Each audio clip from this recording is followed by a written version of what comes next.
Alright, ayan, magandang umaga po sa ating lahat. And of course, sa lahat po ng onboard na sa ating Zoom platform. And inaanyayahan ko po ang lahat na bago po tayo magsimula ng ating activity para sa araw na ito, ay atin po munang maitala. Ayan, ang atin pong attendance gamit ang link na nakashare po sa ating chat box. Maaari lamang po na pakipili po ang time in para maitala po natin ang ating attendance. And later on po, bago matapos ang ating activity, ay kailangan pa rin po nating mag-time out para naman po mabigyan namin ng certificate of participation ng ating po mga kasama dito. So, at para din po properly ma-acknowledge po ang mga kasama natin, nag-invite po tayo ng mga sangguniang kabataan members and officials mula po sa 5 probinsya ng Mimaropa. Sama na rin po syempre ang Puerto Princesa City. At ang ating pong mga miyembro from youth organizations and syempre ang ating mga LYDOs. So para po properly ma-acknowledge po namin kayo, ay maaari pong pakibago po or paki-rename ang ating po mga pangalan gamit ang format din po na nakashare sa ating chat box. Ganun din po ang amin po mga partner agencies and of course ang mga kasama din po namin sa DILG. Yan, makikipa-rename na rin po ng ating mga accounts para po din makilala tayo ng ating mga participants na nandito. Para naman po sa mga iba nating kasama na hindi po maka-join sa Zoom, siguro dahil mahina ang internet, ay ito pong ating activity ay naka-live stream din po sa ating YouTube channel na LGCDD Mimaropa, DILG LGCDD Mimaropa, at sa ating pong Facebook account, sa ating pong official Facebook account na DILG Mimaropa. So maaari pong i-share natin ito sa iba pa po nating kasama kahit hindi po mga SK, kahit mga miyembro po ng mga kabataan at kahit hindi mga kabataan ay maaari pong sumama sa ating activity ngayon. Alright, so with that, we will start po in a few minutes. Hintay lang po tayo ng iba pa nating mga kasamahan. At again, naayahan po namin ng lahat na i-share po ang ating activity sa araw na ito para mas marami po tayong maging kasama. So once again, good morning and welcome po sa ating activity.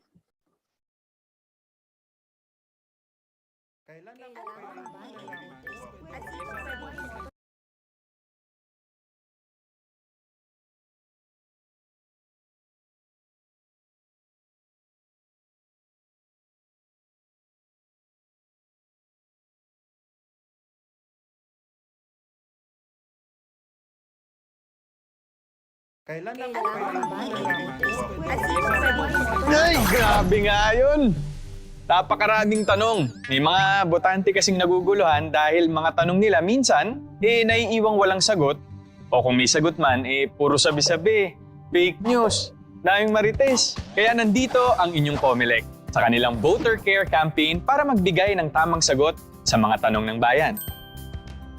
May mga mahalaga lang po kaming paalala. Do not overvote. Ibig pong sabihin, bawal pong sumobra ng iboboto. Halimbawa po, isa lamang po ang kailangang presidente. Nakalagay naman po sa balota ang tamang bilang ng dapat iboto sa bawat posisyon.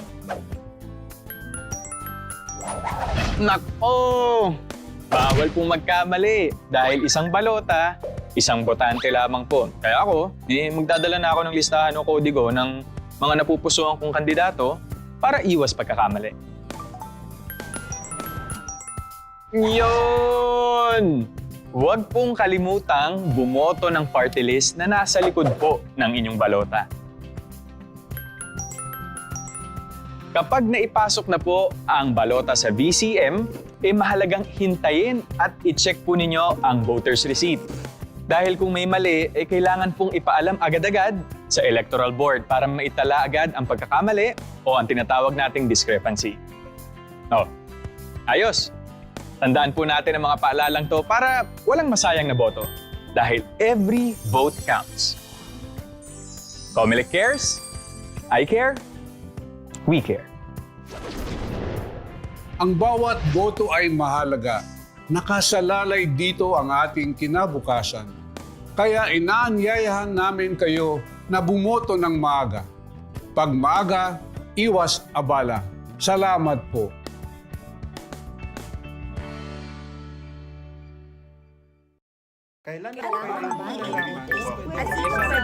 Ay, grabe nga yun! Napakaraming tanong. May mga botante kasing naguguluhan dahil mga tanong nila minsan, naiiwang walang sagot. O kung may sagot man, puro sabi-sabi, fake news, daming marites. Kaya nandito ang inyong COMELEC sa kanilang Voter Care Campaign para magbigay ng tamang sagot sa mga tanong ng bayan. May mga mahalaga lang po kaming paalala. Do not overvote. Ibig pong sabihin, bawal pong sumobra ng iboboto. Halimbawa po, isa lamang po ang kailangang presidente. Nakalagay naman po sa balota ang tamang bilang ng dapat iboto sa bawat posisyon.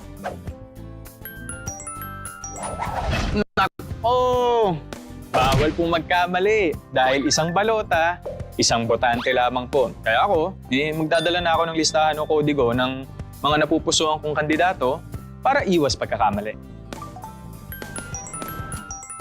Yun!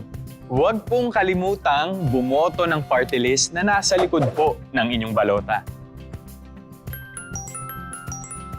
Kapag naipasok na po ang balota sa VCM, mahalagang hintayin at i-check po ninyo ang voter's receipt.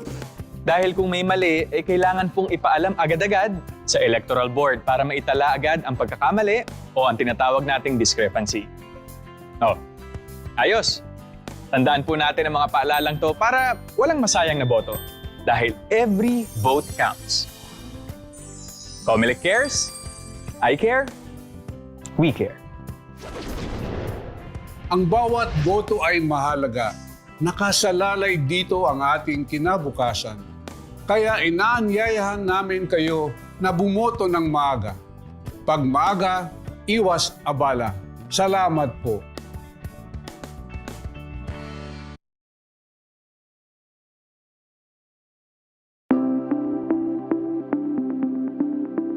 Tinatawagan ang lahat ng sangguniang kabataan officials at mga youth organizations sa rehiyon para sa isang makabuluhang talakayan na gaganapin sa ika-4 ng Mayo ng taong kasalukuyan sa ganap na ika-8 ng umaga patungkol sa responsableng pagboto at sa halalan 2022. Handog sa inyo ng DILG Mimaropa, katuwang ang COMELEC at Lente Philippines. Mangyaring mag-register sa link na ito. Para sa karagdagang impormasyon at detalye, bisitahin ang aming official Facebook page na DILG Mimaropa Region. Do you think at maging responsableng kabataang botante para sulong ba Mimaropa?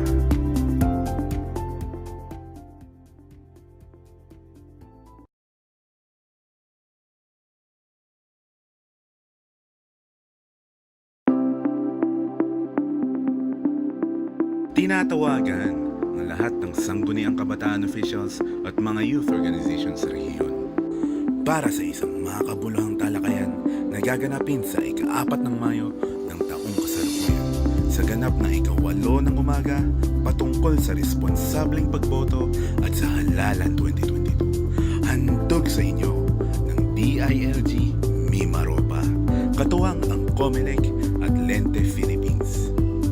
Mangyaring mag-register sa link na ito. Para sa karagdagang impormasyon at detalye, bisitahin ang aming official Facebook page na DILG Mimaropa Region. Do you think at maging responsableng kabataang botante para sulong ba Mimaropa?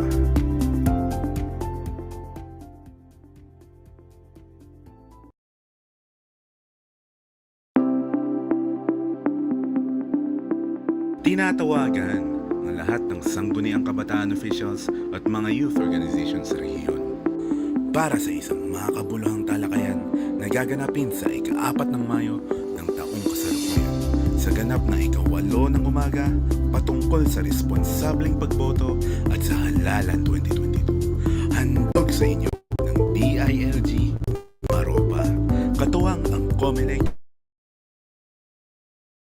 Mangyaring mag-register sa link na ito. Para sa karagdagang impormasyon at detalye, bisitahin ang aming official Facebook page na DILG Mimaropa Region. Do you think at maging responsableng kabataang botante para sulong ba Mimaropa?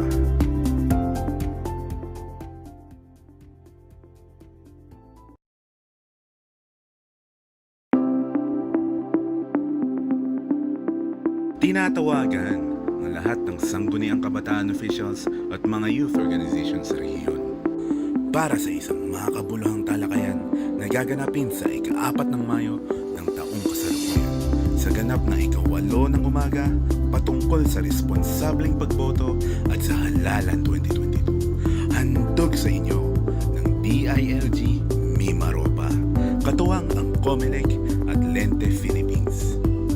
Mangyaring mag-register sa link na ito. Para sa karagdagang impormasyon at detalye, bisitahin ang aming official Facebook page na DILG Mimaropa Region. Do you think at maging responsableng kabataang botante para sulong ba Mimaropa?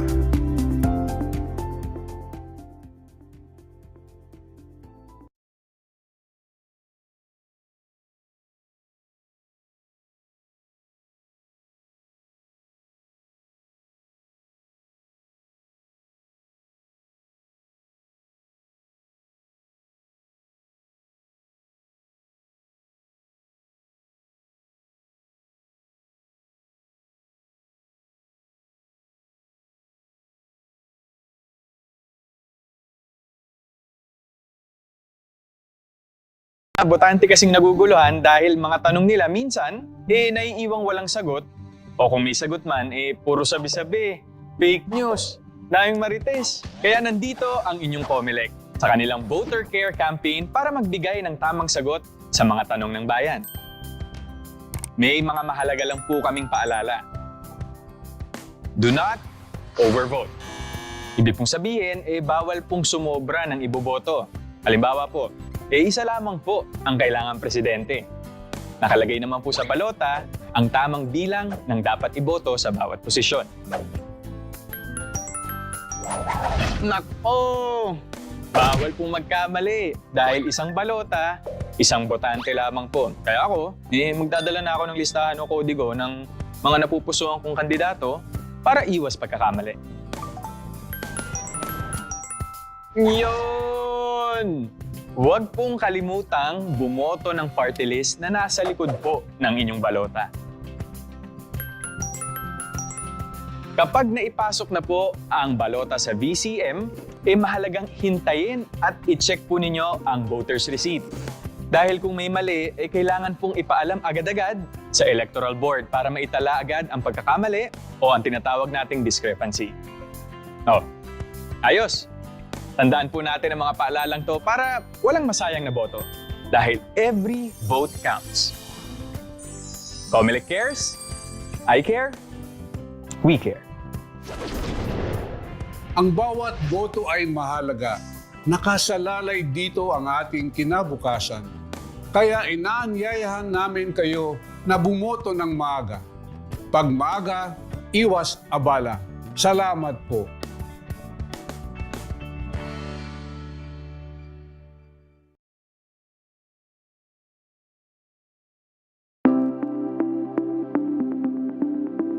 Tinatawagan ang lahat ng sangguniang kabataan officials at mga youth organizations sa rehiyon para sa isang makabuluhang talakayan na gaganapin sa ika-4 ng Mayo ng taong kasalukuyan sa ganap na ika-8 ng umaga patungkol sa responsableng pagboto at sa halalan 2022. Handog sa inyo ng DILG Mimaropa, katuwang ang COMELEC at Lente Philippines.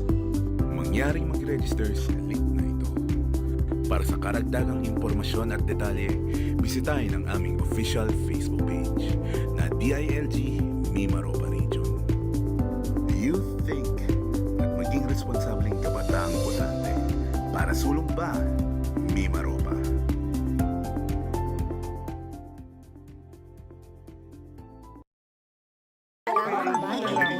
Ay, grabe nga yun.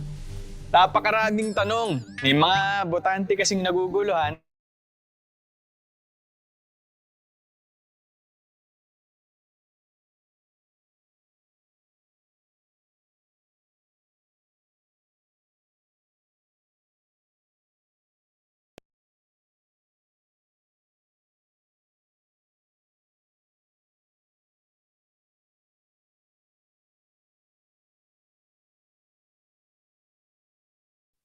Ayan, magandang umaga po muli sa ating lahat. Dumadami na po tayo sa ating Zoom platform. At gayon din po, nakikita po namin may mga ilan-ilan po na ring naka-join through our YouTube Live na nakashare po sa ating chat box din na po. So maaari niyo po rin yan i-share sa inyo po mga kapamilya, kaibigan, at lalong-lalo na po sa ating mga kasamahan pa sa SK na hindi pa po nakaka-join sa ating platform, siguro marahil dahil sa mahinang internet connection. So, bago po tayo magpatuloy at magsimula sa ating activity para ngayong araw na ito, ay again, inaanyayahan po ang lahat natin pong itala ang ating attendance gamit po ang link na nakashare sa ating chat box.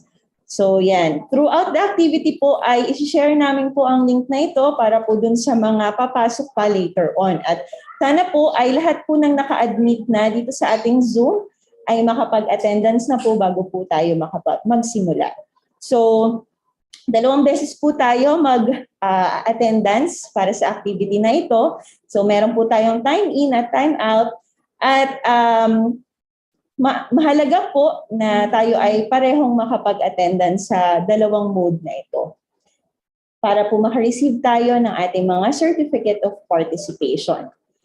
Pangalawa po, ayan, ang lahat po ay pinapaalalahanan na habang pong ongoing ang ating discussions ay pakimute po ang ating mga microphones at kung hindi po kaya ng ating internet ay okay lang naman po na naka-off ang ating mga video. Alam naman po namin, nakasama po namin kayo dyan sa kabilang dako ng Zoom na ito. So, pero po dun sa mga kaya naman po ng internet, ayan, mas masaya po na nakikita namin kayo habang nagdi-discuss po ang ating mga invited speakers sa araw na ito. At lastly po, makikisuyo po kami para ma-acknowledge po ang inyong pong presensya sa araw na ito ay makikirename po ng inyong mga user accounts dito po sa ating Zoom platform gamit po ang format na nakashare po sa ating screen. So kung kayo po ay naka-individual viewing, ayan, pakilagay lamang po kung saang probinsya po kayo, ano po ang inyong pong LGU na kinabibilangan, kung kayo po'y taga-barangay, ayan, lagay po natin dyan, at ang inyong pong pangalan. So, kung kayo naman po ay naka-group viewing, magkakasama po kayo, maaari pong sa inyo pong mga munisipyo or sa inyong mga barangay, ayan, pakilagay na lang din po sa unahan ng inyong mga pangalan na GV, that stands for group viewing, ang inyong pong opisina or kung saang LGU po kayo nabibilong. At ayan, nandiyan naman po ang mga sample natin sa ating screen. So in 2 minutes po, magsisimula na po tayo ng ating palatuntunan. Kaya once again, iniimbitahan po ang lahat na mag-invite pa po tayo. Ayan, inaanyayahan po namin kayong maghakot pa. Ilang araw na lamang po bago ang ating halalan. At napakahalaga na bago tayo pumunta sa ating mga presinto na kung saan tayo naka-assign, ay sigurado tayo sa mga iboboto natin mahahalal sa mga posisyon na available ngayon. Lalong-lalo na at ito ang pinakamataas na posisyon sa ating bansa. Yan. So may mga pumapasok pa rin po at salamat po sa inyong lahat in advance. Siyempre, hihintayin pa rin po namin ng ilan. So in 1 minute, ayan, formally mag-start na po tayo ng activity. So sit back, relax, and sana po ma-enjoy nating lahat ng activity na ito. Good morning po.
Good morning. This is LGO5 City Pamela M. Binasa, And I am LGOO2, Liza Marie M. Loberes. and welcome Welcome po sa ating Information Drive on Responsible Voting of the Youth and 2022 Elections.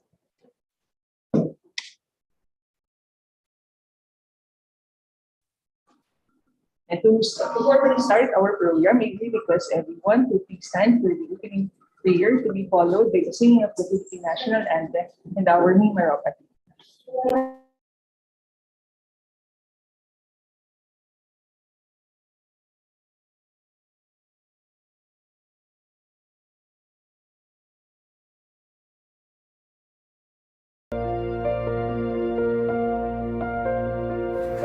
Panginoon, kami po ay nagpupuri sa iyong kadakilaan. Muli, naririto kami, tumudulog sa iyong harapan upang hilingin ang iyong pagpapala bago namin simulan ang mga gawain sa araw na ito.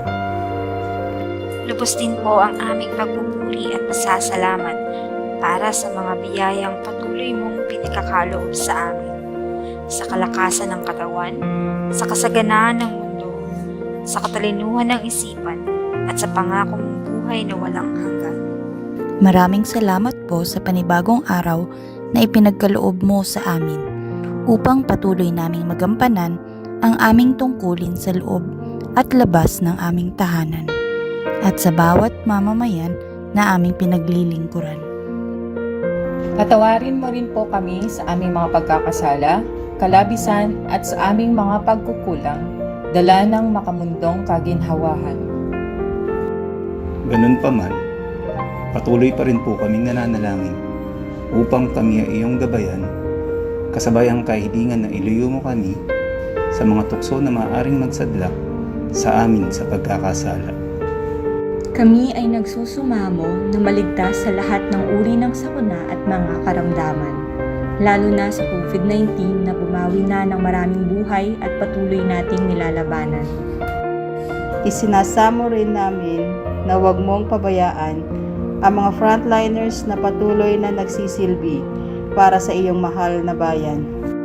Pagalingin mo po nawa ang mga may sakit at aliwin mo ang mga puso ng mga taong naulila at nagdadalamhati. Buhayin mo po sa aming mga puso ang tunay na diwa ng pagmamahal upang ito ay magbunsod sa amin ng tunay na paglilingkod ayon sa iyong kalooban. Ang lahat pong ito ay aming hinihiling at idinadalangin sa banal mong pangalan. Amen.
she bears within. The mountains and the hills that stand along the clean and gentle waters. The lovely and united people bring their voices now. Ni Maropa, a realizing dream, a haven for all the living. Soar higher for the world to see. How great your highness of giving with you to our hearts belong. Ni Maropa, brightly shining home.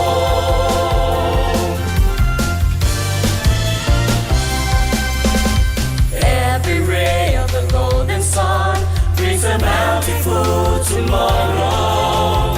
Every sweat shed for the land vanishes the signs of sorrow. For you're a growing family who works to reach the way in glory.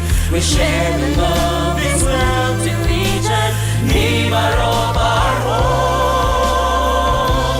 Ni Maropa, a realizing dream, a haven for all the living. Soar higher for the world to see.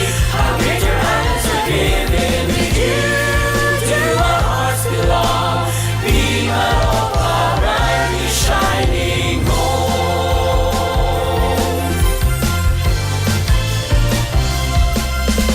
A destination of choice, a place to find how all our dreams come true. Ni Maropa, a realizing dream, a haven for all the living. Soar higher for the world to see. How great your eyes are given with you to our hearts belong. Ni Maropa, glowing and shining. Ni Maropa, a destination of choice.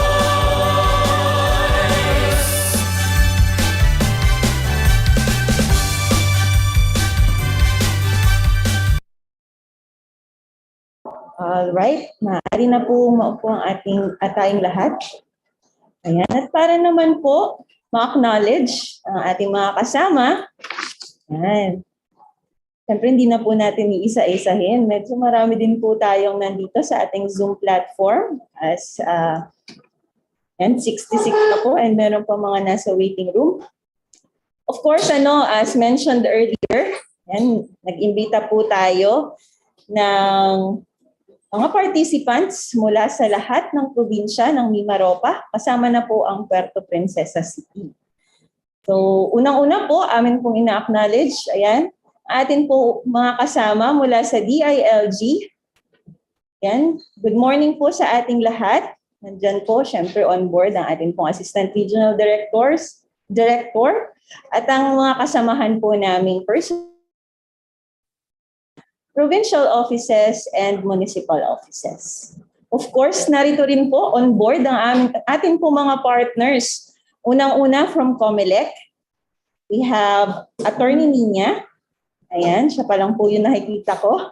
Pero alam ko po may mga kasama din po siya from the office. Medyo busy lang po talaga ang COMELEC. Alam naman po natin yan. Ilang araw na lang, election na. And of course, from Lente Philippines, kasama rin po natin sila ngayong araw na ito. So mamaya maririnig po natin ang kanilang mga presentations. Yan, exciting po yan. And syempre, mula po sa ating mga local government units, yan, isa-isahin na po natin ang ating mga kasamahan. Unang-una, syempre, mula sa aking probinsya na pinanggalingan. Favoritism ba to, Sid? Wala naman. Ayan. Kaway-kaway po sa mga kasama natin from Marinduque. Ayan, sana po nandito na po tayo. Heart react naman po or celebration react or kung ano po reaction natin dyan. Ayan. So may mga nakikita na ako live sa ating mga participants on board sa Zoom from Marinduque. Now naman po, dumako naman tayo sa Occidental Mindoro. So pwede po ba tayong makahingi ng party popper or yung tada react sa ating mga participants from OXI? Ayan, yung mga nag-raise hand, magandang araw po. Ayan, good morning, Occidental. At syempre, hindi mabubuo ang Mindoro kung wala ang Oriental Mindoro. Yan, pwede po bang makahingi ng, yan, may mga naka-raise hand na rin po. Yan, magandang umaga po sa inyong lahat. Good morning po. Dako naman tayo sa Marble Capital of the Philippines. Ang mga kasamahan po natin from the province of Romblon. Good morning po. Yan, so pwede po ba tayo makikita ng clap react? Yan, medyo marami from Romblon. Good morning po sa atin. Yes, ayan. Good morning po. And syempre, mula sa isa sa pinakamaganda na destinasyon sa Mimaropa, ano po, ang ating pong mga kasama from Palawan and Puerto Princesa City.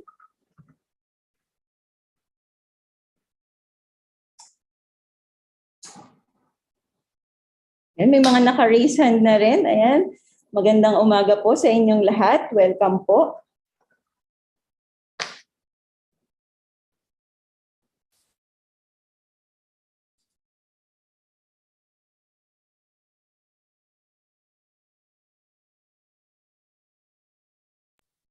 Ayan. At sa iba pa po nating mga kasama dito, ayan, welcome po sa inyong lahat at magandang umaga po.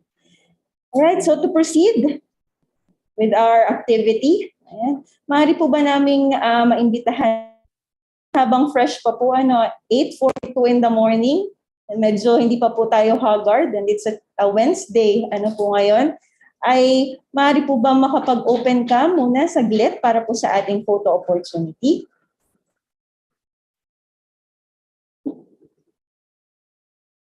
We would like to acknowledge din pala po yung mga kasamahan natin na viewing from our YouTube channel and from our Facebook account. And so 2 panels lang po tayo dito po sa Zoom. Sorry, Sid. Right, so smile po tayo. First panel muna po. Smile. 1, 2, 3. Alright. Then second panel po tayo. Smile po ulit. 1, 2, 3. Alright. Ayan. Ayan, may mga nakita ko naka-group viewing. Hello po sa inyo dyan. Ayan. Sasama po tayo hopefully hanggang alas 12 or hanggang alauna. And depende po sa magiging takbo na ating discussion. And also, bago po tayo magsimula din, kung baka may mga katanungan po kayo sa inyong isipan mamaya, ayan, ay pwede po nating masagot yan.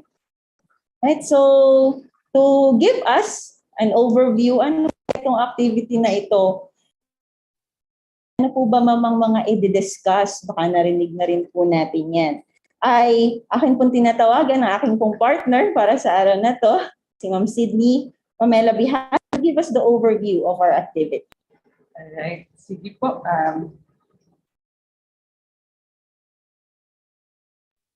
Overview po ng ating half-day activity para sa information drive on responsible voting of the youth and 2022 elections. Ang una po nating i-discuss ay ang ating pong electoral issues. Ganun din yung tinatawag nga po natin na crisis ng ating pong generation ngayon, yung election misinformation and disinformation. So sino po ba sa atin dito yung may Facebook account? Pwede po ba natin makita sa ating mga participants? Pwede po tayo mag-thumbs up. Sino po yung may TikTok, may YouTube, at saka may Twitter? And more important question siguro, saan ba natin kinukuha yung ating information pagdating dito sa election, sa mga reliable at saka trusted sources ba? So yun yung ating unang i-discuss sa pamamagitan or sa tulong din ng kasamahan natin from Lente. So malalaman natin kung ano-ano ba yung mga common electoral issues at saka yung misinformation and disinformation. So sa Netflix, konting plug din, meron po tayo doon yung award-winning na documentary, yung tinatawag natin na Social Dilemma. And meron din The Greatest Hack. Kung may time po kayo, pwede nating mapanood din yun para malaman natin kung paano ba ginagamit yung artificial intelligence or yung algorithm para doon sa mga nakikita din natin sa mga social media platforms na ginagamit natin on a regular or on a daily basis. Susundan po ito ng discussion ng ating mga kasamahan from the DLG Mimaropa Legal Unit ng do's and don'ts for public officials and employees during elections. So dito naman po, yan, madalaman natin kung ano ba yung mga dapat at hindi natin dapat na ginagawa bilang mga empleyado ng pamahalaan. Ngayon po, lalo na panahon ng eleksyon.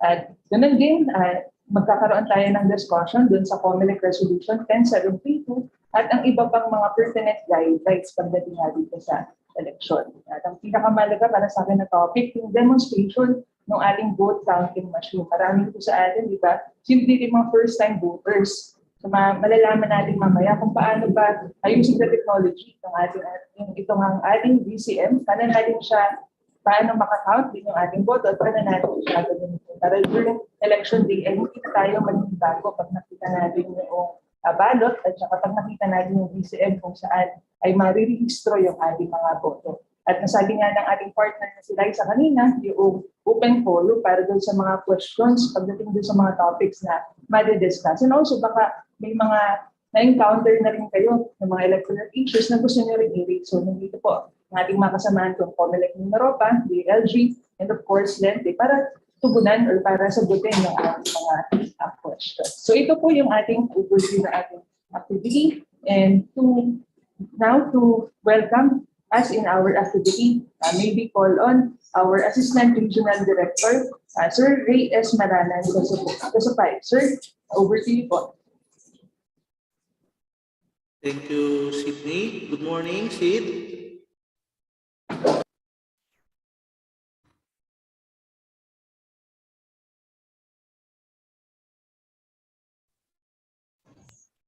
Morning po.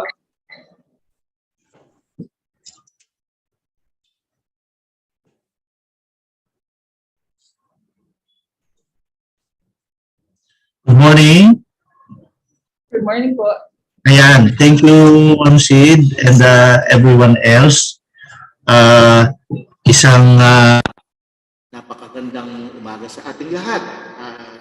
It's nice to see the fresh faces of everyone sa umagang ito. At tayo ngayon ay nasa isang napakagandang programa which is all about the information drive on responsible voting of the youth and all about the 2020 national and local elections. Yun po ang ating topiko, ang ating pag-uusapan ngayong araw na to, ngayong umagang ito. Ito po isang information drive para po sa ating mga kabataan. At we give emphasis, this is not a campaign. As the DILG as an institution, as well as the other government and concerned agencies natin, remain to be apolitical. Of course, as civil servants, we uphold the virtue of professionalism in our government service. But we have to educate the youth.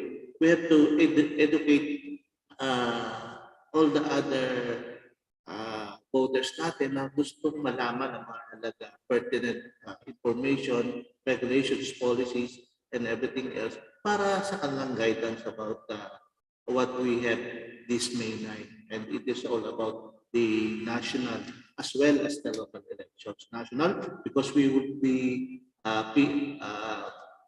voting for the national leaders natin, and also for the local government units, meron tayong congressman, representatives to the House of Congress, as well as our local chief executives and members of the local assembly. Kaya this is all about the national and local elections. Okay. So, napakahalaga po ng ating sektor ng kabataan. Not the isang po ng kabataan per se, or the katipuno ng kabataan per se, but the youth. We all understand per Public Act 10742, sinasabi that the katipuno ng kabataan, ano yung magkukumpais ng ating KK, would be those ranging from the age of 15 to 30. But according to the COMELEC, to a report published in the CNN News, ay yung ating youth comprises yung nag-iedad na 18 to 41. Those age ay from 18 to 41. And you might be interested 56% of our registered voters or equivalent to around 37 million ay yung nasa age ng nasa prime mover age, which is 18 to 41, which is we can say na ito ang ating mga youth voters. So we play a huge role in deciding the next Philippine leadership. And that's why it is imperative for the concerned agencies na magkaroon tayo ng information and education drive para doon sa pagsulong natin ng responsible voting. With the advent of technology, the world seems to become smaller. We all know that. Ang bilis natin makakommunicate around the world. May relatives tayo, may kakilala tayo in the United States, meron tayong friend in Dubai, meron tayong kakilala or kaibigan in Australia. Ang bilis ng communication, nandiyan naka one click natin ng button, makakapag-converse na tayo sa kanya. That's how technology seems to make the world become smaller. The internet, particularly through the social media, has made communications and information transfer faster, mabilis, and more effective than ever before. So alam natin yan na ang bilis ng communication ngayon. But like any other technology, it can be used for good and bad. So nagagamit natin ito sa mabuting pamamaraan, nakakakuha tayo ng learnings, nakakapag-research tayo sa ating mga subjects, nagagamit natin ito sa ating mga modules, at also nagagamit ito natin para sa hindi magandang kaparaanan, yung mga scams and everything. Nowadays, social media has become a tool for propaganda wars between the political factions, which of course may cause intentionally or unintentionally to mislead the electorate. Of course, there are those mga post, mga information that might be intentionally or unintentionally makamislead sa electorate natin. And that is why the series of information drive on responsible voting. So this is not done only for Mimaropa, but the entire regions natin ng ating bansa Pilipinas, dumaan at nagdalaan ng ganitong panahon para sa information drive on responsible voting. And that's why the series of this particular activity, in collaboration with, of course, our partners in the Commission on Elections, as well as the Legal Network for Truthful Elections or the LENTE Philippines. Of course, they are on board. And a special mention kay Attorney Linya Roseby Abig-Wivil ng COMELEC and staff para sa kanilang presentations mamaya. Ito mga nagtulong-tulong para sa gawain ito, the COMELEC, the DILG, the National Youth Commission, and the LENTE Philippines. Sila ay nag-aim to help the voters, particularly tayong mga kabataan, in deciphering which information to take so that we could possibly decide the most yung gusto nating candidates to be elected into public office. Not only yung gusto natin, but yung dapat nating mailagay sa ating mga elected positions na yan. The activity will dwell into two significant factors that affect voters' decision, ating mga decisions sa pagboto. Una, yung role ng social media sa elections na to. Sana ipaunawa natin. Ano ba ang tamang tungkulin ng social media sa panahon ngayon? As well as yung paano yung nagiging resulta ng conduct ng surveys during the election period. So hopefully ito yung ma-include din sa mga pag-uusapan ngayon. The activity, our activity this morning, aims to present and discuss the factors that affect the voters' decision. So this will be explained well by our friends from the Lente. And we would like to help the voters, ang ating mga kabataan, in deciphering which information to take in deciding the candidates to be elected into public office. So for proper guidance natin, ano yung mga dapat makonsider in this our decision para sa ating pagboto. And of course, do sa first-time voters, meron tayong illustration or meron tayong demonstration on how ang pagboto natin through the voting counting machines natin for BCM. Okay. So, as the popular adage goes, ang kabataan ng pag-asa ng bayan. So, we all know that we are positive that with the right information we are giving to our youth, we can all make an informed decision towards a better future for all of us. So napakalaga ng ating 2022 elections na ito. Coming from a pandemic period, bumabangon ang bansang Pilipinas, we would like to put the right leaders that will give the correct decisions and the right direction for our years ahead. So very crucial ang role ng majority ng 56% ng ating voters, which is the youth. So on behalf of our dear regional director, ang ating pasalamat to see everyone on board. Nakita natin ang ating mga interested na mga kabataan as well as iba pa nating mga kaibigan sa government service na nagtutulong-tulong upang ang ating responsible voting na kultura ay siya nating maipalaganap sa ating mga kabataan at sa lahat ng ating mga kabataan. So, welcome everyone, and let's make this morning's activity fruitful and enjoyable sa lahat ng ating pag-uusap. Okay, so good morning everyone.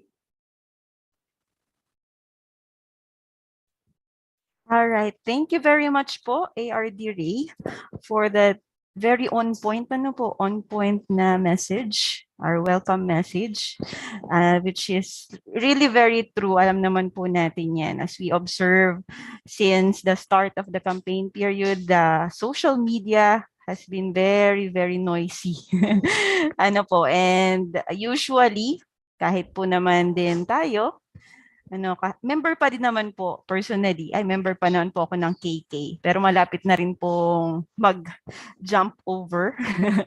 Ayan, we are very much inclined to information that we get from the social media. So that is okay, pero sabi nga po ni ARD, we have to filter those information.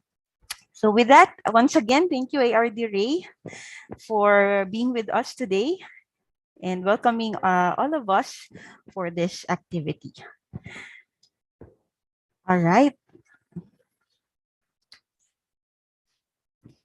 Ayan, nag-crash lang po ang aming host for today's activity. So while waiting for her, kasi nasa kanya po yung ating ibang files, ay welcome po once again sa mga bagong pasok sa ating Zoom platform.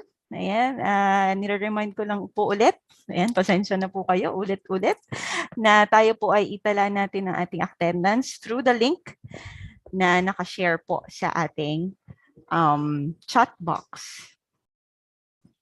All right, so the next part of our activity will be a message, another message from our Undersecretary for Plans, Public Affairs, and Communications. Yan.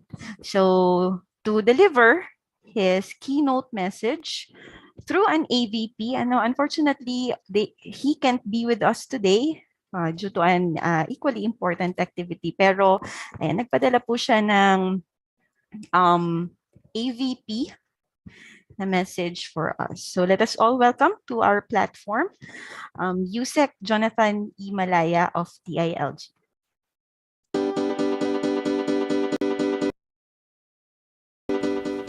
Magandang araw po sa lahat.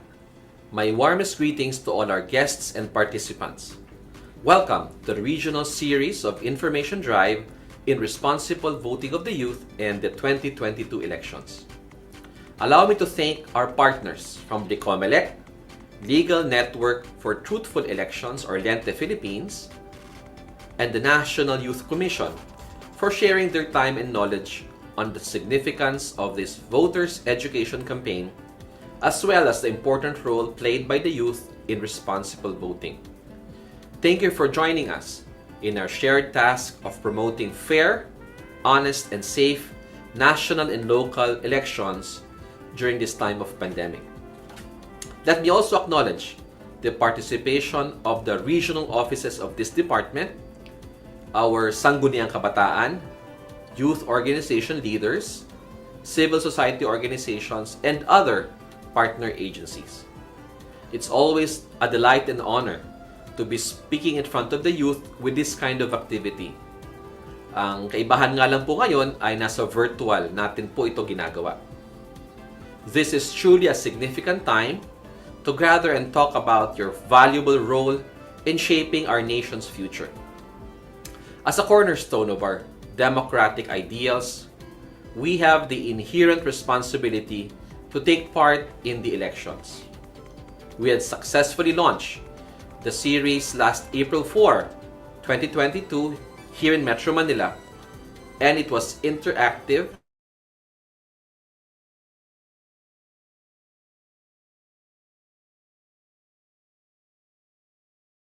ng ating mga kabataan, lalo-lalo na ang mga first-time voters, ang isang mock election kung saan sila ay nakahawak ng mga sample ballots at mga markers at tinuruan ng tamang paggamit ng vote counting machine upang ihanda sila sa darating na eleksyon sa susunod na buwan. Sa ilang rehiyon, ito ay mararanasan ninyo. Samantala, sa ilan naman, i-demo ito ng COMELEC para mas maintindihan nyo ang paggamit ng VCM. We are very glad to have this voters education campaign with the COMELEC, since the department expresses its full commitment to promote peace and order and public safety, the successful conduct of the elections, walang bias at kinikilingan, as we present the guidelines and conduct to be observed during this electoral process. Kami po ay sa DILG ay excited na may palaganap itong infodrive sa iba't ibang rehiyon ng bansa, kasama ang mga ahensya na tumutulong sa paggabay sa mga kabataan sa tamang proseso ng pagboto at pagpili ng karapat-dapat na kandidato. With the 2022 elections just around the corner, we will soon be casting our votes. And we at the DILG enjoin everyone in ensuring the safety of all, as well as the integrity, credibility, and safety of the elections in our countrymen. Your contribution to the nation will be essential for future generations. The youth are the inheritors of this land, and I trust that as we go further along in this infodrive, we can imbue the spirit of nationalism and solidarity to the youth across different sectors so that we may collectively practice our right to vote. Congratulations po sa ating mga DILG regional offices for taking on this challenge and for successfully running this voters education information drive, and for always exerting your efforts for public service. Let us also utilize the advantages of social media with a sense of responsibility and utmost regard to fact-based information. Let us maximize this opportune time to ask questions, participate, and take part in this indispensable event in determining our future leaders. Let's continue to be the agents of change, and together, let us build a brighter future for all. Maraming salamat po at mabuhay po tayong lahat at ang ating bansa.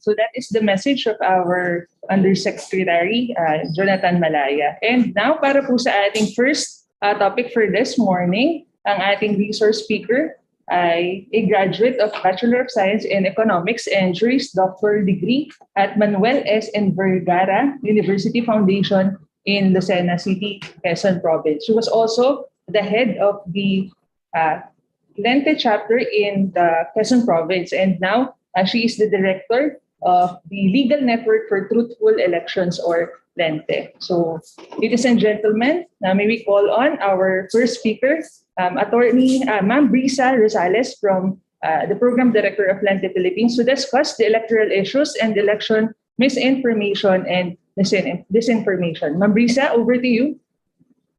Thank you very much. Thank you, Ma'am Sydney. Magandang umaga po sa lahat. And thank you for giving us Lente at ako na rin po na opportunity to discuss ito pong ating mga electoral issues patungkol lalo po tulad ng message po kanina na sobrang lumalala po ang problema natin sa misinformation and disinformation patungkol sa election. Hindi rin po malayo ang puso ko dahil ako po ay taga Mindoro. Ako po ay lumaki ng Kalapan. Ko po alam ko merong mga taga Mindoro po dito. Ayan. So magandang umaga po sa lahat. So let me share my screen. Close ko lang po.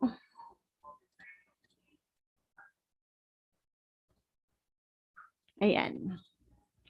Sana nakikita niyo po yung screen ko ngayon. Okay. Ay, wait lang po. Nasa last slide agad ako. Nag-thank you na. Ayan. So magandang umaga po ulit. Ako po si Brisa Rosales, Project Director ng Lente. At ako po ay produkto ng probinsya. Ng kalapit naman po ng Region 4B, ang Region 4A. So sobrang Tagalog na Tagalog po ako by heart. At dito po ako magsisimula sa ating pag-uusapan. So nakikita po ba yung screen ko? Kung okay lang po pa-type in sa chat box kung okay naman. Kung pa-type in na lang po na okay at nakikita nyo po yung screen ko. Ayan. Thank you po sa sumagot. So yung nakikita nyo po ngayon is hashtag sa atin ng eleksyon.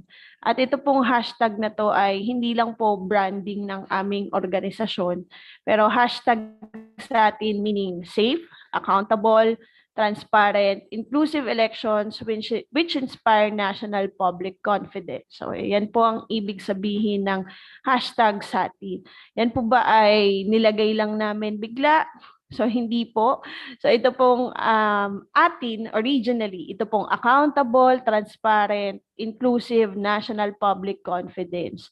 Yan po ay standards na ginagamit ng Lente in assessing the integrity of the elections.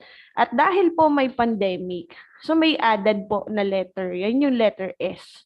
Yan po yung safe. Kaya po siya naging hashtag sa atin ng election. So napakarami pong descriptors na kung anong election ang gusto natin. Gusto natin honest, clean, transparent, so yun po, yung mga nakikinig pa natin ng mga descriptors. So ito po ang ginagamit ng Lente. So sa dami na nakikinig natin at iba't ibang bentahe ng ibang organisasyon, itong hashtag sa atin, dito po tayo magfo-focus. At ito rin po yung laman ng ating module today. So, konting background lang po about Lente. Ang aming pong organisasyon ay na-establish noong 2007. At kami po ay isang legal organization, non-partisan, at nationwide po siya nag-ooperate through our law school chapter. So binubuo po kami ng mga abogado, law students, paralegals, and grassroots volunteers engaged to do election work. Pero kung tatanungin niyo po ako kung exclusive ba ang Lente sa mga nabanggit ko po, so hindi po kami exclusive. may mga series of training po kami na pwedeng pagdaanan ng isang taong gustong mag-volunteer for Lente. At siya po ay magiging Lente eventually after he or she finish the training. Ayan. So magsimula po ako dito sa electoral issues na ito. So meron lang po akong katanungan. So pag sinabi nating electoral issues, so ano po yung pumapasok sa isip nyo? So gawin nating participative itong umaga natin dahil malapit na ang eleksyon, kailangan marinig ang boses ng lahat. Anong pumapasok sa isip nyo kapag narinig nyo ang salitang mga salitang electoral issues? Ano yung pumapasok sa isip nyo? Paki-type in na lang po sa chat box pala, nakalimutan ko. So type in nyo lang sa chat box, walang mali o tamang sagot for purposes of discussion. So dito po natin pag-usapan. Anong pumapasok sa isip nyo pag sinabi kong electoral issues? Yan, may sumagot, wrong info sa balot. Machine malfunction. Sige po. Sige po. Sagot lang po kayo. Sana may mga sumagot. Ayan,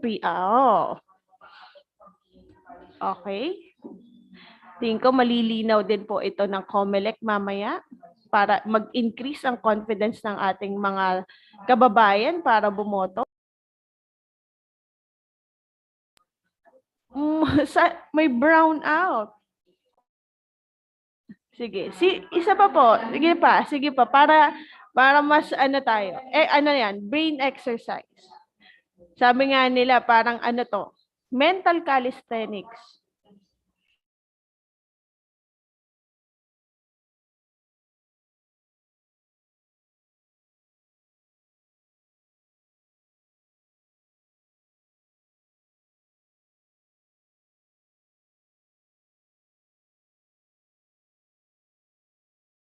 Ayan. So, insufficient number of VCM technicians and vote buying. Sige. So, magsimula ako sa mga electoral issues na na-identify ng Lente na emerging.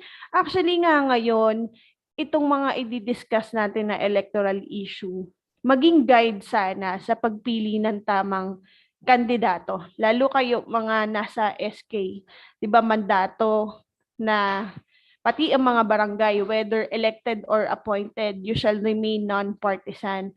And ang gusto natin, sumunod tayo sa batas, sa proseso in place, kung paano mas magiging malinis ang ating halalan. So itong mga issues na to, paano nyo pa ba siya iti-take? Kasi ngayon, ilang araw na lang bago mag-eleksyon, 5 araw na lang. So mas gusto natin pakinggan ano yung gagawin ko pagdating ko sa school ko saan ako boboto. Pero ito, i-take natin siya kung paano kayo mag-guide sa pagpili ng kandidato nyo. At kung meron na kayong kandidatong napili ngayon, napupusuan, tanungin nyo yung sarili nyo, green flag or red flag ba ito sa kanila, itong mga electoral issues na to.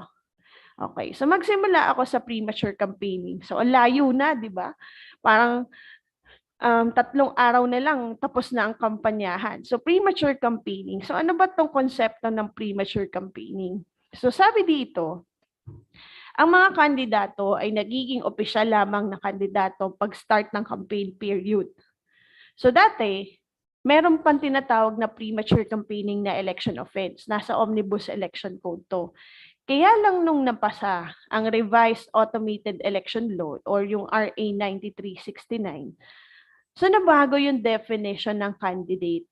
Ang mga kandidato ngayon, nagiging kandidato lang sa pag-start ng kampanya. For example, national candidates, nag-i-start silang maging kandidato on February 8. Kasi yun yung time ng simula ng national campaign.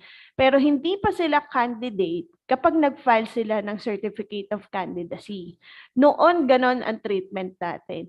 Pero dahil napasa yung Revised Automated Election Law, so hindi pa sila kandidato. At yung lahat ng election offenses outside the campaign period, so hindi pa yun papasok sa kanila.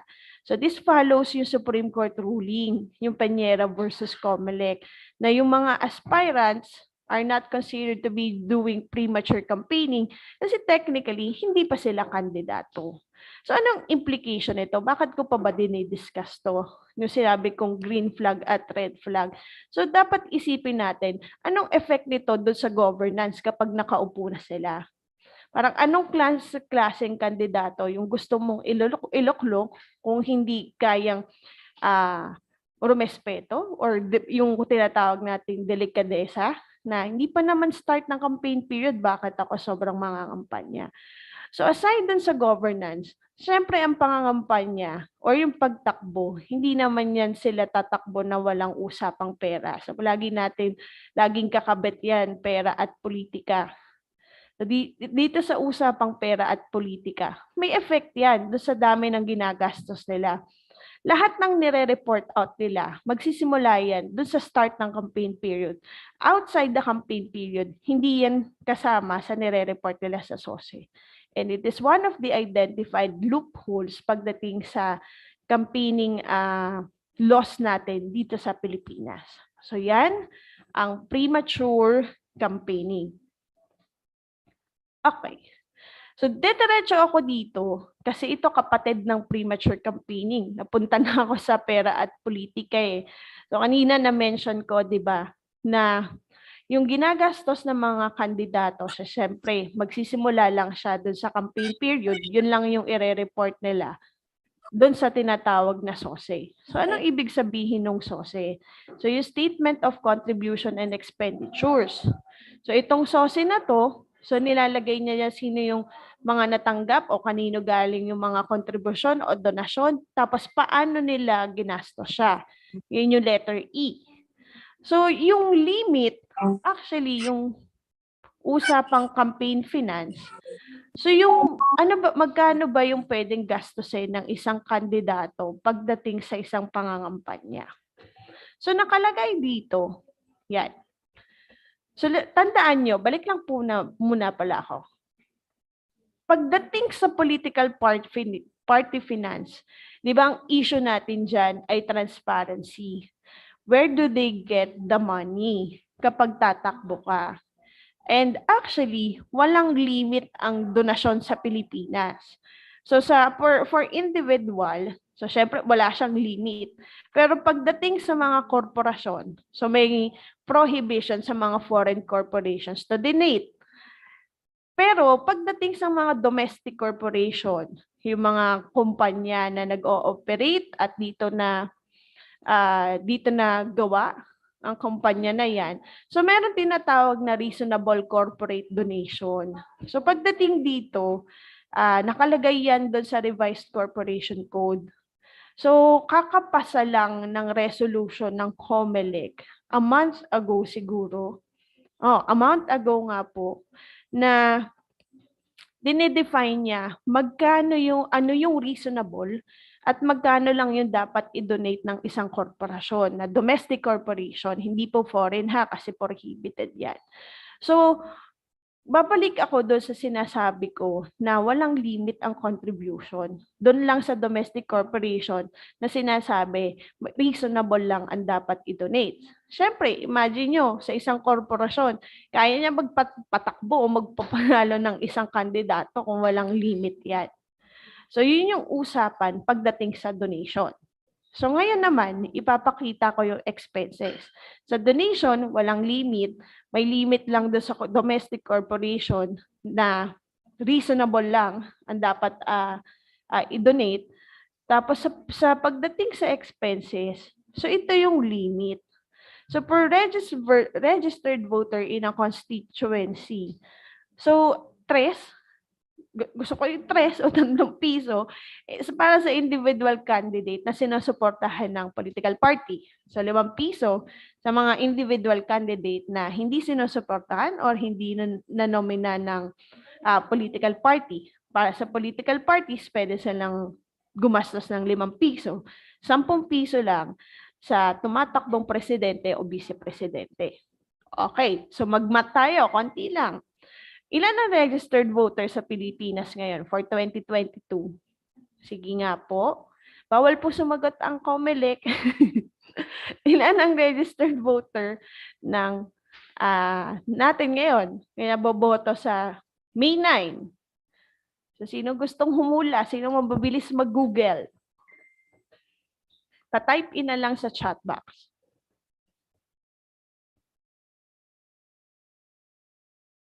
Ako, walang humuhula.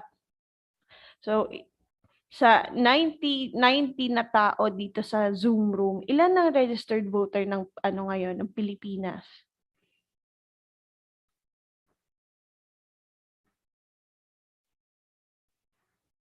Okay, may humula. Okay, ayun. Ayan. Thank you very much sa mga sumagot. Merong sumakdo po. So, 67.5 million. So, i-times nyo po sa 10 piso. So, almost 670 million, di po ba? O, wag na nating i-round. 670 million. So, ngayon po, tanongin nyo yung sarili nyo. Sa 670 million na yan lang po ba talaga ang ginagastos ng isang tumatakbong presidente or vice president? So, iiwan ko po yan katanungan na yan sa inyo. At kayo po ang sumagot. Pero gusto ko lang po i-emphasize na hindi na rin po kasi realistic yung amount na yan na pinakita ko sa inyo. Kasi po yung amount na yan, ginawa pa 1991. So 31 years ago, itong amount na to at hindi na siya tumutugma do sa gastos. Halimbawa po sa ina-identify ng NEDA.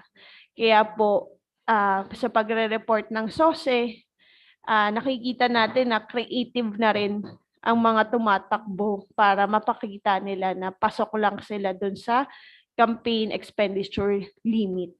So meron po mga nagsusulong na sa ating kongreso na ito ay amendahan na. Siyempre hindi na po talaga siya realistic. Imagine po tatakbo ka 10 piso per registered voter. Sa mahal po ng bilihin ngayon, gasolina, materyales and other election paraphernalia, parang sobrang labo naman na 10 piso na lang per registered voter. Kaya po ito, sana talaga maamyendahan siya para mas lumabas yung totoong gastos ng ating mga kandidato. At yun naman yung collective goal na inaasam natin para makita natin or mas mapagtibay yung essence ng transparency. Okay. So next issue, ano ba yung issue po pagdating sa party list representation? So dito po sinasabi, actually, yun po ang pagtingin or pagbasa. Ako rin po mismo, kung hindi ko po nabasa din o nakinig sa mga lecture, na pag sinabing party list, maiisip ko po talaga, limited, exclusive siya sa mga marginalized and underrepresented sectors. Pero nagkaroon na po ng paglilinaw, lalo na nung binalikan yung ating wording sa Constitution. So, pag po kasi binabasa ang Constitution, syempre po, sa una, babasahin mo yung actual na wording. Kung ano po sinasabi ng word ng Constitution, yun na po ang mismong interpretation. Pero nagkakaroon ng doubt pagdating dun sa intention. Ano po bang intention ng mga framers ng Constitution natin? Ito ba dapat ay limited or exclusive sa mga marginalized and underrepresented sectors? So sabi po sa deliberation ng framers ng ating Constitution, hindi ito intended yung party list natin na maging limited or exclusive sa mga marginalized and underrepresented sectors. At yan po ay lumabas na rin sa desisyon ng Supreme Court noong 2013 sa atong Paglaom versus Comelec, whereby yung Supreme Court po natin naglabas siya ng parameters paano ma-elect ang ating mga party list representatives. So, yan po, tandaan natin. Kaya po, nakikita nyo, di ba, nagkakaroon ng window na papasok din po siya, halimbawa, ng mga political parties na tumatakbo sa sectoral wing nila. So, dahil hindi naman po talaga limited or exclusive ito para sa mga marginalized and underrepresented sectors. Sabi nga po, quote and quote, ng aming founder na si Atty. Christian Monsod at isa sa mga framers ng Constitution. So na underestimate nila yung greed ng politicians pagdating sa usapin na ito. So yan po ang pagdating sa party list representation. So yung kasunod na issue, syempre ito, lalo na at may bagong variant, yung elections during COVID. 5 araw na lang. Pero 2 taon na rin po tayo namang stuck dito sa pandemya. And yung risk ng COVID infections ay hindi lang naman para sa paparating na May 9, even sa kampanyahan, sa mga rally, may mga rules po tayo na sinusunod. So, ang ating context ngayon, ang ating setting ngayon ay nasa pandemic setting. Kaya hindi lang initial na proseso ng eleksyon o paano dadaloy ng maayos ang ating eleksyon. May added siya kasi may health and safety protocols in place na kailangang sundin. So ano ba yung gusto natin i-highlight dito? So kahit may pandemic, gusto natin ma-increase yung confidence ng ating mga kababayan na bumoto sila. Bumoto sila kahit may pandemic, sundin lamang po yung mga health and safety protocols. Tulad po ng nasaksihan namin sa iba't ibang election simulation, mock elections, at yung unang electoral exercise last year during the Palawan plebiscite. Actually, doon po namin nakita yung mga i-implement din ngayon for 2022.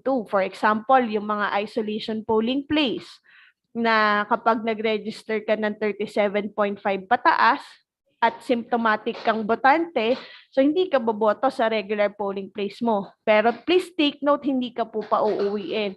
Padediretsuhin ka doon sa tinatawag na IPP or isolation polling place. So mamaya po for sure i-discuss din yan ng COMELEC.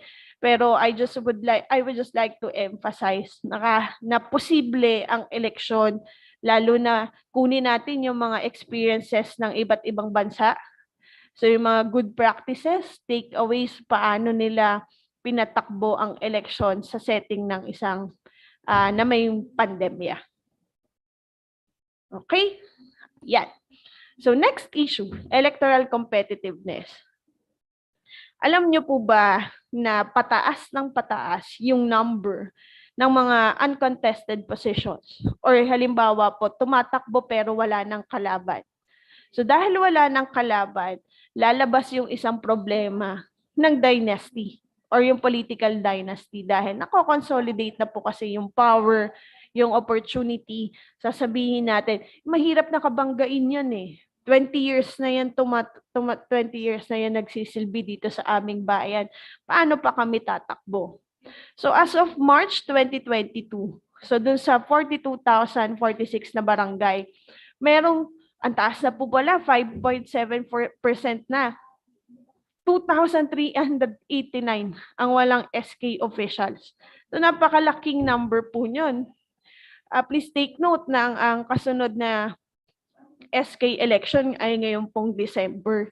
And yung isa pong problema na na-overlook ngayon, sa dami po ng kampanya na magparehistro ka para bumoto, magparehistro ka para hindi masayang ang boto mo. Pero tingnan po natin yung supply side ng ating sistema. Ang daming boboto, pero kukunti na yung choices kung sino yung pwede nilang iboto. Kasi kukunti na po ang tumatakbo. Imagine nyo na banggit ko po kanina, ang dami ng walang kalaban. So hindi healthy yung competition sa democracy natin na parang ibigay mo na dyan sa taong yan kasi ang tagal na nila. Pero hindi ko po sinasabing lahat kasi may mga good dynasty rin naman. Pero tandaan din natin sa SK Reform Law, di ba? Meron tayong anti-political dynasty provision. So yung mga nandito po sa loob, so syempre, alam niyo po ba yung yung anti-dynasty political provision na lalo na po sa mga SK officials natin dito sa loob? So pa-type in sa chat box kung aware naman. So gusto ko lang din ipakita yung unopposed candidates ngayong election. So merong 39 na uncontested pagdating sa mga congressional seats, 11 sa provincial governor, 45 sa Sangguniang Panlalawigan, 203 tumatakbong mayor, walang kalaban, 254 sa vice mayor, at 284 para sa mga konsehal. So imagine, ganyan karami ang mga unopposed candidates ngayon for 2022 elections. For me, Maropa, para lang po specific, sa Marinduque, may 10 out of the 218 na bakante na wala talagang SK official. Sa Occidental Mindoro, okay tayo. Sa Oriental, may 2. Sa Palawan, 6. Romblon, 2. So ganyan po yung problema natin sa supply side ng ating ngayon, election. Konti na po ang tumatakbo. And isa yan sa mga malalaking issue. Actually, hindi lang siya issue, problema po talaga siya. Hindi lang sa pang-lokal, but even sa national level.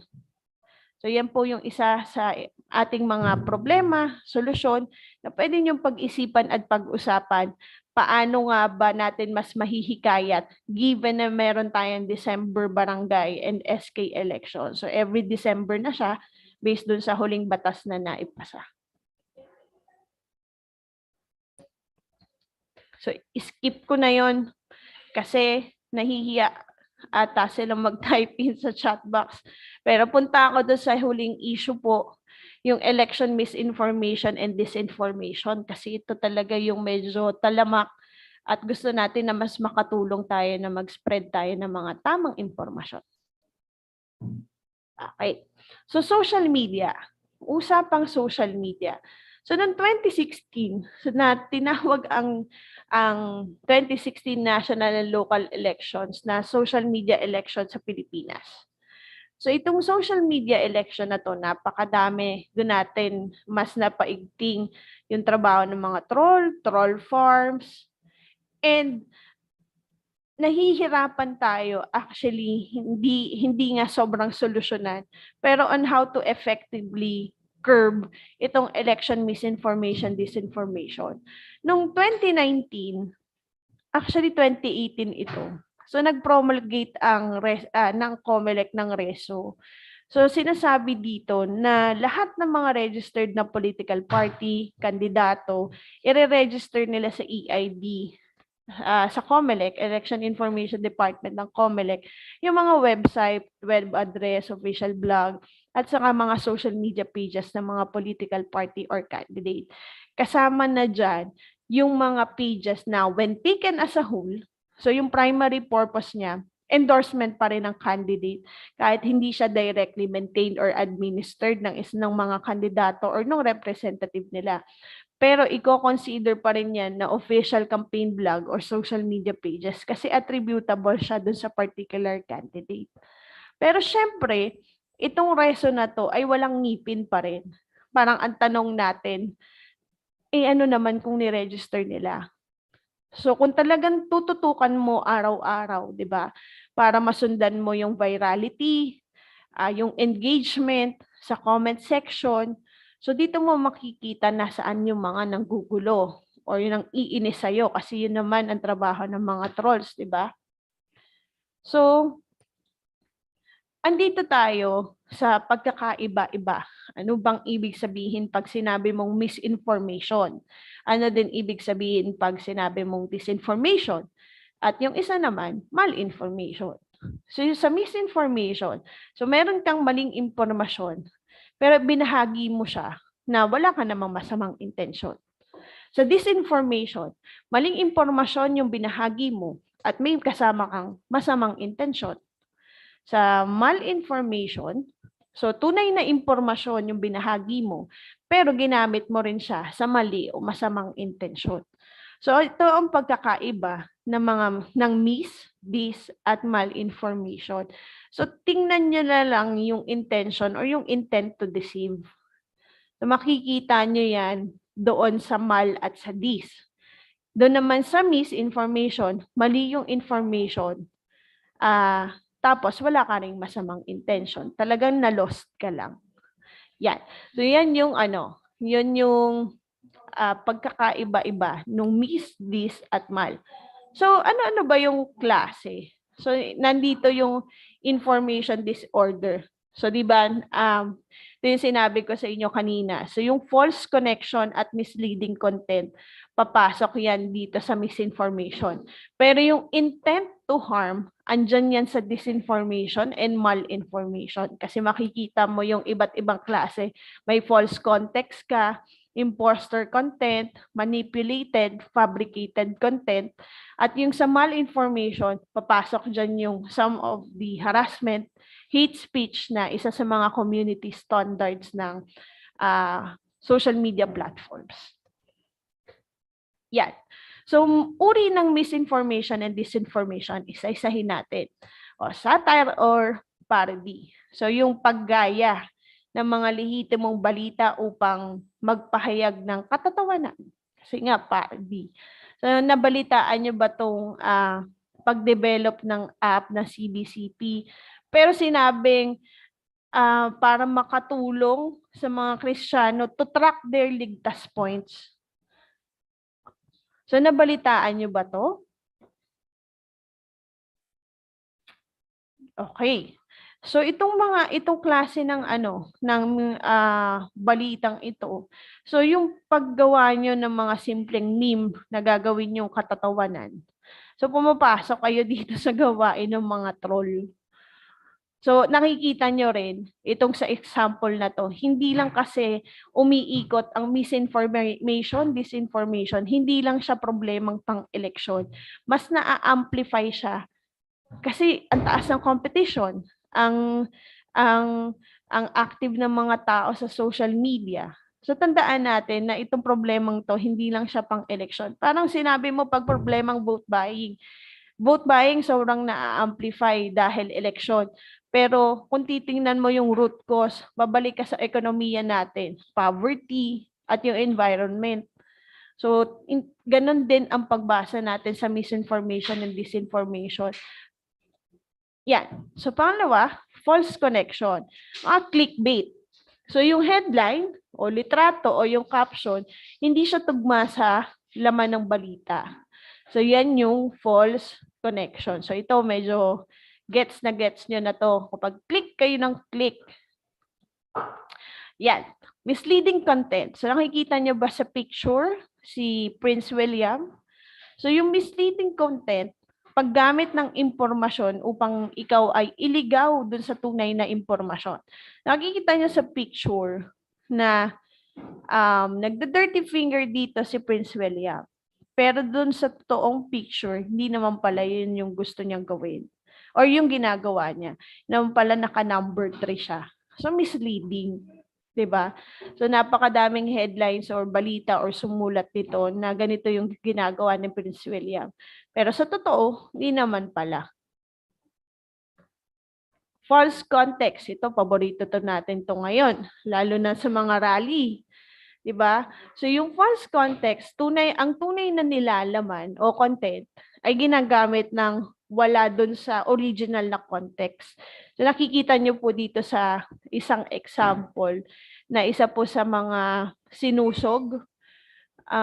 Ito po isang rally. Tapos, pero yung picture na ginamit, dun pala sa isang 2010 Thai political protest. So, if you can see yung visual matches, yan. So, dun siya ginamit. Tapos, inedit siya. So, false context, di ba?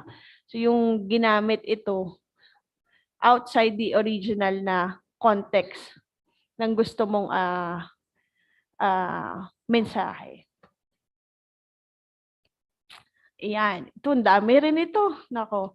Yung mga imposter content. So, yung paggamit ng pangalan at format ng mga kilalang news site. So, for example, dito, yung ginamit natin ay yung sa Inquirer. So, yung original niya, ito yung sinabi ni Queen Elizabeth. Pero, pinalitan. Nag-message siya kay President Duterte. Diba? So, ginamit yung quote kay Queen Elizabeth. Ang ginawang laman ay pagpuri sa ating kay President. Okay naman. Kaya lang, syempre, hindi naman yun yung totoong sinabi ni Queen Elizabeth. So, yan yung imposter content. Yan, ito, baka favorite natin itong lahat. Ang dali gumawa ng hashtag walang pasok. Yung mga manipulated content, di ba? Nagmamanipulate ka ng mga legitimate information para ikaw ay makapanloko. Gagawa ka, i-edit mo. So, ma-amplify. Maraming maniniwala, i-share. Okay, walang pasok. So, meron pang mga logo ng mga credible news sites. So, pag napashare, so magkakaroon ka tuloy ng magkakos ng confusion. Pero yung gumawa, tawa ng tawa kasi confused na kayo. Actually, yun naman yung goal ng troll. Mang-inis. Pukawin yung emosyon nyo sa ganong intention. Lastly, fabricated content. So, yung nilalaman o content ay talagang hindi totoo. So, peke. Ika nga. So, nakalagay dito, pinaltan yung quote din. As in, walang katotohanan. So, sabi dito, pwede naman pong mag-basketball pero dapat may social distance about player kahit mga 3 meters away. Pero ang totoo, message siya ni VP Lenny tungkol sa efforts sa public order and safety. So, yun yung mga fabricated content na gusto lang talaga makapaglinlang, mapanloko ng tao at gawing katatawanan yung mga ganitong klaseng impormasyon. Yan. So, dito sa information disorder na to, actually, kapag dinidiscuss namin yung module na to, pinaparanas namin sa audience kung paano talaga mag-troll.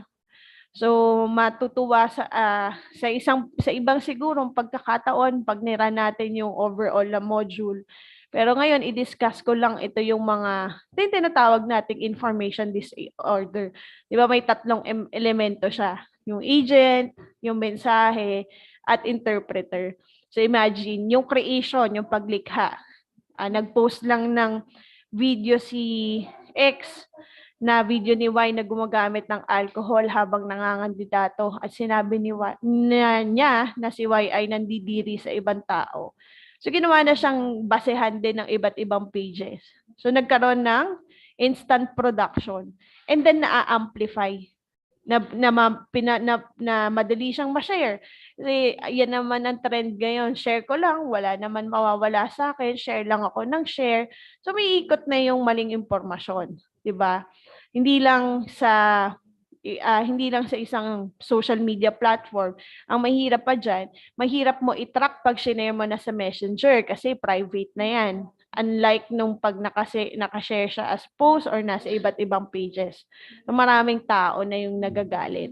At yun ang goal ng troll. Successful ang trolls kasi ang daming nagalit, ang daming naasar, ang daming naapektuhan.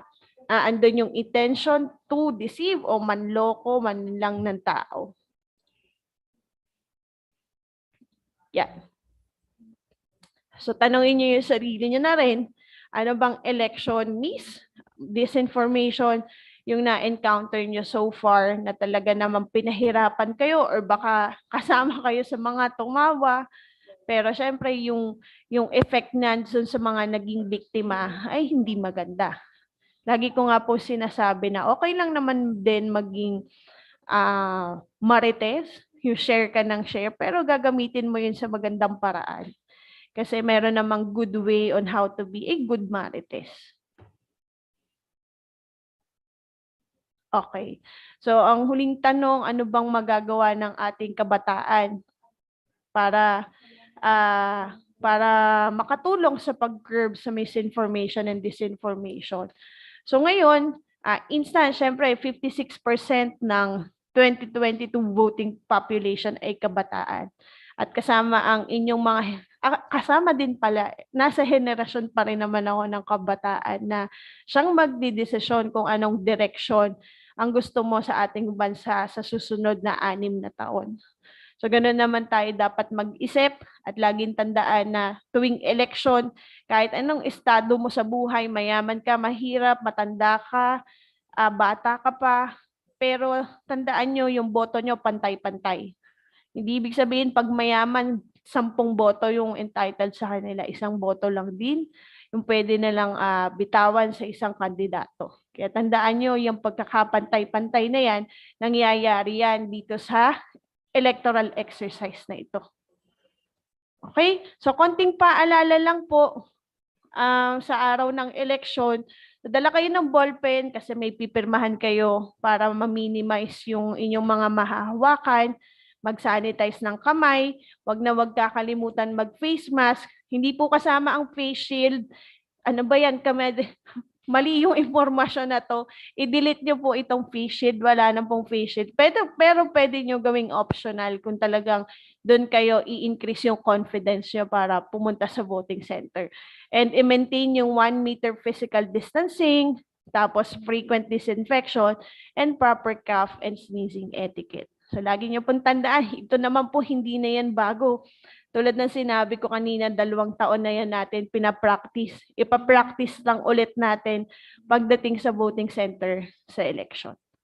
So tuloy po natin ang ating kwentuhan. Nakikita niyo po dito yung aming website and other social media accounts sa Facebook, sa Twitter, sa Instagram, sa TikTok, sa YouTube at aming pong mga contact numbers at email. So maraming salamat po at sana marami kayong natutunan na pwede nyo pong ma-share sa inyong pamilya, kakilala at mga kaibigan. So magandang umaga po ulit. All right. Thank you very much po, Ma'am Briza, for a very comprehensive discussion. Ang dami ko ring natutunan personally on the difference of mis, dis, and malinformation na sabi nga natin very rampant and observe natin sa kasalukuyan. And actually, even before election period, ay marami na rin talagang mga ganitong issue. So we have to use this information even after election po para mga positive and facts lamang ang na-share natin sa ating mga respective social media accounts. So once again, and bigyan po natin ng isang virtual clap, kahit 5 virtual clap, ang ating pong speaker from Nente Philippines, Ma'am Briza Rosales. So for your questions, baka may mga queries pa po tayo for Ma'am Briza, ay meron po tayo mamayang open forum. So open po ang ating chat box para maipon na po natin yan prior to our open forum. And Ma'am Briza, sana po masamahan niyo po kami throughout this activity. Baka mamaya meron pa tayong ma-encounter ng mga questions from our participants. Problem po, stay lang po ako dito. Alright, thank you very much po, Ma'am. Ayan, meron ding pahabol si Ma'am Steph from our local government monitoring and evaluation division at box. Huwag din po natin kalimutan na dalhin ang ating mga vaccination cards during voting. Apo. Ma'am, siguro idagdag ko na lang po na hindi po required actually ang magdala ng vaccination card or mag-present ng kahit anong RT-PCR test para po makaboto. Kasi po ito ay hindi part ng mga requirements. Nandyan po ang ating COMELEC na sasagutin din po yun. Pero kung sino po yung mag-a-appear sa Election Day Computerized Voters List o yung master list natin, yun po ang pabobotohin. And wala pong ibang requirement. Actually, ang ID po ay hindi rin requirement. Pine-present lang po yan kapag may nagcha-challenge ng identity nyo o kaya po humihingi ng supporting document si Electoral Board sa inyo kasi medyo halimbawa po, ng time ng registration, talagang bata pa kayo. Tapos ngayon, boboto kayo, medyo nag-iba yung itsura. So yan lang po yung mga instance na talagang ingi lang ng ID. So yan. Alright. Thank you very much po, Ma'am Briza. Pero hindi rin po masama na ready tayo lagi. In cases. Alright. So once again, thank you very much po, Ma'am Briza and everyone. So ayan, proceed po tayo sa ating next topic. Kanina, pinag-usapan natin ng mga electoral issues and election mis, mal, and disinformation.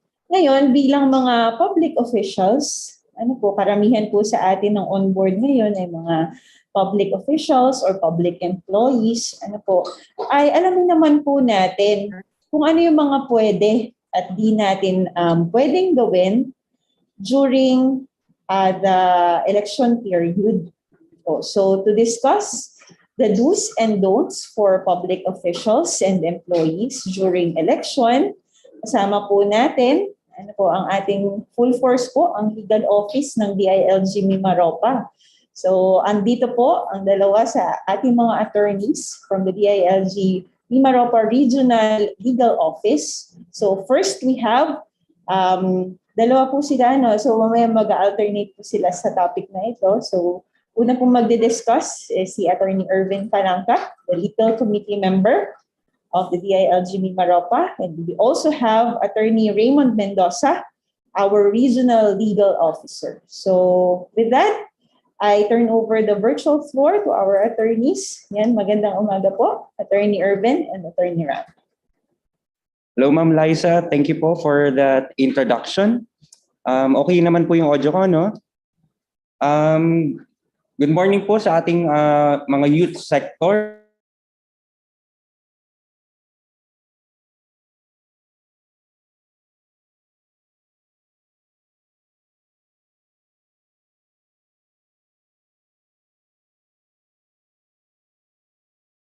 Don'ts for public officials and employees during the election. So allow us to share our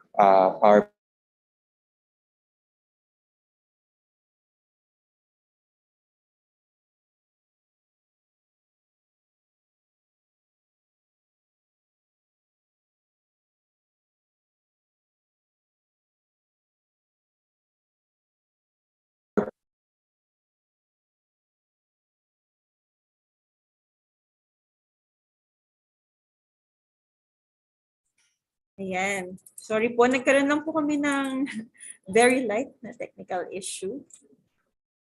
Naayos lang po natin saglit. So, while waiting po, siguro we can declare muna po a health break for 5 minutes. So, lahat po ng gustong mag-coffee or kailangan po mag-CR break. Ayan, ay pwede na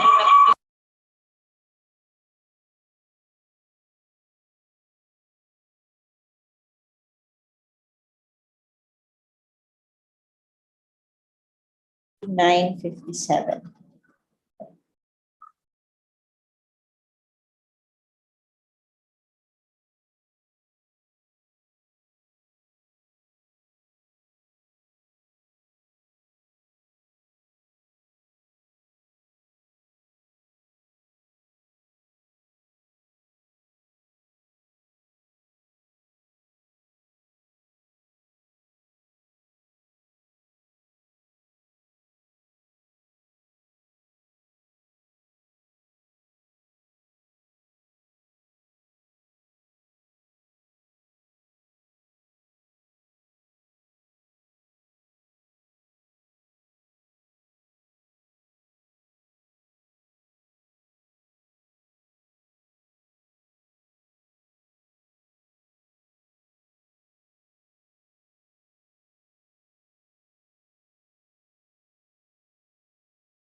Grabe nga yun! Napakaraming tanong. May mga botante kasing naguguluhan dahil mga tanong nila minsan, naiiwang walang sagot. O kung may sagot man, puro sabi-sabi, fake news, daming marites. Kaya nandito ang inyong COMELEC sa kanilang Voter Care Campaign para magbigay ng tamang sagot sa mga tanong ng bayan. May mga mahalaga lang po kaming paalala. Do not overvote. Ibig pong sabihin, bawal pong sumobra ng iboboto. Halimbawa po, isa lamang po ang kailangang presidente. Nakalagay naman po sa balota ang tamang bilang ng dapat iboto sa bawat posisyon. Nako! Bawal pong magkamali dahil isang balota, isang botante lamang po. Kaya ako, magdadala na ako ng listahan o kodigo ng mga napupusuan kong kandidato para iwas pagkakamali. Yun! Huwag pong kalimutang bumoto ng party list na nasa likod po ng inyong balota. Kapag naipasok na po ang balota sa VCM, mahalagang hintayin at i-check po ninyo ang voter's receipt. Dahil kung may mali, kailangan pong ipaalam agad-agad sa Electoral Board para maitala agad ang pagkakamali o ang tinatawag nating discrepancy. Ayos! Tandaan po natin ang mga paalalang to para walang masayang na boto. Dahil every vote counts. COMELEC cares, I care, we care.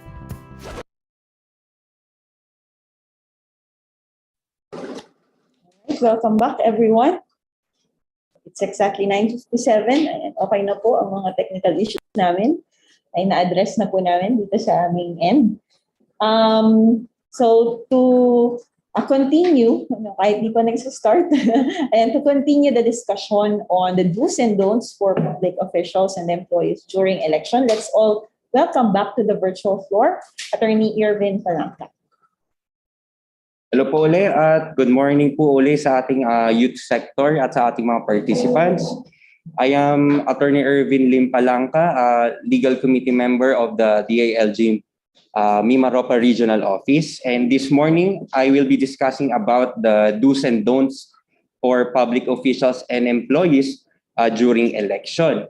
So, first topic po is ano po ba ang definition ng ating public officials? Of course, there are many laws that define what a public official is or who is a public official. So ang primary basis po natin dito is yung RA 6713 o yung ating Code of Conduct and Ethical Standard for Public Officials. So public officials, this includes elective and appointed officials and employees. So yung mga na-elect nating officials, they are considered public officers, and also those mga na-appoint na mga appointing officers. And in addition to that, it is whether they are permanent or temporary, and whether they are in the career or non-career service, and it includes military and police personnel. Also, hindi nagmamatter dito if they are receiving compensation or not, as long as they are appointive or elective officials. They fall under the definition of our law. So, next slide po. Fair elections are the foundation of democracy. So, in a democratic country, we are given the right to vote our respective representatives to govern our government. So, in order to achieve a fair elections, our elections must always be free. It must be orderly, honest, peaceful, and it must always be credible, so that ma-achieve natin yung ating ultimate purpose ng ating pagka-democratic country. So if hindi natin na-achieve yung pagiging free, orderly, honest, peaceful, and credible election, yung ating legitimacy ng ating pagboto ay nako-corrupt. So, if na-corrupt yung ating right to vote, our democracy is also threatened. So, yan po yun. So, next slide po. So for our first dues for public officials employees, number one, of course, they have the right to take part in an election by voting. So this is anchored with our right to suffrage provided by our Philippine Constitution, that all citizens of the Philippines, except those which are disqualified by law and at least 18 years of age and residing in the Philippines for at least 1 year and residing in the place where you intend to vote at least 6 months, yun po yung ating mga qualified to vote. So part po dyan, yung ating mga public officials and employees, you are given the right to take part in our election processes. So second dues for our public officials, you may express views on current political problems or issues. Of course, as a part of your right, public official, you may express your views on our kung ano yung mga problems ng ating bansa sa kasalukuyan. You may address them accordingly as long as you're doing it in accordance with our laws at hindi natin na-violate yung ating mga criminal laws. So yun po. In addition to that, a public officer and employees may mention names of candidates for public office whom he supports. So dito, medyo tricky lang itong ating allowed dito sa ating mga public officers and employees in mentioning the names of our candidates. Of course, we have to take note of our civil service rules regarding this. Of course, ang sabi naman dito, it is a general rule that a public officer and employee, you may mention the names of candidates whom you support.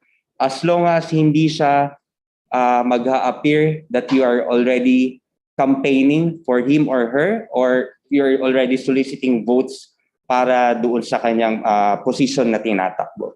So, as a general rule, allowed itong ating pag-mention sa mga names ng ating candidates na ating sinusuportahan. So, next slide po. So, another dues for our public officers and employees, you may also express opinions on the probable issues in the forthcoming election. So, ito, kung ano yung mga issues na nakikita ninyo sa ating darating na halalan, ay you are allowed to express kung ano yung inyong mga nakikita na posibleng maging problema or magiging or problema na hinaharap para sa ating darating na election. So hindi naman po yan prohibited as long as yun nga dapat it is within the ambit of the provisions of the law na hindi tayo lumalampas sa inaalaw ng batas kung paano mag-express ng ating mga opinions with regard to our election laws, with regard to our upcoming elections. So another dues ay yung ating mga social media functions such as liking, commenting, sharing, reposting, or following a candidate's or party's account. Yun. So as a public official and employee, allowed naman po tayong mag-like ng ang mga social media posts ng ating mga candidates or yung mga parties nila as long as hindi, yun po, as a rule, pwede natin itong gawin, but we have to take it into our minds na it should not appear na hindi siya lalabas na kina-campaign or nagsusolicit tayo ng votes in favor or against a particular candidate. So, yun po yung ating dapat iwasan. So, if you intend to comment for a particular candidate or a political party, caveat na lang na isipin nyo na lang na kapag nandun na kayo sa ganong situation ay isipin nyo na lang na dapat hindi siya lalabas na you are campaigning for him or her. So yun po yung ating mga do's for our public officials and employees. Next slide po, ma'am. For our don'ts sa ating mga public officials, so bakit po tayo merong mga don'ts para sa ating mga public officials?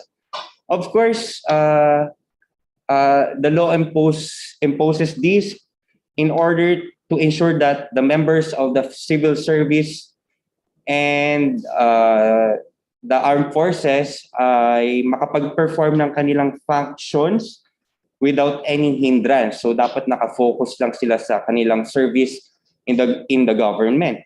Also to avoid spoil system. So para hindi maging bulok yung ating magiging sistema sa pamahalaan.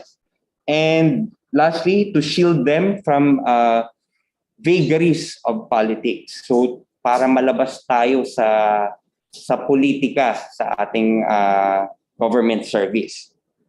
So for our first don'ts is vote buying and vote selling.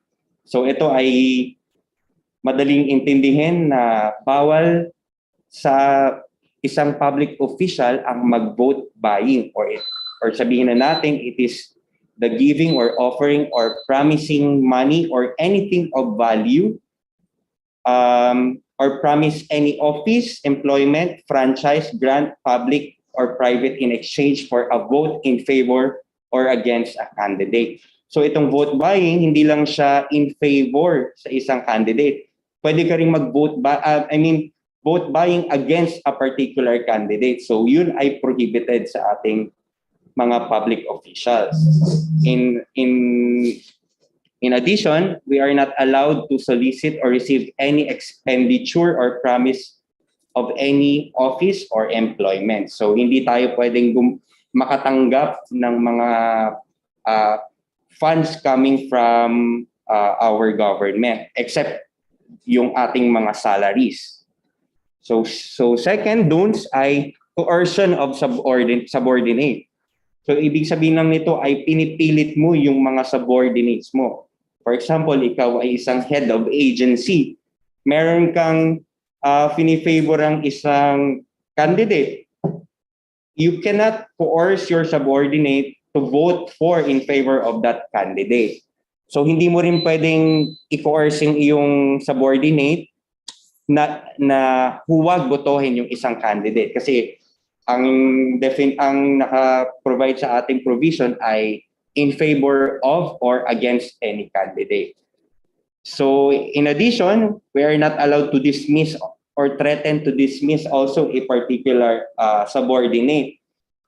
So hindi natin pwedeng tanggalin yung isang public official, yung subordinate sa kanyang position kung hindi susundin yung gusto ng kanyang head of agency. Hindi rin pwede bawasan ng sahod or i-demote or ilipat sa ibang agency yung employee na yun for that particular aspect. Hindi rin pwedeng i-suspend or i-separate nga yung ating subordinate for yun nga, dahil hindi ka nag-favor doon sa gusto ng iyong head of agency. So this provision particularly applies doon sa mga merong nag-exercise ng authority over a particular employees. So next slide po. For number 3 na ating don'ts ay yung ating appointment of new employees, creation of new position, promotion, or giving of salary increases. So ito po ay prohibited sa ating mga offices 45 days prior to local election. So ating elections po ay May 9 at mag-a-apply po yung 45 days, magsa-start yung 45 days sa noong March 25 of this year. So bawal po yun ang pag-appoint ng employees or gagawa tayo ng bagong position for that particular employee. Bawal ang promotion, bawal din ang salary increases. However, that is our general rule. Merong mga exemptions yung ating itong prohibition na ito. First, exemption is upon prior approval of the COMELEC. So ito, si COMELEC, may ini-issue silang resolution regarding this on how to apply for exemption or on how to receive their authority in the appointment of government employees. So allowed po yan if meron ng approval from COMELEC. Also, additional exemption if the worker to be hired shall be under the contract of service of job order. So itong ating mga contract of service and job orders, they are allowed to be hired even during the 45 days prior ng election period, because ang explanation dyan ay they are not governed by the civil service law. So they are not considered in the government service. So they are allowed to be hired in the government offices or agencies. So additional exemption ay if merong urgent need sa employee na i-appoint. If ever na importante yung position, merong nawala doon sa current position and election period ngayon, pwedeng mag-appoint doon sa position na yon as long as meron pa rin prior approval kay COMELEC. So kailangan pa rin siyang bigyan ng notice si COMELEC if merong urgent need na i-hire yung isang employee for a particular position. So for promotions, salary increases, and grant of privileges, they are totally banned po within 45 days prior to the local elections. So wag po nating kalimutan yan na ito po ay prohibited under our election laws. Next slide po, ma'am. Additional prohibition po sa ating mga public officers ay we are prohibited against the release, disbursement, or expenditures of public funds. So any public official or employee, including barangay officials, so kasama po natin yung mga barangay officials dyan, take note po, and those of government-owned and controlled corporations or yung ating mga GOCCs and their subsidiaries, who during 45 days before a regular election releases, disperses, or expends any public funds for the following. So ito po yung mga bawal. As a rule, bawal na bawal po ang pag-release, disperse, and expend ng mga public funds. For public works, except ito po yung mga exceptions sa public works na pwedeng gawin. First is the maintenance of existing and or completed public works project. So po, yung public works ay for maintenance purposes, or natapos na yung project, pwede siyang i-continue during the election period. In addition, work undertaken by contract through public bidding held or by negotiated contract awarded before the 45-day period before election. So ito yung kapag meron ng mga na-award na biddings prior to the 45 days. So i-apply natin ngayon, if yung bidding ay na-award na before March 25, ay pwede po siyang i-continue yung mga public works na nag-undergo doon sa public bidding. Additional exception ay yung payment for the usual cost of preparation for work drawings, specifications, bill of materials, estimates, and other procedures preparatory to actual construction. So yan po ay allowed din po yan na ma-disburse during the election period. And last exemption is yung mga emergency works necessitated by the occurrence of a public calamity. So ito po kapag merong mga kalamidad na dumating sa ating bansa during the election period for emergency purposes, ay pwede po tayong release or mag-disperse ng mga public funds regarding that. Pero we have to take it in mind na hindi sinabi na exempt ito ay agad-agad ninyong itutuloy yung mga public works. Meron tayong mga resolutions na ini-issue ang ating COMELEC regarding this on how to apply for exceptions. So in order to continue yung mga exempted na mga public works, you have to apply ng certificate, I think certificate of exemption yung tawag sa ating COMELEC before ninyo ma-continue yung mga public works na ina-exempt nga nitong provision na ito. So para hindi tayo malito or mahirapan, as much as possible pag mayroong mga public works, we have to consult yung ating COMELEC regarding this before i-continue to avoid transgression po ng ating mga batas. So next slide po. Additional prohibition po natin is yung construction of public works, delivery of materials for public works, and issuance of treasury warrants and similar devices. So ito po, similar din ito doon sa ating previous slide against expenditures of public funds. Ito naman ay yung regarding sa construction of public works sa ating government offices or government agencies. Ito ay prohibited din during the period of 45 days preceding a regular election.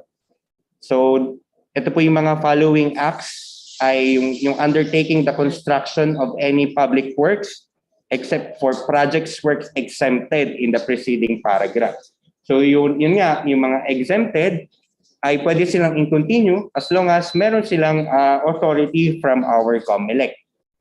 Second, those yung mga issues, uses or avails of treasury warrants or any device undertaking future delivery of money, goods, or other things of value chargeable against public funds. So yun po, because it involves public funds, and based doon sa ating previous prohibition ay bawal tayong mag-disperse ng ating mga public funds for public works. Slide po, ma'am. Additional don'ts po natin sa ating mga public official ay yung suspension of elective provincial, city, municipal, or barangay officers.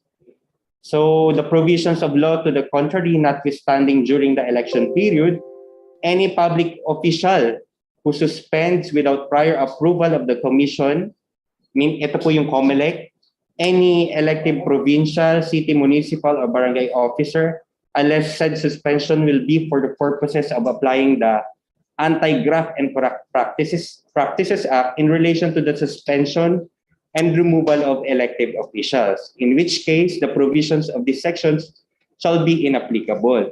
So ito po yung mga may power to suspend a public elective officials. So bawal na bawal po silang patawan ng suspension during election period. In addition po dyan sa ating provisions ng Local Government Code under RA 7160, na naglalagay dyan na 90 days prior to elections ay bawal silang magkaroon ng mga administrative investigations sa mga administrative cases na i-file sa mga ating local sanggunian. So if meron namang napatawan na ng preventive suspension or suspension during the election period, ay deemed lifted kasi because of this prohibition. Except kapag ang inyong case ay involving ng Graft and Corrupt Practices Act, yung provisions po dito ng prohibition against suspension ay hindi na mag-a-apply. So yung suspension nyo in violation of Anti-Graft and Corrupt Practices Act ay magko-continue pa rin siya. So yun po as a rule, bawal po ang ating pag-suspend sa mga elective provincial, city, and municipal or barangay officers. Except kapag meron naman din pong approval ng ating COMELEC. Pwede naman po siyang mag-suspend as long as merong authority from COMELEC. So we have to dapat mo nating tandaan yan na para hindi tayo mag-violate ng ating mga election. So for next topic, I am calling now Attorney Raymond Mendoza to discuss the intervention of public officers and employees. Morning po, sir. Morning, bro.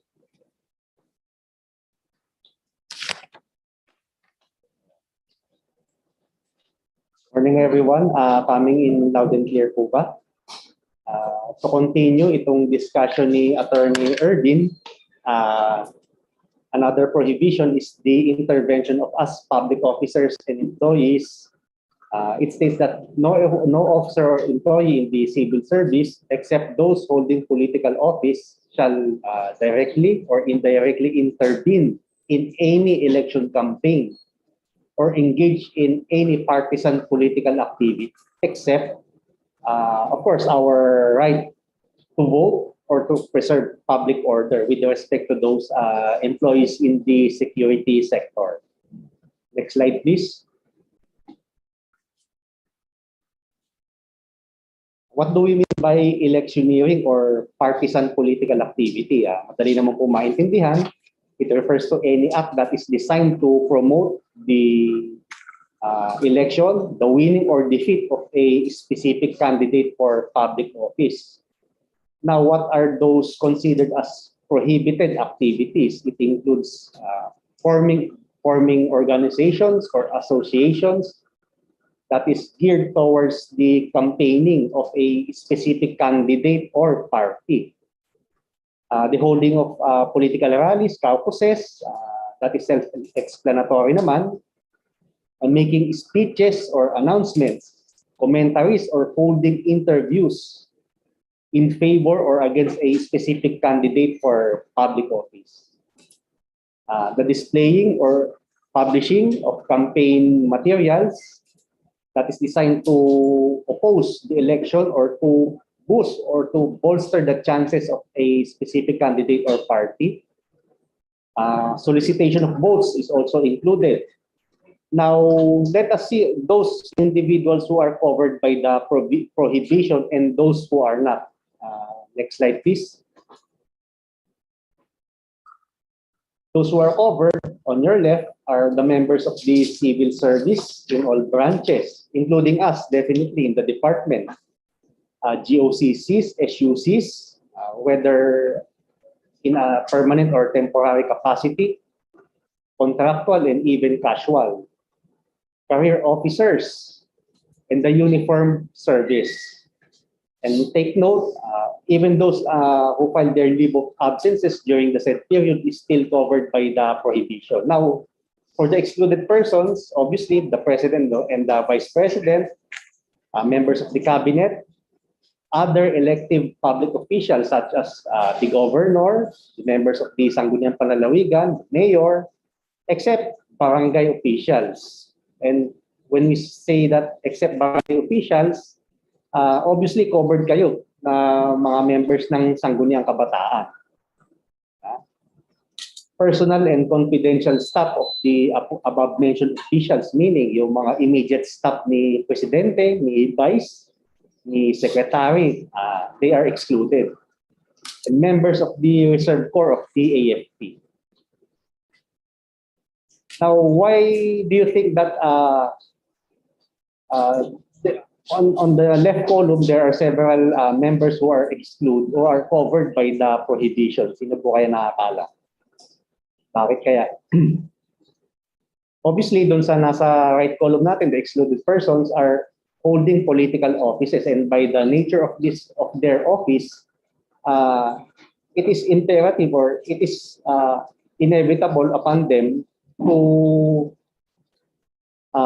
perform acts that constitutes electioneering or partisan political activity. Basically, they are holding political offices. But on the left column, the covered person, tingnan po natin yung ba tinatawag doon? Yung Republic Act 6713.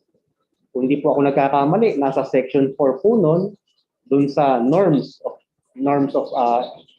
conduct ng public officers and employees that we must display political neutrality, meaning we provide service to everyone without unfair discrimination and regardless of party affiliation or preference. So it appears that the reason behind the prohibition is under our 6713.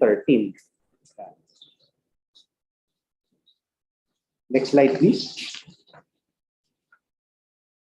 Under CSCMC number 30, obviously, readily available naman po ang reference natin.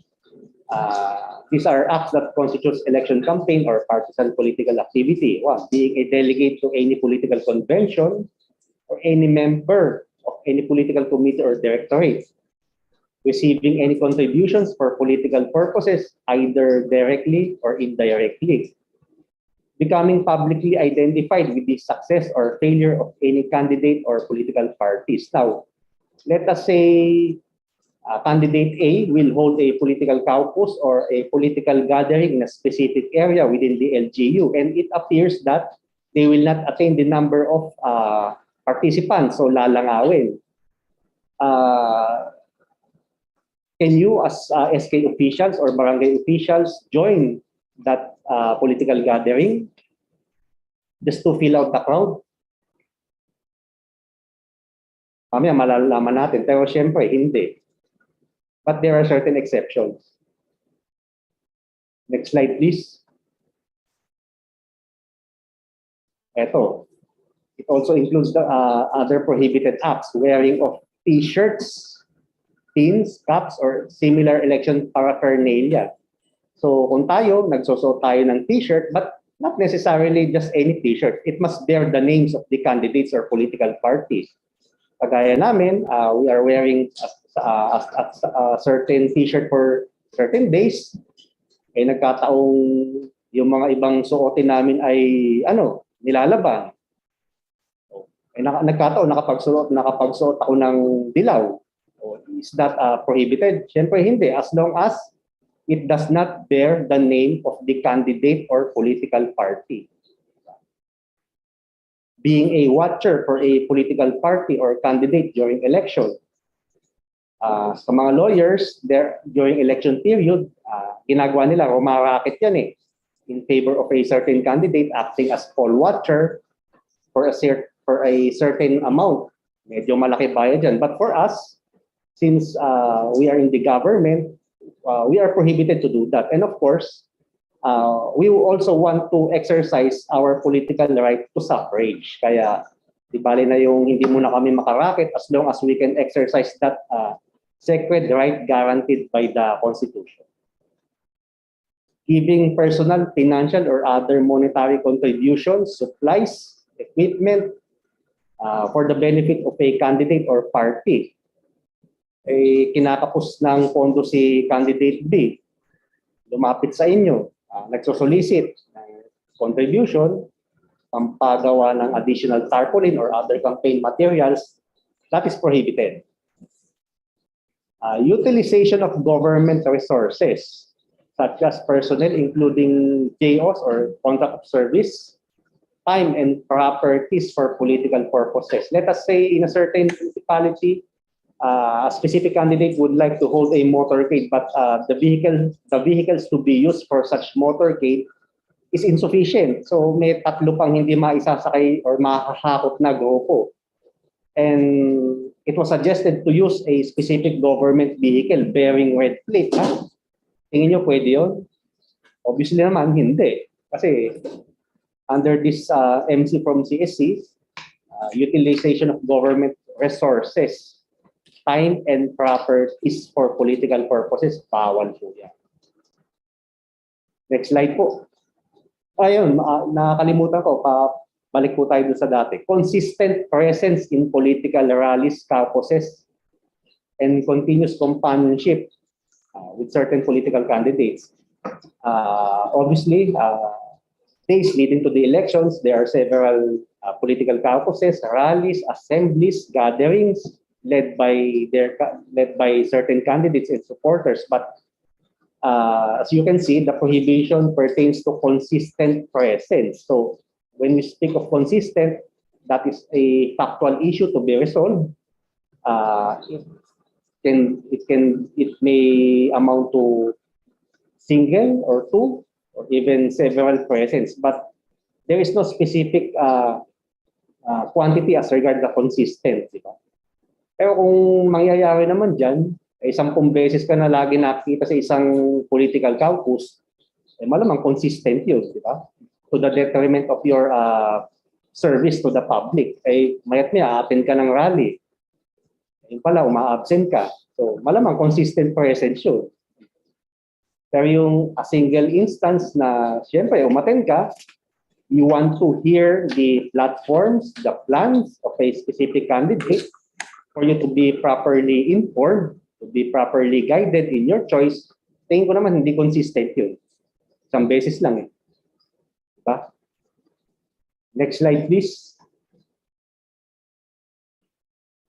Illustrative examples by jurisprudence. Ayan, bawal na naman ito. Distribution of handbills, leaflets.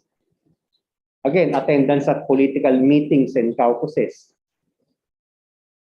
And distribution of letters indicating to run for public office.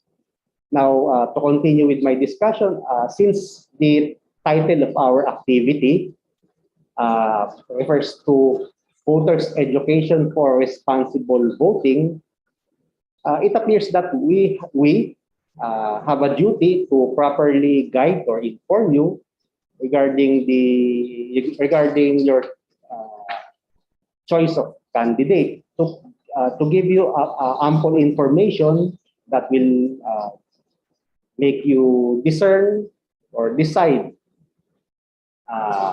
in choosing your candidates based on facts, based on law, but obviously not based on disinformation or whatever that is mentioned a while ago by Lente. Now, if next slide, please. If you will notice under the Code of Conduct of Public Employees, yung RA 6713, nandito po yung ilang norms na makikita po natin. Unang-una, commitment to public interest, professionalism, justness and sincerity, political neutrality. Next slide, please. Responsiveness to the public, nationalism and patriotism, commitment to democracy and simple living. Bukod po dyan, mayroon pa po tayong mayroon pa po tayong sinasabi sa saligang batas na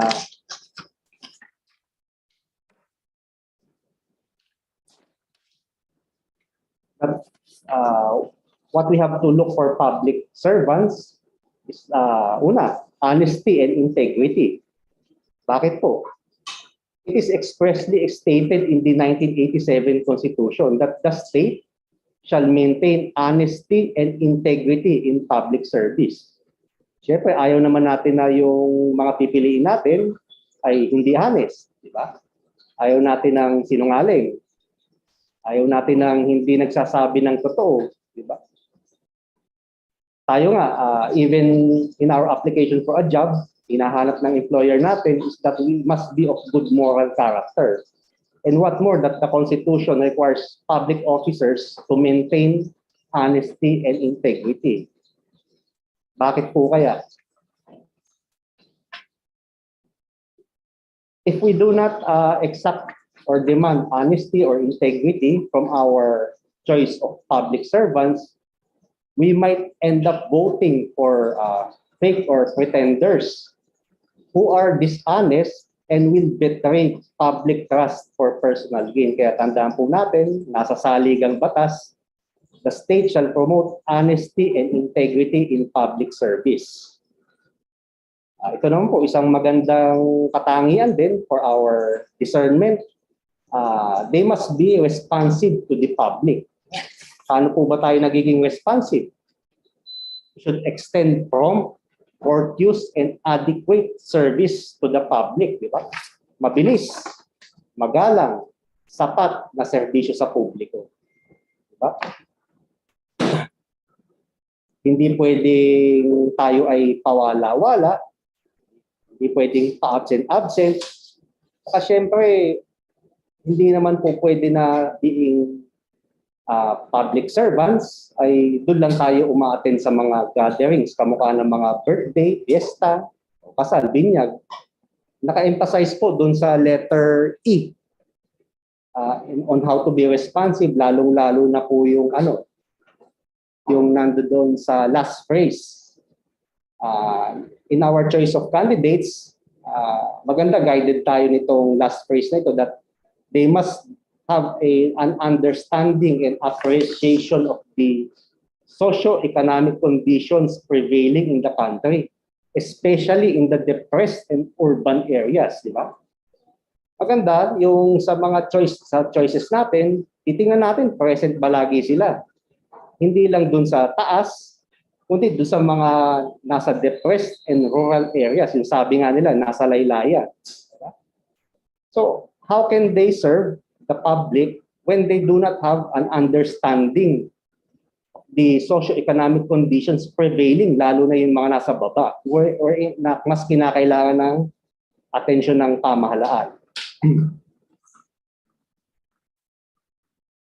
Siyempre, nasa saligang batas din po sa accountability of public officers and employees that the public officer must always be accountable to the people. They must serve with utmost responsibility, integrity, loyalty, efficiency, and act with patriotism and justice. And of course, pinakalas, simple living. Bakit? Diba? Simple living and lead modest lives. Anong tingin natin kung if a certain public officer or employee has that habit or practice of displaying ostensible amount of wealth, pagiging magarbo, diba, it might lead to an impression that such employee is engaged in graft and corrupt activities. Mind you, tayo sa public service, it is not enough that we are modest or displaying simple living. We must also avoid an instance wherein the public will create an impression to us that we are engaged in graft and corrupt activities. Yeah. Malinaw po tayo doon. Lahat naman po ng traits na ito ay naririto po sa Republic Act 6713. If you have time this afternoon or days leading to the election and to properly guide or to properly inform you in making an informed choice, di ba? Kaya nga tinatawag na Voters Education for Responsible Voting. Maganda, basahin po natin ito for our proper guidance. I hope I am clear sa presentation, and the same goes with Attorney Ervin Palangka. Thank you and stay safe always. All right, thank you very much po, Attorney Ervin and Attorney Ram, for the very comprehensive discussion on the do's and don'ts for public officials and employees during election. So, I know every one of us knows naman na po na as public officials and employees, we all have our responsibilities. And maganda rin po na alam din natin yung mga pwede din natin gawin. Kasi at the end of the day, lahat po tayo, regardless kung public official or employee tayo or we are private citizens, ay binigyan ng ating konstitusyon ng karapatan para bumoto at para bumoto ng responsable. All right, so ayan, Ma'am Sid. Ayan, so thank you po again, Attorney Ervin at saka Attorney Ram para sa comprehensive discussion. And ngayon po ay magkakaroon muna tayo ng 5-minute health break. So time check, it's already 10:39. So gawin na natin 6 minutes. So please be back po ng 10:45 para po sa continuation ng ating information drive on responsible voting of the youth and 2022 elections. Thank you.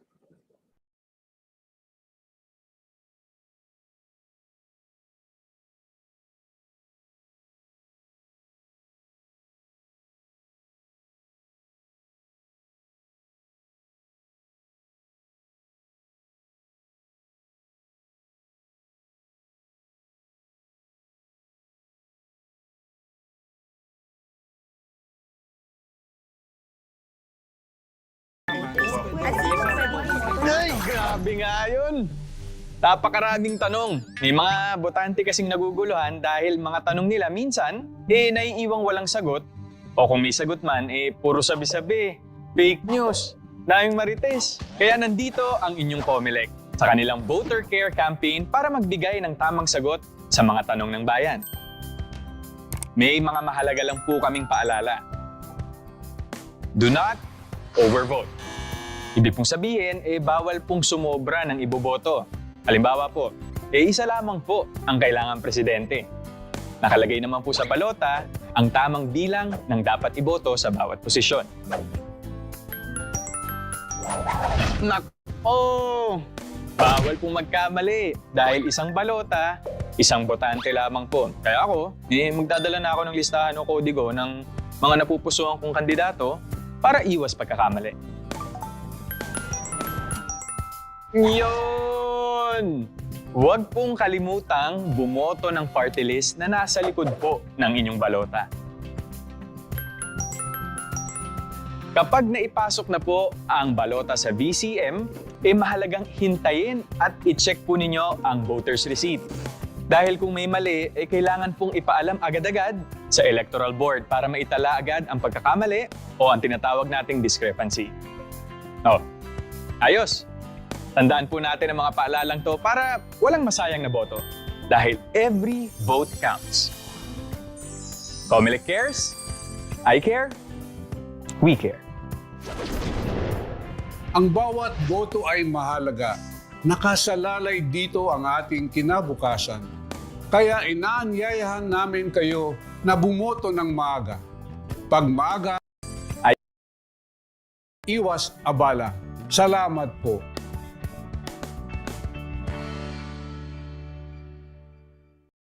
Kailan Ay, grabe nga yun! Napakaraming tanong. May mga botante kasing naguguluhan dahil mga tanong nila minsan, naiiwang walang sagot. O kung may sagot man, puro sabi-sabi, fake news, daming marites. Kaya nandito ang inyong Comelec sa kanilang Voter Care Campaign para magbigay ng tamang sagot sa mga tanong ng bayan. May mga mahalaga lang po kaming paalala. Do not overvote. Ibig pong sabihin, bawal pong sumobra ng iboboto. Halimbawa po, isa lamang po ang kailangang presidente. Nakalagay naman po sa balota ang tamang bilang ng dapat iboto sa bawat posisyon. Nako! Bawal pong magkamali dahil isang balota, isang botante lamang po. Kaya ako, magdadala na ako ng listahan o kodigo ng mga napupusuan kong kandidato para iwas pagkakamali. Yun! Huwag pong kalimutang bumoto ng party list na nasa likod po ng inyong balota. Kapag naipasok na po ang balota sa VCM, mahalagang hintayin at i-check po ninyo ang voter's receipt. Dahil kung may mali, kailangan pong ipaalam agad-agad sa Electoral Board para maitala agad ang pagkakamali o ang tinatawag nating discrepancy. Ayos! Tandaan po natin ang mga paalalang to para walang masayang na boto. Dahil every vote counts. Comelec cares, I care, we care. Ang bawat boto ay mahalaga. Nakasalalay dito ang ating kinabukasan. Kaya inaanyayahan namin kayo na bumoto ng maaga.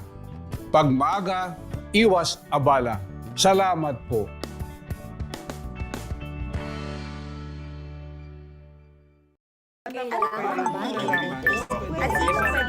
Ay, grabe nga yun!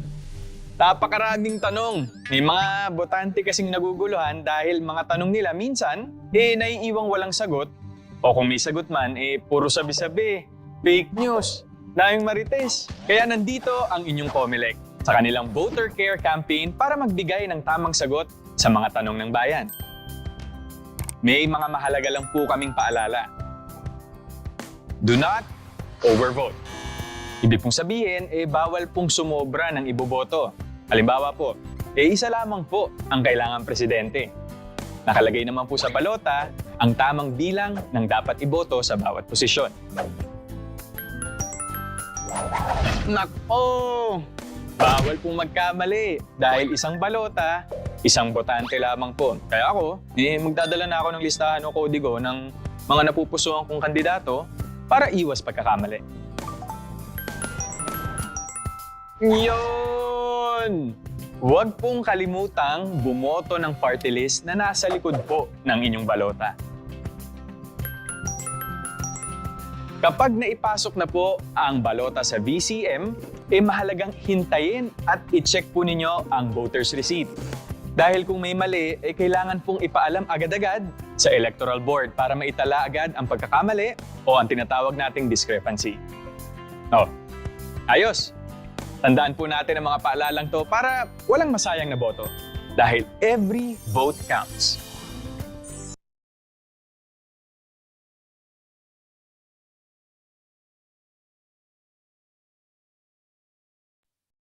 Ayan. So muli po ay nagbabalik tayo para sa ating information drive on responsible voting of the youth and 2022 elections. So sabi po ng aking kasamaan dito, papunta pa lang po daw po tayo sa exciting part. And to discuss po yung ating sunod na topic, which is the COMELEC Resolution 10732 and other pertinent guidelines, may we call on the Regional Election Officer or Attorney 3 from COMELEC Mimaropa, Attorney Nina Rose B. Abiquibil. Ma'am, over to you po. Good morning po. Let me just share po my screen.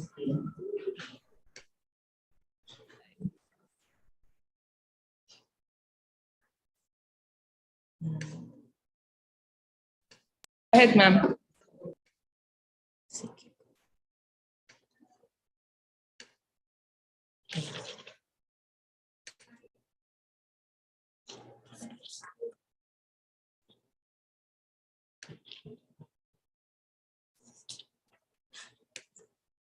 And so, good morning po ulit. Ang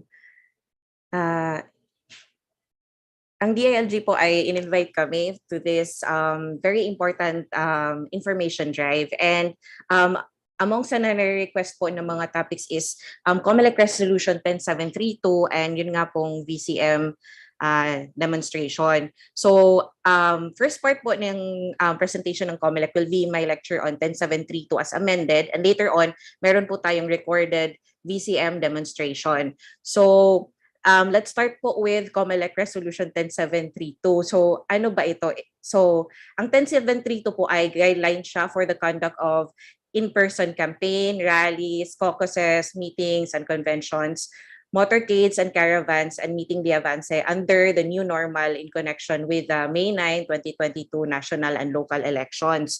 So, before po, nung wala pa pong pandemic, ang all applications for permits po to hold public meetings, rallies, or other political activities are only filed with the authorized city or municipal official dun sa concerned city or municipality po kung saan gaganapin yung activity, and they will acknowledge the receipt in writing, post it in conspicuous place in the city hall or municipal building, and submit to the election officer concerned on the first working day of each week the list of applications, if any, during the previous week and the action taken on it. So, sino po ba ang nag-a-approve nitong nung wala pa pong pandemic? Sinong nag-a-approve po ng permit and when? So, within 3 days after filing, ang local authority concerned po will act on the application in writing, giving all candidates and parties equal and fair opportunity as to date, time, and place to hold public political meetings or rallies. If it is enacted 3 days from filing, it is deemed approved.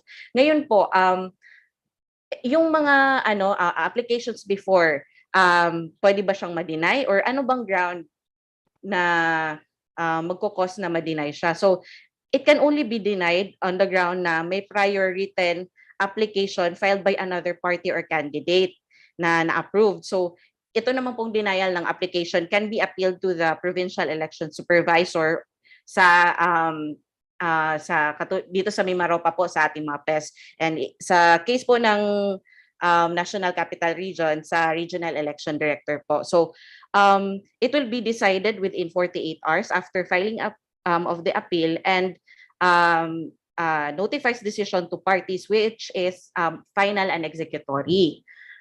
Ngayon po, ano yung mga noong wala pang pandemic, ano yung prohibited acts during public rally? So, it is unlawful for any candidate, party, or any person to give or accept free of charge, directly or indirectly, transportation, food and drinks, or anything of value during and within 5 hours before and after a public meeting, rally, or other political activity, or to give or contribute directly or indirectly money or things of value for such purpose. So yun po yung bago mag-pandemic. Ngayon po, the Commission on Elections, in its effort na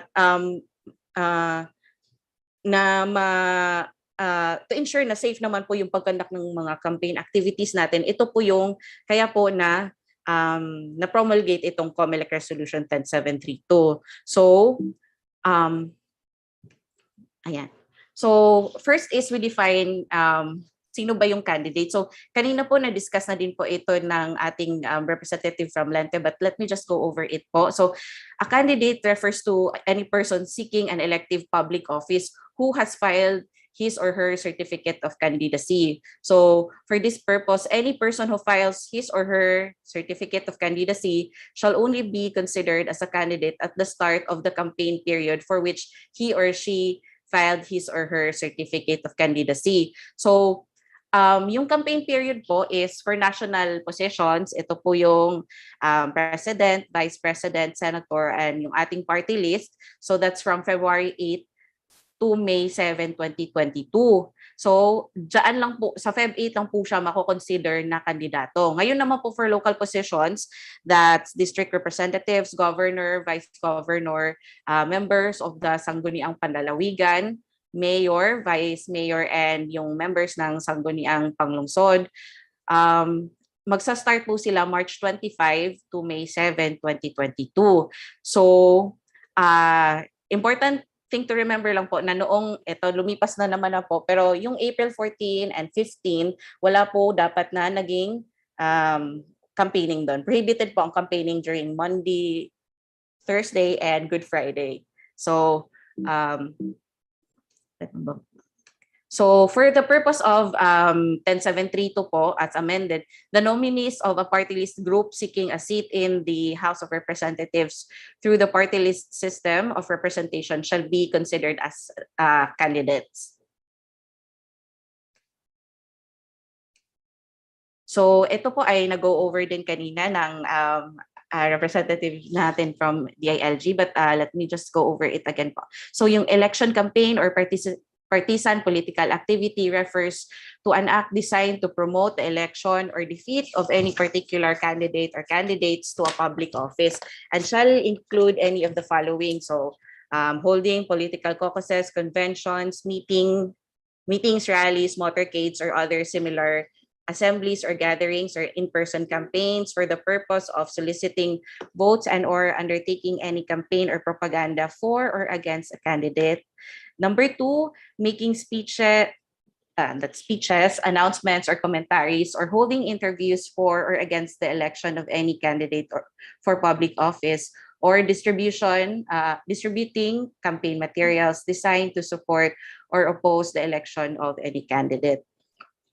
So ito po yung for 10732 specific po siya na in-person campaign, rallies, caucuses, meetings and conventions, motorcades and caravans, meeting the avance po ang kanyang covered lang.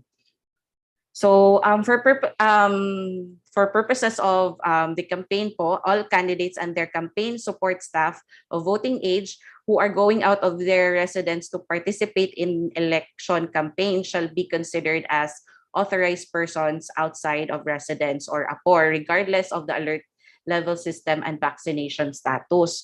So ang hindi lamang po pwede ay ito, subject naman po ito sa prevailing IATF and EID guidelines na for the specific period, the following are not allowed to join or participate.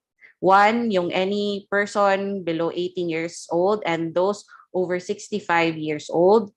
Number 2, those with immunodeficiency, comorbidity, and other health risk, and yung heavily pregnant women. So, ito po, requirements of participants of election campaign. So, subject ito po to prevailing IATF MEID guidelines. All persons participating in election campaigns in whatever capacity are mandated to wear full coverage face shields and face masks. So ngayon po, kasi ang ating alert level, ang kailangan lang po natin ay face masks. So ito po talaga kung ano yung guidelines ng IATF, yun po yung susundin natin. So as of now, face mask lang, sapat na. And then observe minimum public health standard at all times. So physical distancing, tapos yung proper hygiene po when sneezing, and then yung avoid touching yung commonly touched surfaces, mga ganon. Next is categories for areas under the different alert level classification. So ito po, we followed yung category level natin corresponds to the category level ng IATF MEID alert level system. So kung category 1 sa under COMELEC Resolution 10732, that corresponds to alert level 1, category 2, alert level 2, and 3 to level 3, 4, level 4, and then category 5 to alert level 5. So, let's start po with yung sa in-person campaign.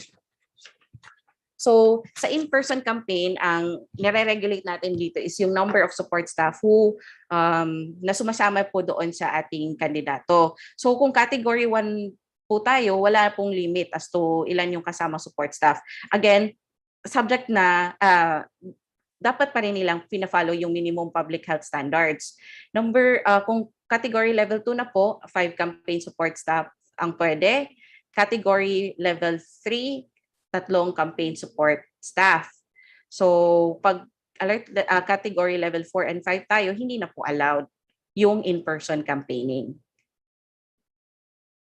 Next po is threshold of for caucuses, meetings, conventions, rallies, and meeting the advances. So, one common thing po nito is parang nasa enclosed outdoor siya or indoor siya na enclosed po yung venue.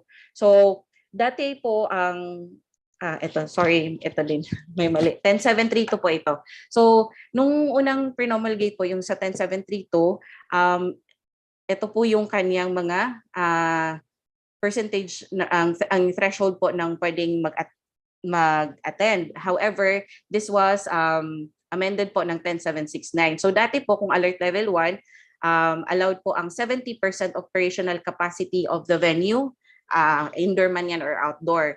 Pero sa ngayon po, 100% pwede po operational capacity of the venue, whether indoor or outdoor. Category level 2, dati 50%, ngayon 70% po, whether indoor or outdoor. Category level 3, dati 50% both yung 50% enclosed outdoor only. Ngayon, na-expand po siya, pwede 50% pa rin po yung enclosed outdoor, and then pwede din po yung indoor na 30%. And then, category level 4, allowed up to 30% of the operational capacity of the venue for enclosed outdoor only. And then, ito po na-expand po ulit, pwede pa rin po yung enclosed outdoor na 30% plus 10% kung indoor naman po yung venue natin. Again, for category level 5, hindi po allowed ang itong mga caucuses, meetings, conventions, rallies, and meeting the advance.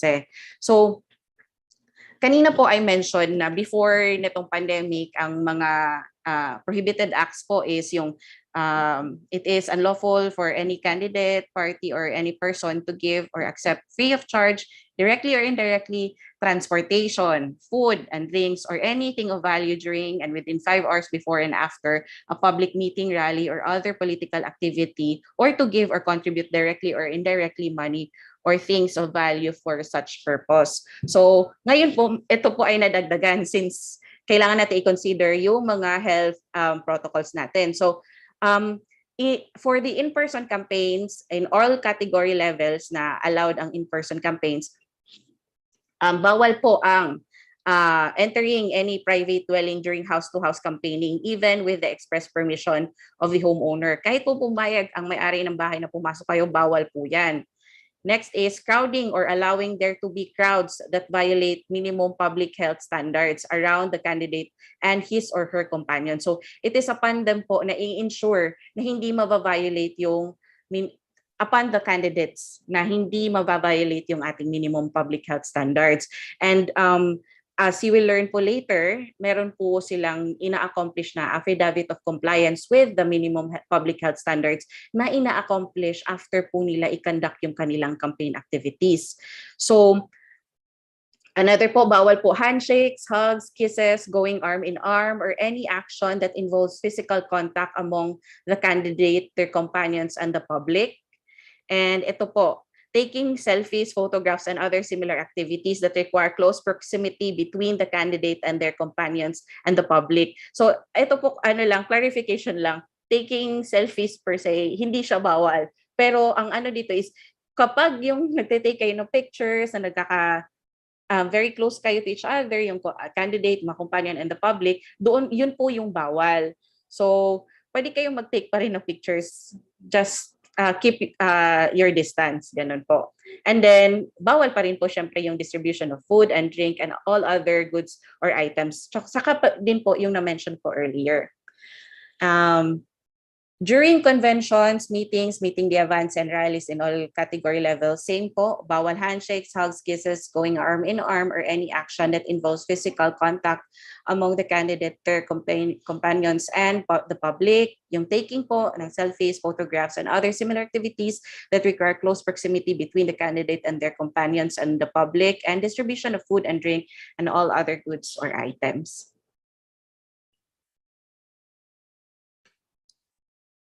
So next po ay yung ating motorcades and caravans. Kanina nakita ko po yung shinare na picture during dun sa discussion ni Ma'am Riza, yung tinake yung picture from a Thai activity and then ginamit po sa ano. So ito po yung sample, motorcades and caravans. So dahil po meron tayong, dahil nasa pandemic po tayo, kinakonduct natin yung campaign, and meron po tayong limitation na sinet for kung sino lang yung pwedeng sumakay doon sa ating mga vehicles na gagamitin. So nakadepende sa type of vehicle and sa category level po na implemented on the specific municipality or city. So kung trucks, buses, mini trucks, and jeepneys, 100% po pag category 1, 70% category 2, 50% kung category 3, category 4, pwedeng hanggang 30% of the capacity of the vehicle. Category 5, hindi po allowed ang motorcades and caravans. So ito po, SUVs, sedans, and owner-type jeeps, tricycles din po, ito. Full capacity po siya, category 1 and 2. Para naman po sa yung mga SUV, sedans, and owner-type jeepneys, kapag category 3 and 4 po siya, allowed po siya up to 2 passengers per row and 1 passenger on the driver's row. So, bali total 4 lang po, and then not allowed po siya sa category 5. So, sa category 5, not allowed po talaga sa lahat. So, for tricycles po ulit, kapag category 3, 1 passenger in the sidecar and isa sa back ride. Tapos kapag category 4 na po, wala na pong pwedeng sumakay sa back ride. So yung nasa sidecar lang po, yun lang po ang pwedeng passenger ni tricycle. Tapos sa motorcycles, for categories 1 and 2, pwede 1 back ride passenger, and categories 3 and 4, walang back ride na pwede. Yung driver lang yung pwede, and walang bawal sa category 5. So it is important to remember that in all category levels, adequate air exchange and ventilation must be ensured at all times. And ito for category levels 3, 4, and 5, only candidates, campaign leaders, and supporters belonging to the same household are allowed to be in the same vehicle. So, yung 10732 po, dati po ay, parang category 1, 2, sa lahat ng category levels po, ang nakaset po talaga is, dapat yung kandidato, campaign leaders, and supporters belonging to the same household lang ang allowed sa same vehicle. Pero with 10769 po, parang naging mas po siya, less strict siya. And then sa category 3, 4, and 5 lang po siya applicable. So prohibited activities during motorcades in all category levels. So ito po, bawal po yung stopovers, layovers, and other similar stoppages for the conduct of other election campaign activities. Tapos, same pa rin po yung 2nd to 4, yung handshakes, hugs, yung physical contact among candidate, their companions, and the public, and then yung taking selfies or yung photographs na close proximity, and then distribution of food and drink and all other goods or items. So, ito po, sino po yung nag-implement or who is the committee tasked po with implementing 10732 as amended by 10769. So ito po ay ang ating COMELEC Campaign Committee. So meron po siyang 4 na level. So meron tayong national level, regional level, provincial, and municipal or city. Sa kanyang composition po, sa national level, ang ating pong commissioner in charge, ang chairperson. Ang members po ay ang DOH Secretary, PNP Chief, AFP Chief, and the DILG Secretary. For the regional level po, ang ating pong Regional Election Director, Jose Nick A. Mendros, ang chairperson.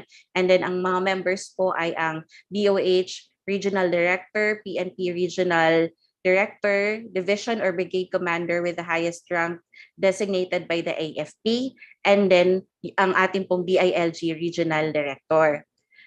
For Provincial COMELEC Campaign Committee, si PES po, ating Provincial Election Supervisor, ang chairperson, and then members niya po ay ang highest ranking provincial official of the DOH, the PNP Provincial Director, either the battalion commander of the AFP or the highest ranking officer in the area, and then ang ating pong DILG Provincial Director.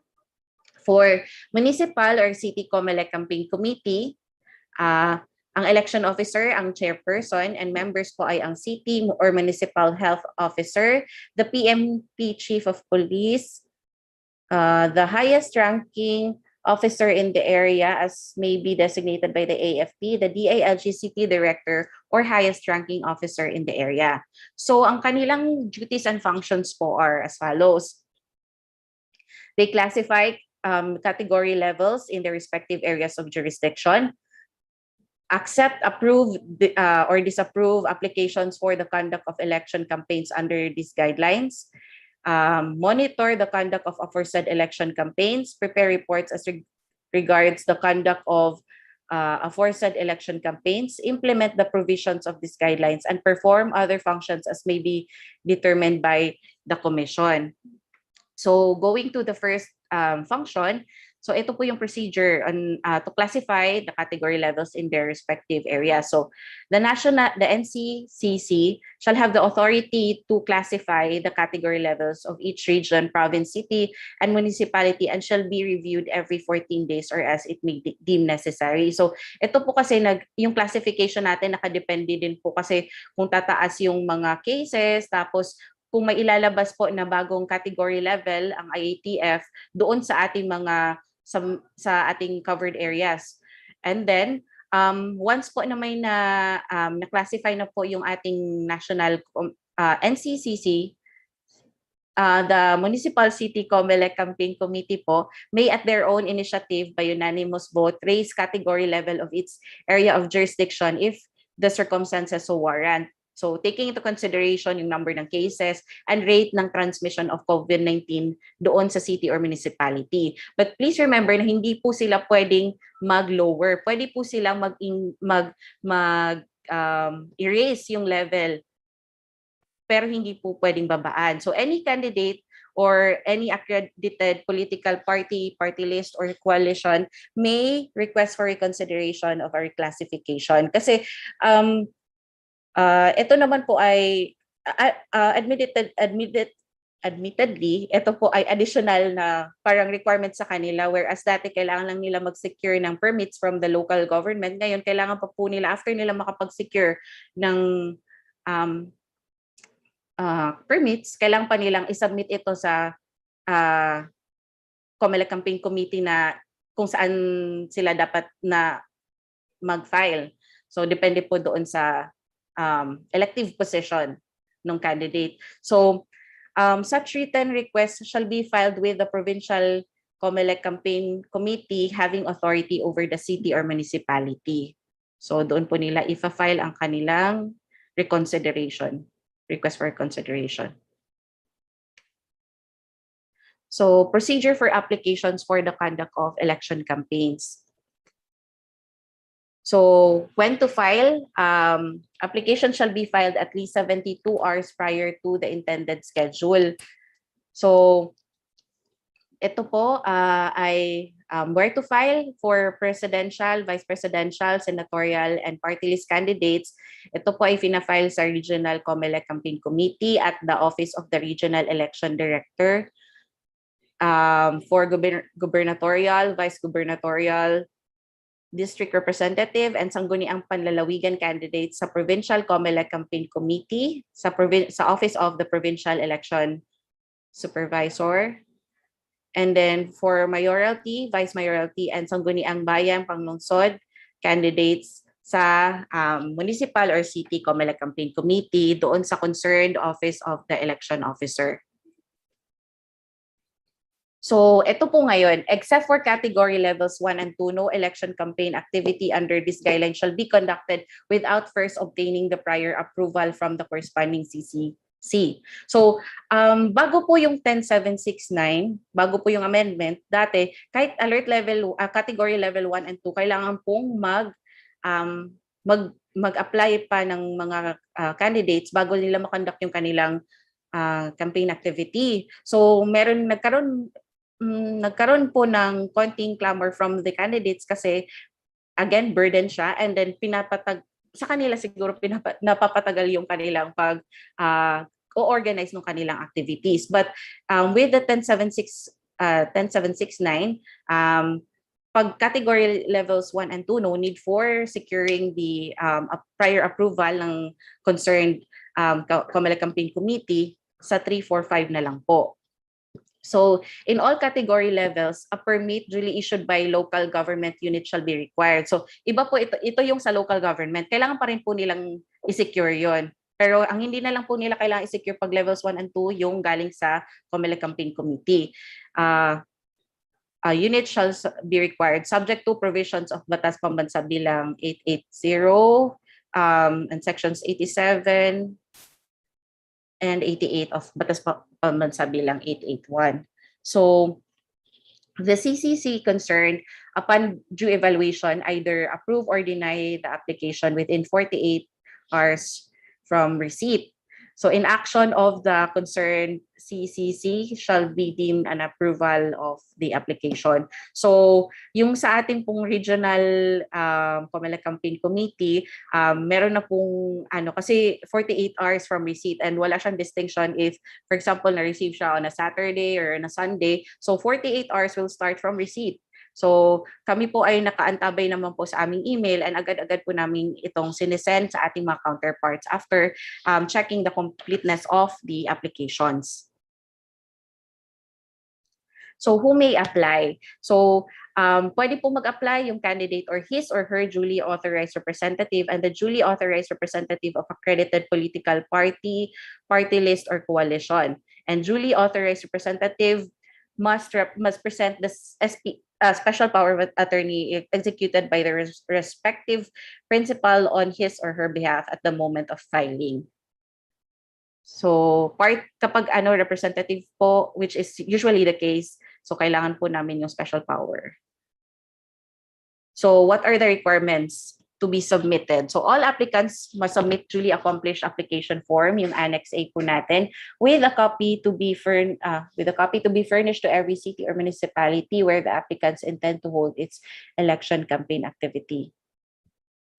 So, ito po, for in-person campaigning, so ang kailangan lang is proof of identity of the companions. Kasi di ba po, na as I mentioned earlier, pag category level 1, wala po tayong limit as to ilan yung kasama. But kung category level 2, 5 lang po pwede, tapos category level 3, 3. So, yan po, kaya po kailangan ng proof of identity of the companions. And then, specific information required, date, time, and place of the event, and names of the companions. Next po, for the motorcades and caravans, kailangan po yung permit duly issued by the LGU concerned or in instances covered by Section 6B of BP bilang 880, the proof of filing of application for a permit. So, kung inyo pong matatandaan kasi, kapag na-file na po nila yan, kapag hindi po yan if it is enacted 3 days from filing, it is deemed approved. So, dyan po yun sa LGU. So, ang specific information na required talaga dito ay date and time of event and the starting point, intended route, and end point of the motorcade. So, next is for the caucuses, meetings, conventions, indoor rallies and other election campaign activities held indoors. So kailangan namin po yung proof of reservation and Department of Tourism accreditation of the venue where the same will be held. And then date and time, kailangan namin po of the event and maximum capacity of the venue so that malalaman po based on the reports na which will be submitted to us kung abide ba sila doon sa maximum capacity set by 10732. Next is rallies and meeting de avance held outdoors or in an enclosed outdoor space. So, ang kailangan po dito, permit duly issued by the local government unit concerned, kailangan date, time, and place of the event, and the measures taken to enclose an outdoor space when necessary. So, ito po yung itsura ng ating Annex A, yung application form. Ayan po, meron naman pong guided, nandito po yung required attachment, and then nandito po din yung specific information required. So, fini-fill up lang po yan ng candidate or yung authorized representative. So, paano po kapag hindi na-approve? So, yung application. So, decisions ng ng municipal level shall be appealable to the provincial level na may authority over that specific city or municipality. Yung sa provincial level, doon po sa regional office, sa regional COMELEC Campaign Committee. And then yung decision naman po ng region ay appealable to the National COMELEC Campaign Committee. So all appeals po shall be filed in the form of a letter appeal, which shall be decided by the concerned COMELEC Campaign Committee within an unextendable period of 24 hours from receipt thereof. The decision of the concerned COMELEC Campaign Committee shall be final and unappealable. So, ngayon naman po, next question is, ang daming, may mga guidelines nga, sino naman yung nagmo-monitor at ano yung way para malaman namin kung nag-a-abide ba talaga doon sa mga yung sa percentages na sinet for specific campaign activity for a specific category level. So ito po yun. Ang magmo-monitor po niyan ay ating mga barangay officials, tanods, and members of the Barangay Health Emergency Response Team. So they are to impose strict observance with minimum public health standards during the conduct of election campaign activities. And then, involved din po ang ating Philippine National Police and Armed Forces of the Philippines, as the case may be. So, they are tasked to maintain order and security during the conduct of election campaign activities and to coordinate with the barangay officials, tanods, and BERT in the discharge of their functions as necessary. So, ito po ay na-mention ko na rin earlier. Ito po yung affidavit of compliance sa minimum public health standards po. So, after po nung event within 72 hours after activity, yung candidate po or yung duly authorized representative, they need to submit to the concerned COMELEC Campaign Committee an affidavit of compliance. So, ito po yan. So after every election campaign activity, the barangay officials and tanods assigned to monitor the event must prepare a report in which, in the prescribed form, which must be filed with the M or CCC, holding jurisdiction over the area within 72 hours after the event. And then the M or CCC shall compile these reports and summarize them, indicating their recommendations and observations, and submit the same in a weekly report to the Provincial COMELEC Campaign Committee for the duration of the campaign period.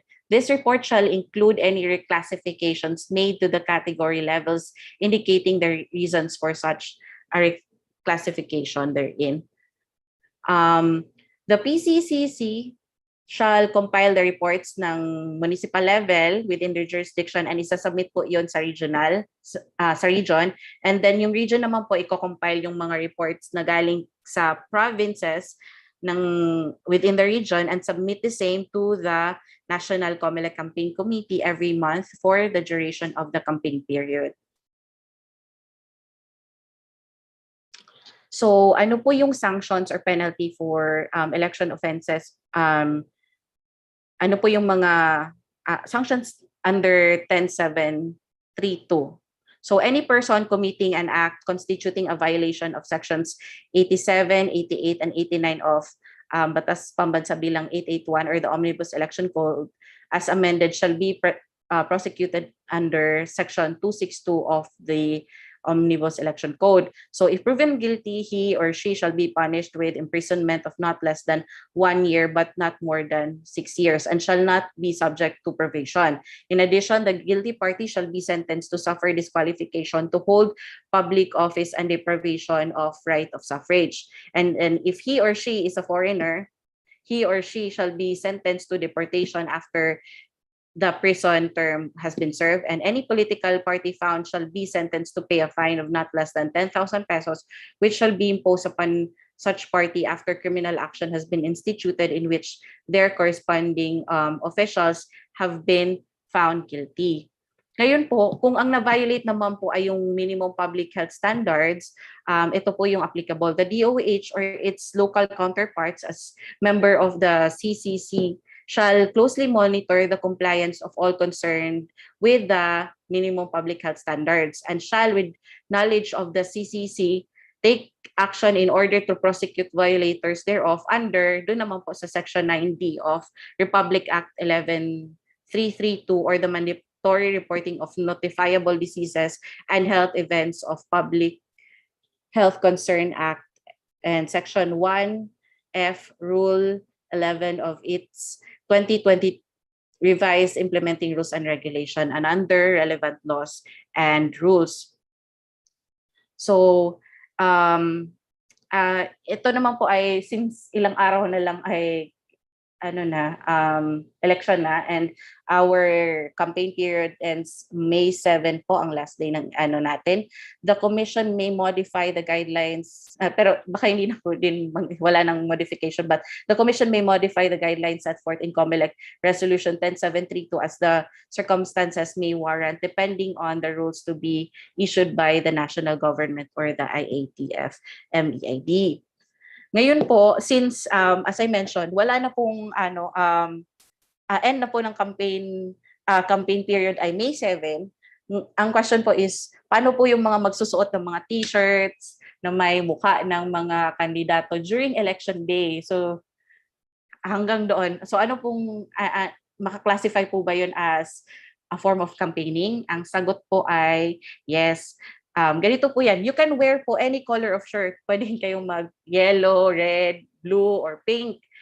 Wala pong problema. Pero once po merong name or face ng kandidato na nandoon po sa inyong damit, or kahit dun sa face mask, kung may name or face ng candidate, yun po ay form of campaigning. So, if gagawin niyo po yun, yung ating po mga EBs, pwede po kayong they can throw you out of the precinct po, and then the watchers po will also not allow you to vote because you are nagka-campaign pa rin po kayo kahit nandun na po kayo sa presinto. And then please remember po, as I mentioned earlier, na yung ating election offense po ay punishable po siya ng to a maximum of 6 years.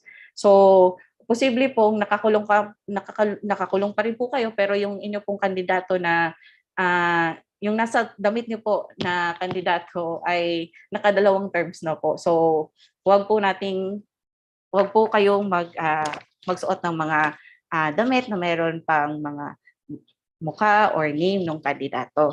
So, ito po. Ayan.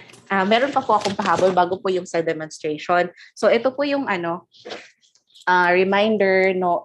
konting reminders lang po on election day. So, yung sa what to bring po, yung ID po, hindi naman po siya necessary kasi kung nandun po kayo sa PCVL, maaari kayong bumoto unless na lang po may mag-challenge ng inyong identity. But hindi naman din po tawag dito, mahalaga pa rin po, mas maganda pa rin po na meron po kayong dalang ID kapag pumunta po kayo sa presinto. Ito po ay dahil po sa di ba, meron na po tayong isolation polling Saglit lang po, kunin ko lang. Hindi ko din na-include ito sa aking PowerPoint, kaya pasensya na po. But saglit lang po. Ayan. So, sa ating isolation polling place, so gusto ko lang po siya i-go over kahit na po hindi ko siya na-include earlier kasi na-mention po kanina yung tungkol sa ID. So, mas maganda pa rin po nadala siya kasi ang mangyayari po, pagpunta niyo po sa polling place, ganito po. Bago kayo pumasok, kukunan po kayo ng temperature. Ngayon po, maganda po kung 37.5 below po yung inyong temperature, mas maganda po, pwede na po kayong pumasok. Pwede po kayong dumiretso sa ating voters assistance desk kung saan pwede kayong kumuha ng information kung saan yung inyong presinto na located doon sa polling place. Tapos magpo-proceed na po kayo doon sa inyong presinto para makaboto. Ang ano po is, paano po pag 37.5 and above yung inyong temperature? So, mangyari po niyan, pagpapahingahin po muna kayo ng 5 minutes. Tapos, retake natin yung temperature. Ngayon po, pag retake ng temperature, below 37.5, you can proceed po, kagaya po nung na-mention ko kanina. However, pag 37.5 and above, hindi po kayo maaring bumoto doon sa inyong designated na presinto. Ang mangyayari po is, i-assist kayo ng ating mga designated support staff na doon sa ating isolation polling place. Ganon din po yung ating mga kababayan na pag pumunta sa ating polling place na nag-exhibit po sila ng COVID-19 symptoms. So, dadalhin po sila ngayon doon sa ating isolation polling place. Ngayon, doon po sa isolation polling place talaga boboto yung ating mga yung mga nabanggit ko po, yung 37.5 and above yung temperature at saka yung nag-i-exhibit ng COVID-19 symptoms. So paano po sila, di ba yung kanilang balota po ay nandun na sa presinto nila, nakalaan na po doon, nandun po yon sa presinto nila. So paano po ang mangyayari noon? So ang mangyayari po is, kapag nandun na sa isolation polling place, papapasukin po yung ating botante, magdi-disinfect, tapos kukunin po yung name niya. Tsaka i-explain po ng person manning the isolation polling place. Saglit lang po, saan na yung aking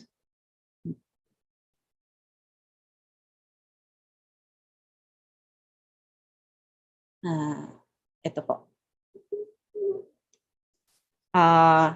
First po, bago po yun pala, i-inspect yung voter's fingernails without touching for any ink or ink stain. And then, if there is none, explain that he or she cannot vote. I-explain po nung nagmama ng isolation polling place na hindi siya pwedeng bumoto doon sa kanyang designated na presinto.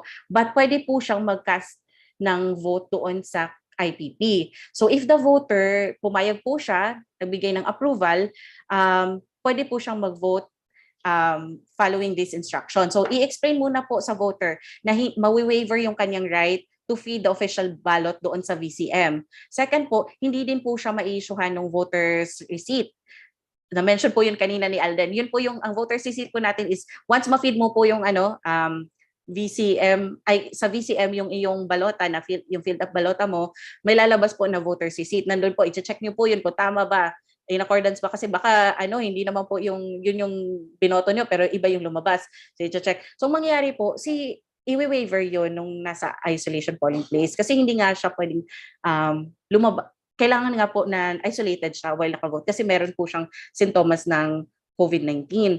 So, ang mangyayari po, kung kilala naman po yung botante ng anyone na nandun sa isolation polling place or nung nagmaman yung ating support staff na nagmaman ng isolation polling place, hindi na po kailangan ng ID. So, ang kailangan lang po is may Annex A po kami na yung Annex A po namin doon sa isolation polling place, nandun po yung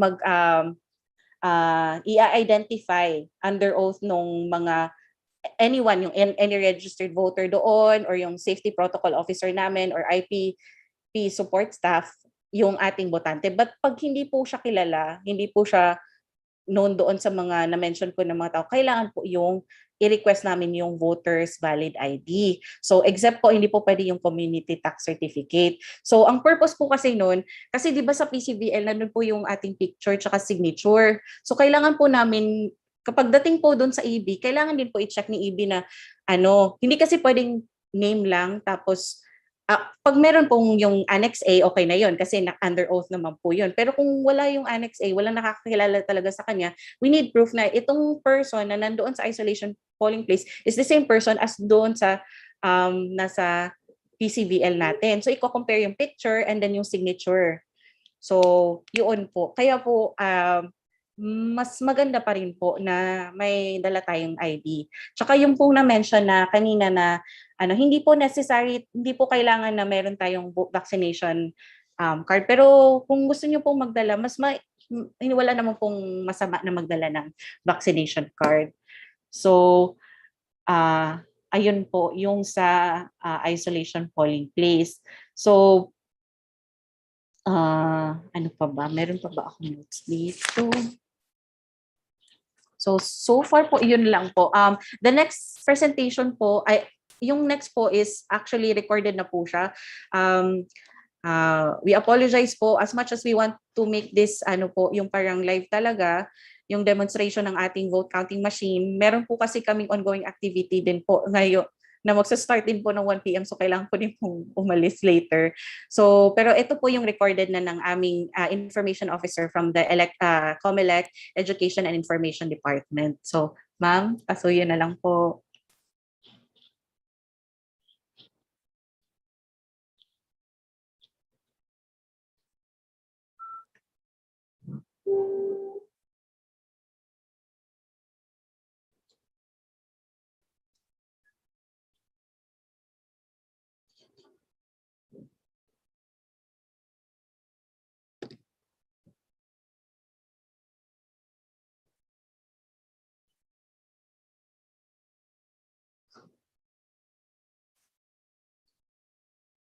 Department, and for this demo I will be discussing the voting process, and then very briefly lang basic facts about the upcoming 2022 national and local elections, and then I will go straight to the live demo of the vote counting machine that we will be using on election day, not just in the Philippines but also in voting locations for our overseas voters worldwide. So let's begin with the voting process. Some of the important dates that we have to remember. The election period began on January 9 of this year. So what's relevant about the election period is that at the start of the election period is also the start of the gun ban. So it means that the bearing, carrying, and transporting of firearms and other deadly weapons is prohibited unless with express permission and authority from the Commission on Elections. And this will end on June 8 of the same year. And then the campaign period for national positions began last February 8. For local, it began on March 25, and both periods will end on May 7. So what does it mean? Campaigning is prohibited on May 8, the day before election day, and also on May 9, which is on election day. And then for the casting of votes, in the Philippines, local voters will vote only on election day or on May 9. And the voting hours is from 6 a.m. up to 7 p.m. But don't be misled by the end time, which is 7 p.m. Because if there are still voters who are lined up in their precinct in order to vote, their names will be listed down by the electoral board, and then they will be called one by one. If their names are called and they did not respond, not present, then they will lose their chance to vote. But if they do respond and they are there, then they will still be allowed to vote even beyond 7 p.m. So as long as there are still voters who are able to have their names listed, they will still be allowed to vote beyond 7 p.m. So I hope that's clear. And then for overseas voting, voting started in overseas locations last April 10, and then voting for them will go on day by day, every day until May 9. That's pursuant to the Overseas Voting Act, which mandates that the overseas voting period is 30 days prior to election day. Okay, let's go now to the voting process. We have about 12 steps here for the voting process.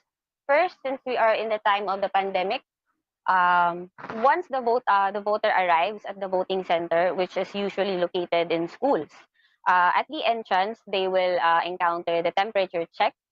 They will have to undergo the temperature check, that's mandatory. And if they register a body temperature of 37.5 degrees Celsius or above, or if they manifest COVID-19 symptoms. So for the first one, if they register a body temperature of 37.5 degrees Celsius or above, they will be asked to rest for 5 minutes so that they may cool down if they walk to the voting center, or since it's summertime in the Philippines, they may have a heightened body temperature. So after 5 minutes, they will their body temperature will again be taken, and then if their body temperature is still the same, or if there is a presence of COVID-19 symptoms, then they will not be allowed to vote in their regular voting precinct, in their regular polling place, but instead they will be asked to vote in the isolation polling place, or IPP. This IPP is a makeshift tent which the commission will establish for the purpose of allowing voters who have a 37.5 degrees Celsius or those manifesting COVID-19 symptoms to still exercise their right of suffrage. Okay? So after the voter undergoes the temperature check at the entrance of the voting center, he or she must go to the voter's assistance desk, or VAD. And the purpose of this VAD is to avoid the clustering or gathering of voters who are looking for their precincts, who are clustering at the entrance of the classroom. So in the VAD, they will state their name, their address, and then the person manning the VAD will help them locate the clustered precinct and the polling place that they will need to go to. And then after identifying the cluster, they will now go to the designated polling place, approach the electoral board, and then state their name, precinct number, and sequence number. So after this is done, the electoral board will have to verify the identity of the voter. The electoral board will check the EDCDL, or the Election Day Computerized Voters List, and to check for the name of the voter, if the details of the voter are correct, and if the person stating to be that person is the same person that is indicated in the EDCDL. And then the electoral board will check for the presence of indelible ink in the right forefingernail of the voter. And if that is not present, the identity will be verified by the electoral board, and then the electoral board will now give to the voter the ballot secrecy folder, and the marking pen. So these are the three things that must be handed over to the voter by the electoral board. So after that, the electoral board must show to the voter that the ballot does not contain any marks, that it does not have any tear or any kind of marks in it, that it is clean and that it is not marked in any way. And then the voter will be directed to proceed to the voting area. The voter will now accomplish the ballot using the marking pen provided, and then covering his or her ballot using the ballot secrecy folder provided. And then after that, what the voter will now do is proceed to the vote counting machine, and he or she himself or herself will insert the ballot to the ballot entry slot of the vote counting machine, still using the ballot secrecy folder provided in order to protect the secrecy of the contents of the ballot. So among the health precautions at this point of the voting process, we are requesting that the voter refrain from touching the VCM while inserting the ballot into the VCM. And afterwards, after the ballot is cast, the voter's receipt will immediately be printed, and then this will be cut by the electoral board assigned at that place beside the voting machine, and then the electoral board will give the voter's receipt to the voter so that the voter may verify and check the accuracy of the contents of the voter's receipt. So after the voter verifies the contents of his or her receipt, he or she must drop it in the receptacle, or the voter's receipt receptacle, which is also provided in the polling place by the Commission on Elections. And then we have to remind everyone that taking the voter's receipt out of the polling place, the voter's receipt, the marking pen, and the ballot CQC folder, taking them out of the polling place is considered an election offense. So we advise that you do not take those with you after you are done voting. So you will have to drop the voter's receipt into the voter's receipt receptacle, and then afterwards, your right forefinger will be marked with an indelible ink, and then you will be asked to immediately leave the polling place as well as the voting center in order to limit the number of persons inside the polling place as a health and safety measure. All right, so that's it for the voting process. I think we are now ready to demo the VCM. So, ayan. Our other camera, I think, is spotlighted so that you will see for yourself close up the parts of the VCM that we will use on election day. So I will need the I button in order to execute commands for the VCM. So these steps will be done by the electoral board, not by the voter, but we are showing them to you so that you will have an idea how the VCM is operated. So first, I will have to tap the I button into the I button receptacle. So these are the commands that you will see. But before we go to that, I will first introduce to you the parts of the VCM. All right. So this is the display screen.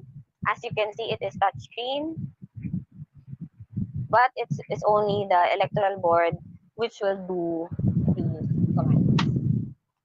Right. And this is the cast button, the green button. This is the reject or return, the return or divert button, the red one.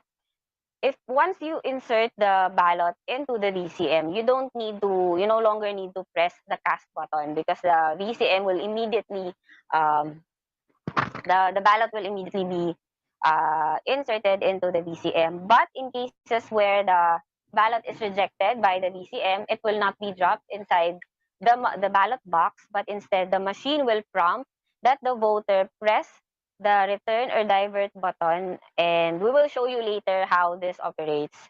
We will sample some ballots that will be rejected, all right? But you will need to press this in cases where the ballot is rejected. This one is the I button receptacle, where the I button will be tapped for purposes of executing commands and inputting data into the machine.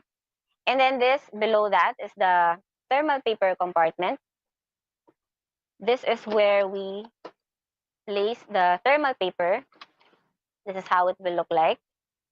The thermal paper will be used for printing the various reports, the voter's receipt, as mentioned earlier, as well as the election return. So for purposes of this demo, we are using a thermal paper marked 2016, but this will not be used on the election day, right? And then we will now go to the sides. This port is called the LAN port. You cannot open them, but can open it. The LAN port will be used for purposes of transmission. So for transmission purposes, we will deploy USB transmission devices or satellite devices. And the satellite devices will only be used in remote areas. So that's where the cord will be inserted. And then the two ports beside that are for the SD cards. This is for the main SD card and for the backup SD card. So on election day, these ports will be sealed and the SD cards will be pre-installed, and no one is allowed to tamper with these slots. That's for the memory of the DCM. Okay. Going now to the back of the DCM. Hang on.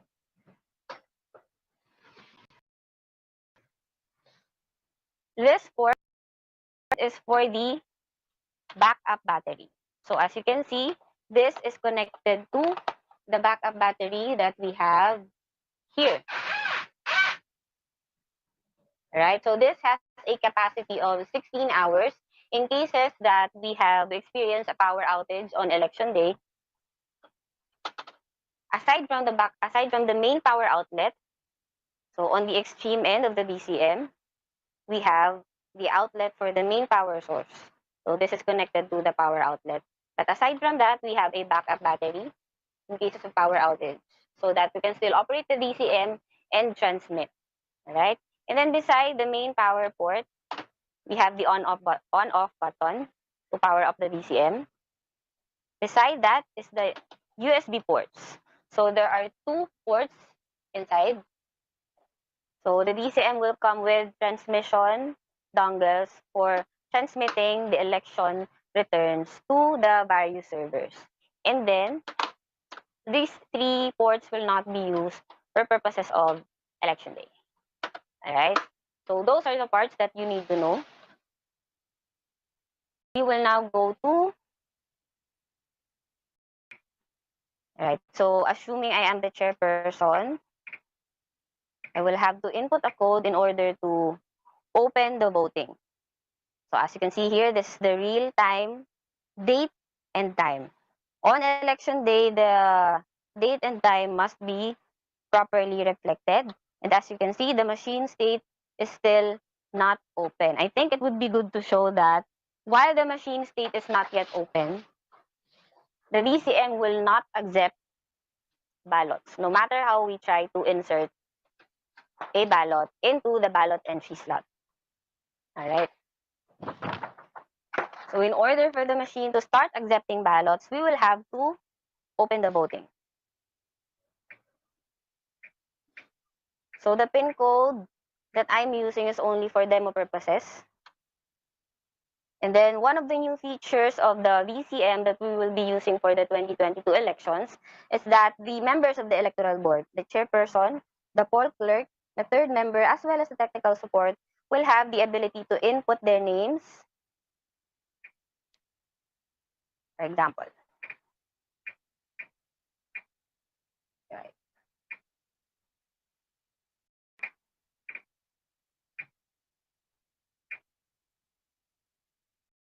into the VCM. So later on, once we print the initialization report, as well as the election returns, you will see that the names we inserted, we inputted, will be printed at the bottom part of those reports. All right, so after the names are inputted, the initialization report will be printed. So the initialization report will be very long since this will contain all the positions as well as all the names of the candidates running for each position. So as you can see here, we started with president. And very important to note that all the votes garnered will have to reflect 0. Since no ballot was inserted yet and no votes have been casted as of yet. We have just begun open voting process.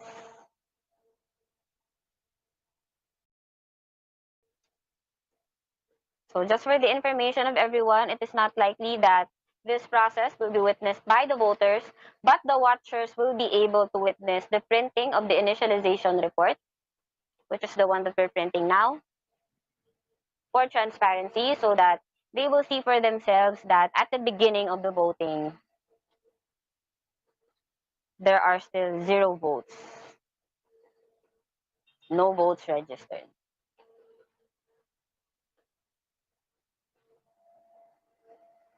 So this report will contain all the positions from national up to local. So as you can see here, up to mayor, vice mayor, Sangguniang Bayan.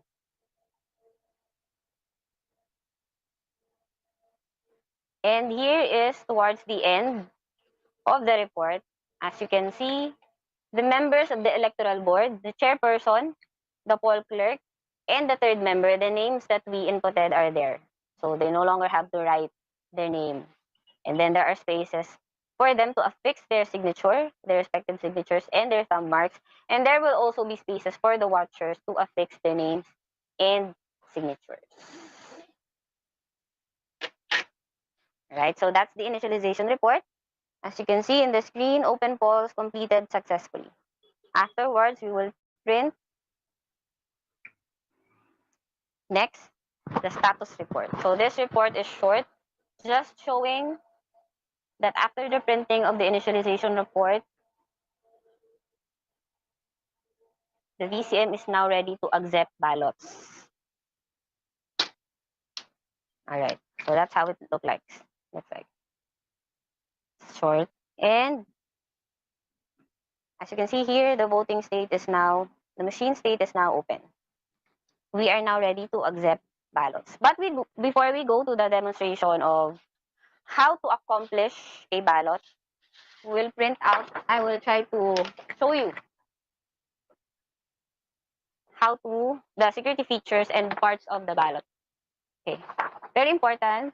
First, as you can see here, at the front of the ballot, that's back to back, you can see the positions for president, vice president, senator, up to members ng Sangguniang Bayan.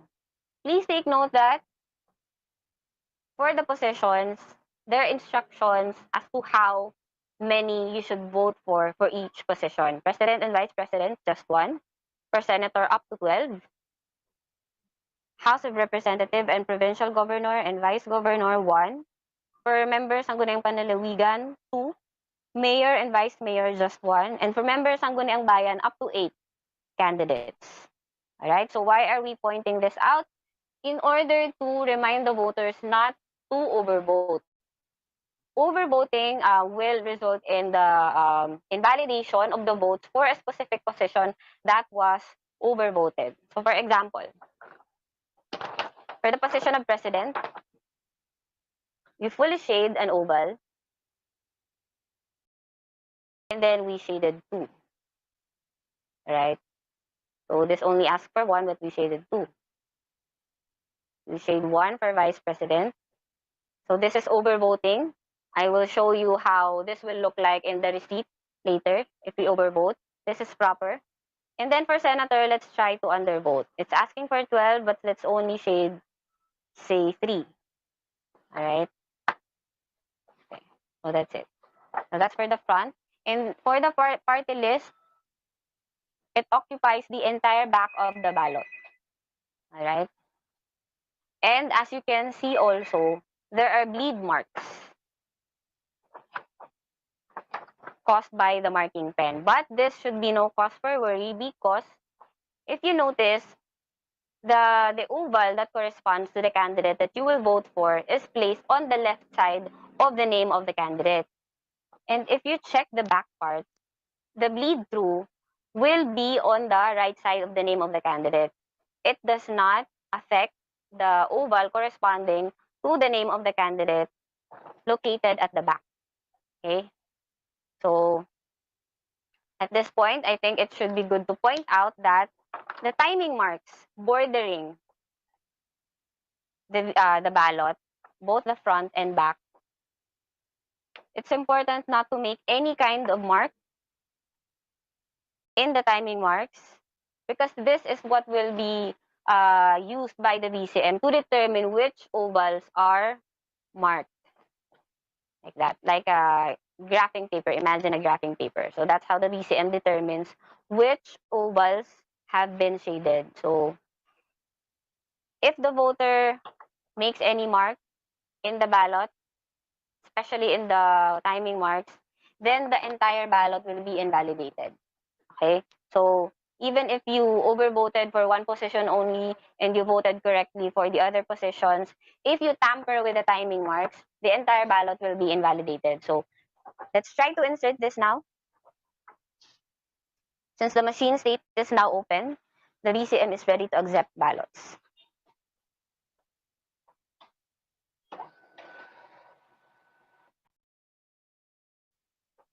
So this is what will be displayed on the screen also on election day. It will say that the ballot is being processed and that the votes are being cast. Immediately after, the voter's receipt will be printed. So for purposes of this demo, I will not fold the voter's receipt so that you can see the names as they come out of the compartment. All right. So that's how the voter's receipt will look like. If you remember the ballot that we filled out earlier, we overvoted for the position of president. So this is how it will look like in your receipt. For the vice president, we voted correctly, just one. It will show the name of the candidate that you voted for. And then for senator, since it's asking for 12, it listed the names of the 3 candidates that you shaded. But for the 9 remaining positions or slots that you did not vote for, it will display the word undervote. All right. And for the rest of the positions that you did not shade, it will also show the word undervote. Okay. Now let's try another ballot. At this point, I will show you how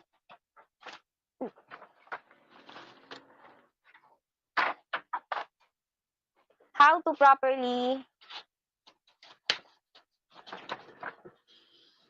use the marking pen that will be handed over to the voter. So this is the ballot secrecy folder that will be given to the voter. All right. So for example, I'm the voter. This is how I should place the ballot inside the ballot secrecy folder.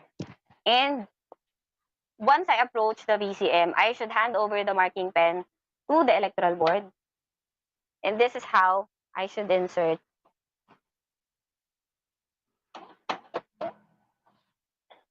the ballot into the VCM. So just wait for and then the marking pen will be also handed over to the electoral board.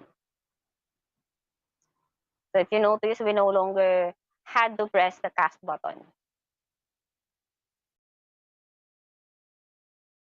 Okay, so at this point, I will show you that this is what the electoral board should do once the receipt is being printed. It should be folded like this, so that no other person, including the electoral board, will see the contents of the receipt. So I'm the electoral board. I will give this to the voter, and then the voter, for example, will check the contents of the receipt very briefly for verification. And then I will drop it in the voter's receipt receptacle. Please to remind again that it is an election offense to bring the voter's receipt out of the polling place. That's it. Now let's try showing to you the various don'ts in filling out a ballot. So as I said, the timing mark should not be tampered with. But what if the voter tampers with the timing marks, writes gibberish on the timing marks? How will this be appreciated by the VCM? See?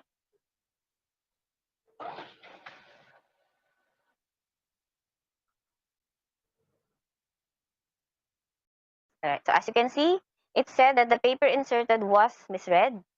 It prompts the voter to press the return button.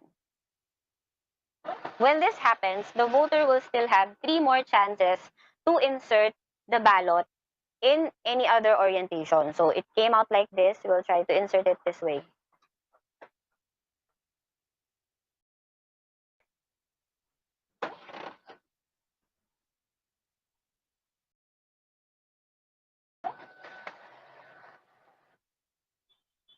So that's the second chance.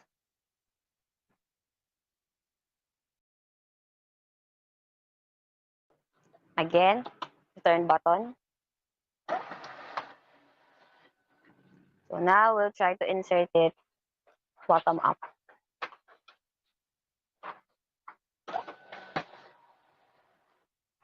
That's the third chance.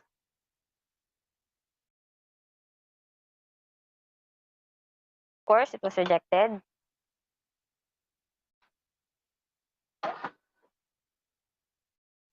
Okay, so what we see here is a paper jam. There are instances that this will happen. For example, when the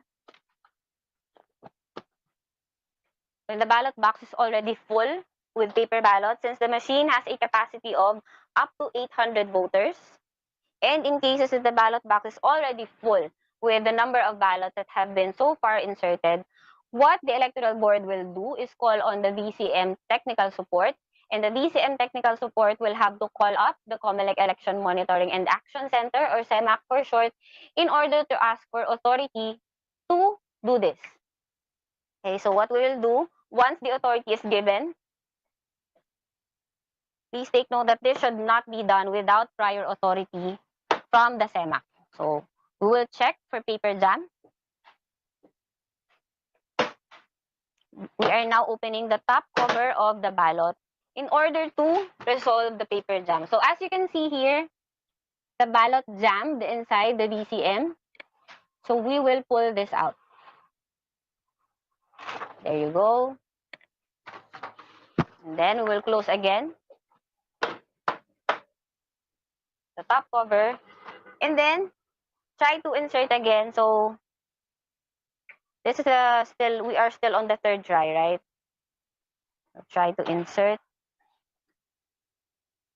the ballot into the ballot entry slot.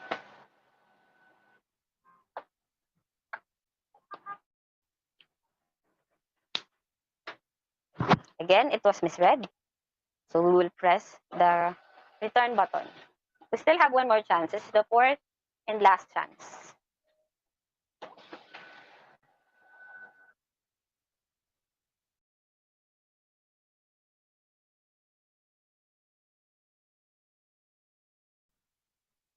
Okay.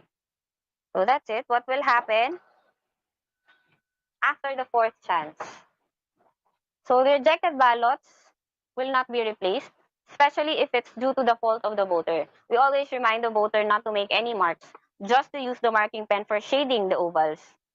So if the voter still tampered with the ballot, and due to that tampering, his ballot was not accepted by the VCM, then he or she will not be given a replacement ballot, since policy is 1:1. One voter, one ballot.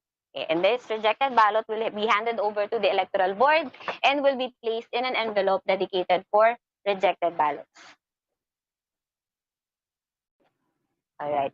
So assuming that all the voters have voted, ballot counters have reached a maximum of 800, or the number of voters that are supposed to vote in that clustered precinct, or we have already reached 7 p.m. and there are no more voters lined up in the polling place. What the electoral board will now do is, using the I button, tap it in the I button receptacle,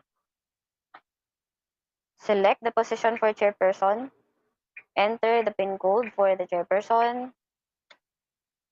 We will now go to close voting. So the machine state is still open. We will now close voting.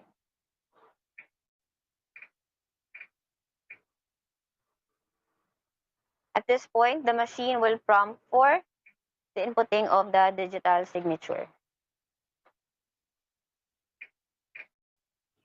For purposes of this demo, we will input the signature only of the chairperson. But on election day, all the members of the electoral board, not just the chairperson, but also including the poll clerk and the third member, will have to input their digital signature before the first election returns is printed. So after the close of the voting, the VCM will print 8 copies of the election returns for national positions. So this report will only contain the positions, the names, and the votes garnered of all candidates running for national positions only. So for demo purposes, we're only printing 1 election return for national. But on election day, there should be 8 copies of the election returns for national positions.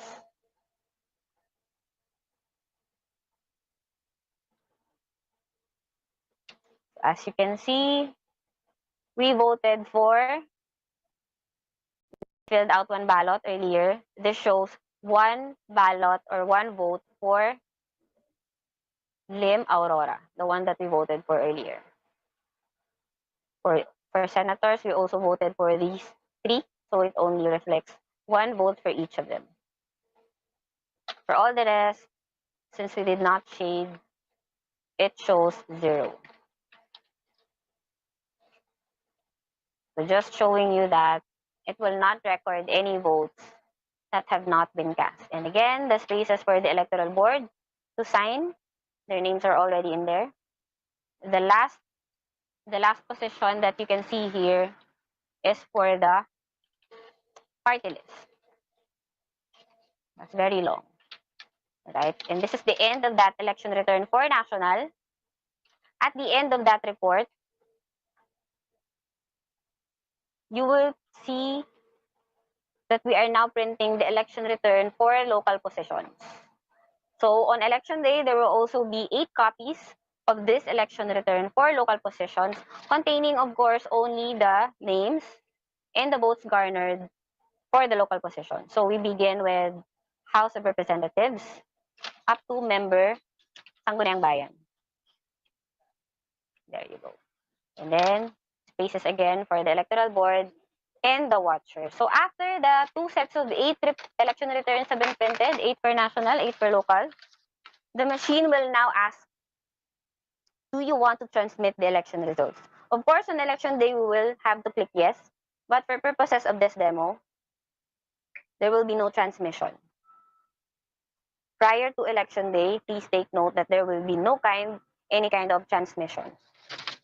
So we will now print the remaining set of election returns, remaining 22 for national and another 22 for local.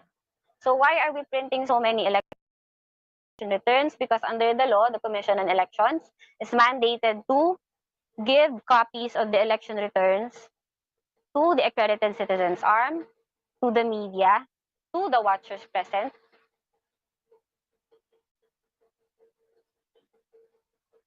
there. This one is also long. And another set will also be placed inside the VCM, and the other sets will be posted outside the polling precinct.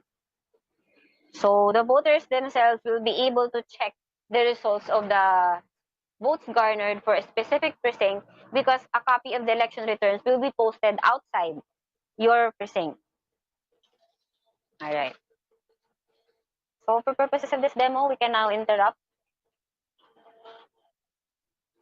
the printing of the election returns. Take note that on election day, we'll have to finish printing everything.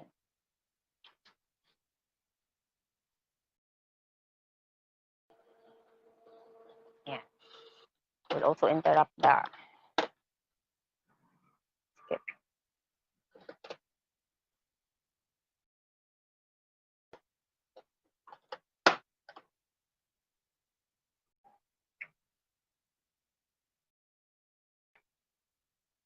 There you go. The machine state is now closed. And then on election day, after all the reports have been printed, after transmission and all the reports have been printed, what the electoral board must do is to write protect the SD card. What we are write protecting here is the backup SD card. And there will be a separate PIN code for the chairperson that only the chairperson knows. So that PIN code will be inputted to execute the write protect data. Okay, so this will only be done on the machine on election day. And for purposes of this demo, we will not write protect the data. So that's it for the operation of the VCM. I showed you the operation of the VCM from the beginning when the electoral board initializes the VCM, which will be witnessed by the watchers. And by the time that the voters will begin voting at 6 a.m., the reports have already been printed and the machine state will already be open so that the voters can go straight to inserting their ballot into the VCM.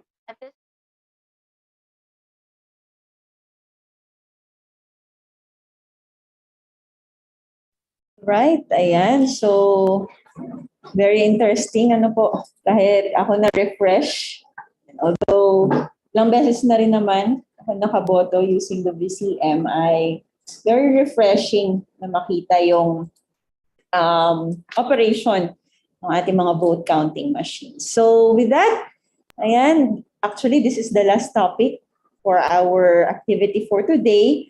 Pero, syempre, may mga questions din kaming mga nakuha kanina. But before we proceed with that, let me just extend our gratitude muna to Attorney Nina.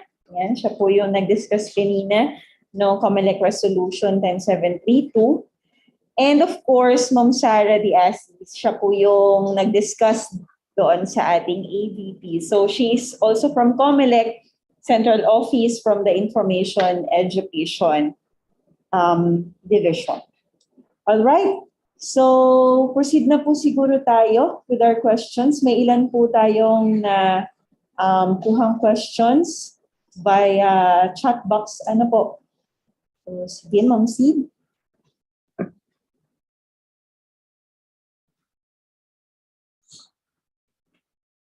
The first question natin, ayan. First question po natin, and medyo shy po siya, kaya nag-personal message na lang po siya. So, ang question po niya is related doon sa ating topic on electoral issues. So, yung diniscuss ng Lente kanina. Ang question po is, may existing mandate po ba or future plan ang COMELEC or any other responsible government agencies para ma-handle or matigil ang rampant spread of disinformation during elections? May coordination po ba with Facebook Philippines, ang Philippine government, to take down posts that are proven non-factual? Ayan.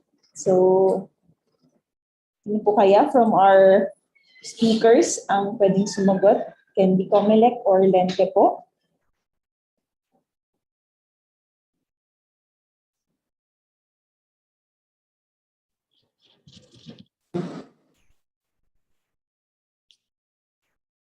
Si Ma'am Nina po ata.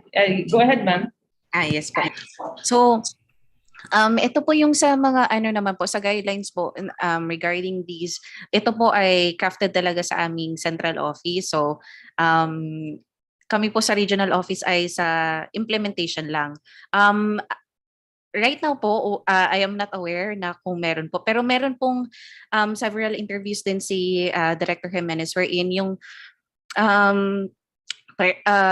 kino-consolidate nila yung list ng mga official na accounts ng mga ating mga candidates, and then ang sinasabi niya doon is I think na-mention din ito earlier ni Ma'am Riza doon sa kanyang lecture. And then ang ano din po noon, although wala nga po siyang teeth, but ang purpose na to is if yung naibigay yung list na official Facebook accounts, yung social media accounts nila is we can makakatulong po yung sa COMELEC na i-verify yung mga accounts na yun so that we will know na official talaga sila.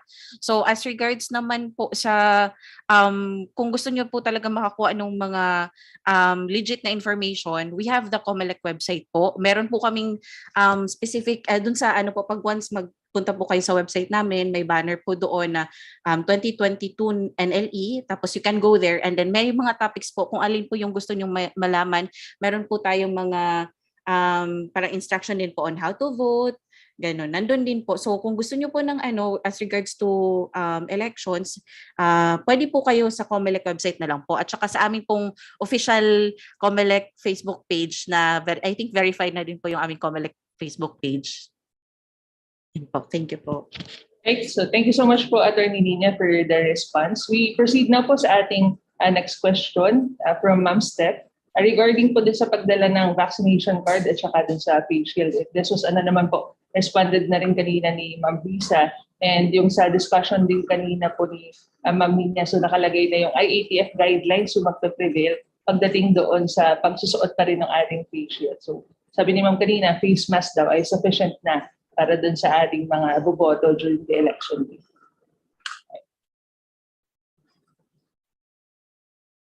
Right, next question natin. And another anonymous question po ito. So, related dun sa discussion ni Attorney Nina kanina, has the COMELEC coordinated with the DICT or the concerned government agency to ensure that there will be no more delays in the transmittal or transmission of votes from the provinces and areas which struggle from weak signal like last national elections? Yes po.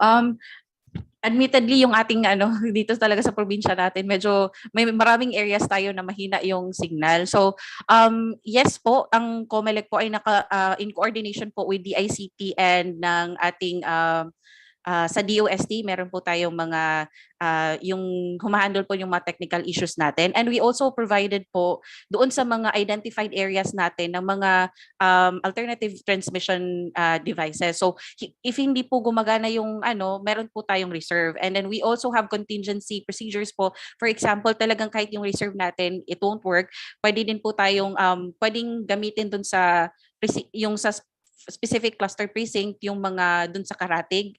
If it will not work po, pwede din po tayong within the area doon sa kung sa city or municipality kung saan mas malakas pwedeng dalhin. But this is kailangan po ng kailangan po itong ma-report muna doon sa ating contingency na sa organization po, sa CEMAC natin para may clearance po na gawin yung mga parang alternative ways of transmitting the votes.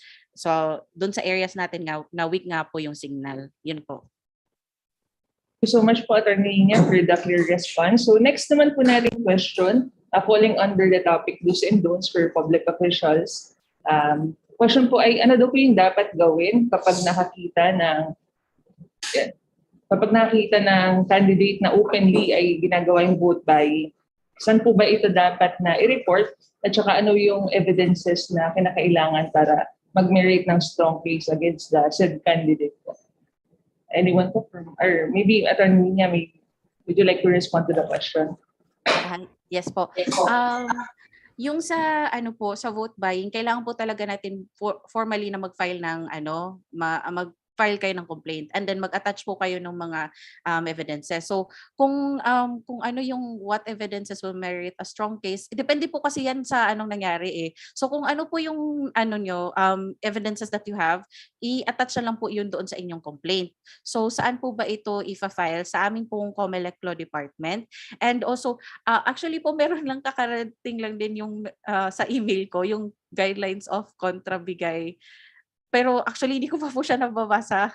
Parang 5 minutes ago pa lang. So, if ever po na may follow-up po dito, I can provide din po after ko mabasa yung bagong guidelines na naibigay.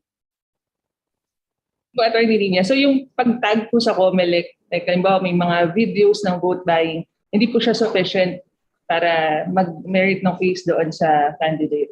So, dapat talaga official yung filing po ng reklamo doon sa kandidato. Opo. As regards po yun dun sa mga ating mga kababayan na nakaka-witness ng ganun. Pero meron din po tayo yung motu proprio authority ng commission to file complaints for violations ng na yung kontrabigay. Pero ito po yung ito nga po yung nakapaloob ngayon sa guidelines. So meron po tayong previous guidelines but since may bago po hindi ko po muna kasi basahin ko pa muna baka may bagong update po. Yan po. Alright, thank you very much po, Attorney Nina. Baka may i-add natin mga attorneys from DILG. Okay na tayo, Attorney? Okay. Alright, so we proceed with the next question po. Meron pa po ba? Ayan. So, from another question from Ma'am Steph. So, in cases po where the people in the polling place may be misinformed on what is allowed and what is not, is there a COMELEC site where voters can show as basis for being allowed to vote? Yes po. So, basis for being allowed to vote. Ito po kasi ay meron tayo yung ating precinct finder. So, doon po sa ating precinct finder, na-try ko din yung gamitin. Pero, pero kailangan po ninyo i-input yung name nyo po, yung complete name nyo, kung paano talaga siya nung kayo. Kasi case sensitive po, hindi po case sensitive. Yung sensitive po siya kung ano talaga nakasulat. For example, Maria, tapos yung Maria mo doon sa MA period. So, dapat MA period din po yung inyong i-search. And then you have to provide po yung kung saang municipality kayo nagpa-register. So, yun po, you can check po dyan. Other than that po, meron po kaming distribution ng ating voters information sheet. So nakapaloob din po doon yung mga instructions, yung kung sino yung mga candidates doon sa inyong areas, yung ano yung actually naka-indicate nga din po doon. Ito meron pala ako. Ito po. Hindi ko lang alam kung makikita niyo po. Pero dito po, meron po dito yung name, address po ng ating botante, yung kanyang precinct assignment. So doon malalaman niya kung saan. And then later on, pagdating niya doon sa, humingi na lang, pwede niya sabihin kung saan yung presinto niya and then sasabihin ng doon sa VAD, Voters Assistance Desk, kung saan yung clustered precinct niya located doon sa polling place. And then, nandito din yung name and location of voting center. Yan. Meron din po kami, ongoing pa din po yung distribution, pero ito po yung as of latest update po namin sa aming distribution. Complete na po yung distribution sa Marinduque and sa Romblon. And then sa Oriental Mindoro, we are at 90%, Occidental Mindoro 83%, and then sa Palawan po 74%. This is because po medyo malaki talaga yung, especially kay Puerto Princesa nga lang po, ang laki-laki ng Puerto Princesa. So nagkakaroon po talaga tayo ng problema sa distribution, but we are doing our best to complete this before the elections. Otherwise, it will be useless naman po yung ating VIS. And also, in total po, we are at 85% sa ating region. So one way po of checking kung kung saan kayo pwedeng bumoto or yun po, precinct finder, VIS, and then I want to say na pwede din po kayong pumantak sa ating mga election officers, but right now po kasi we are ongoing po at ating final testing and sealing, but you can also try po doon sa mga official, kasi may mga official Facebook pages din po yung ating mga you can also try, you can reach out to them or you can visit the OEO, but I cannot really guarantee yung kung may nagmaman right now because ongoing nga po yung ang lapit na po ng elections. Also, kung again, yung instructions po, you may go to the COMELEC website and dun sa 2022 NLE banner natin, nandun po yung mga may voter education part po tayo doon and some instructions for the election day po. Ayun po. Attorney Nina, meron po atang follow-up question si Ma'am Steph po, Ma'am Steph Trobela, na nag-raise hand po kanina. Ma'am, go ahead po. No, I was attorney. I was just more concerned about yung kasi ang daming nga lumabas na information, like I saw sa isang parang news program na bawal ang pink t-shirt, bawal ay kailangan may face shield or hindi ka pababotohin. So yun ang kunyari i-contest namin, hindi, sasabi ng COMELEC is pwede. So baka yung mga tao doon sa dami nga ng information, maaaring na misinform sila. So gusto ko sanang merong panghahawakan yung voter, hindi, pwede naman yung pink t-shirt or pwede yung hindi naka-face shield, just something like that. Pero you mentioned already na meron naman pala kayong site sa COMELEC Facebook page niya, which we can use as basis. Ma'am Steph, dun sa clarification din po. Last question po siguro natin sa chat box bago natin i-allow yung ating mga participants later to verbally ask their question kung meron. Kung pwede daw po ba, Attorney Nina, na magdala ng cellphone sa loob ng polling precinct at kung pwede daw po mag-picture doon sa loob. Particularly yung kanila pong ballot, yung kanilang vote. Ballot. Ayun. Oo. Yung talaga po, bawal picturean yung ating balota, yung ating voters receipt. Bawal po talaga yon. Makakasuhan po tayo kapag pinicturean natin yon. So, ang naman is, hindi naman talaga explicitly pinagbabawal natin yung pagdala ng cellphone per se doon sa sa presinto. But ang problem lang kasi niyan is, for example, may dala akong cellphone. Hindi ko naman pinipicturean yung yung aking balota, pero pag ginamit ko yung cellphone ko doon sa loob, syempre may mga watchers po na anong ginagawa noon. So may magkakaroon ng ganung question. So siguro pwedeng magdala ng cellphone, but wag na lang po natin gamitin sa loob yung cellphone natin. And then napanood ko din po yung sa interview ni Com Garcia parang 2 days ago, parang the same question was asked.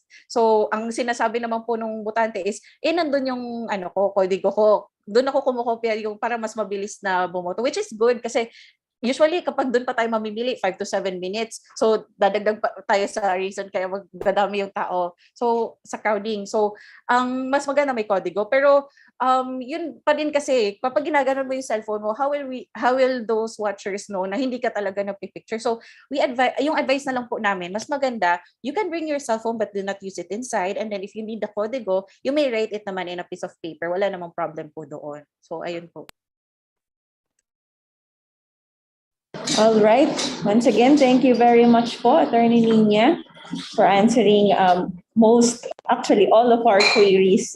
So those are just some na nakolekta po namin from the chat box. Baka may mga pahabol pa po ang atin po mga participants na questions.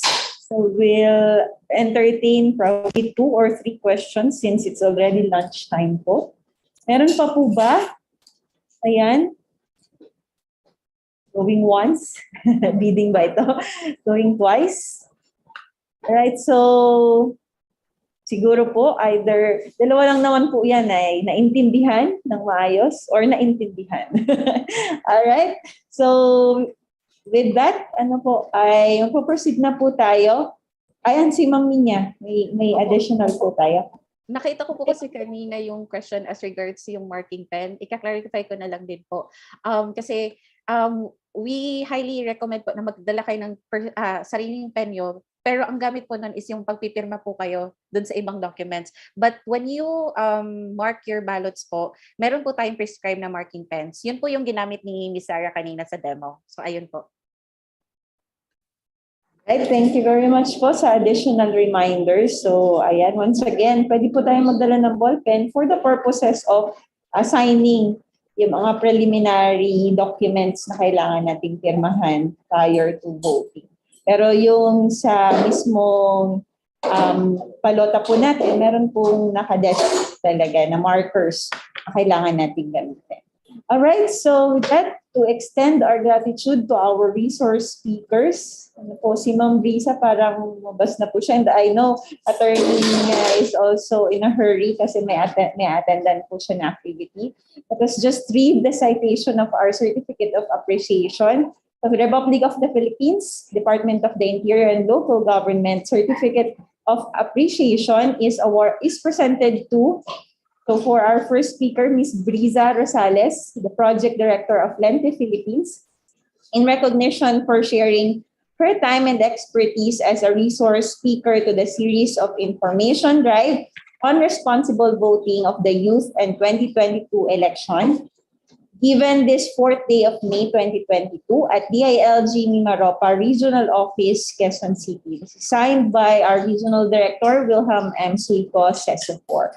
So, ayan, thank you very much po. And the same certificate will be given to Attorney Raymond Alvin M. Mendoza, our Regional Legal Officer, and Attorney Irvin L. Palanca, our Regional Legal Member. So, yan, picture lang po. And lastly, of course, we'll also give the same certificate to Attorney Nina Rose B. Abiquibil, the Regional Election Attorney of COMELEC Mimaropa. Thank you po, Attorney. So, and of course, kahit naka-AVP si Ma'am Sarah, we will also give her a certificate of appreciation. So this is for Miss Sarah Jane A. Assis, the Information Officer 2 of the Education and Information Department of COMELEC. So with that, once again, bigyan naman po natin ng masigabong virtual clap ang ating po mga resource speakers for today's activity. We will also be awarding certificates of participation to our participants. Make sure lang po na nakapag-time out po tayo dun sa attendance link na nakashare po sa ating chat box. So the certificates will automatically be sent to your email addresses na inyo pong ginamit sa ating attendance.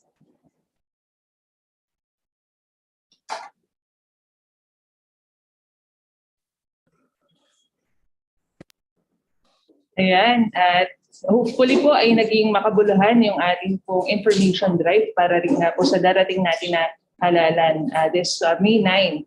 To close po our activity, ay tinatawagan po natin ang ating pong Chief ng Local Governance Capacity Development Division, Ma'am Tess Iglesia, para po sa kanyang closing message. Ma'am Tess, over to you po.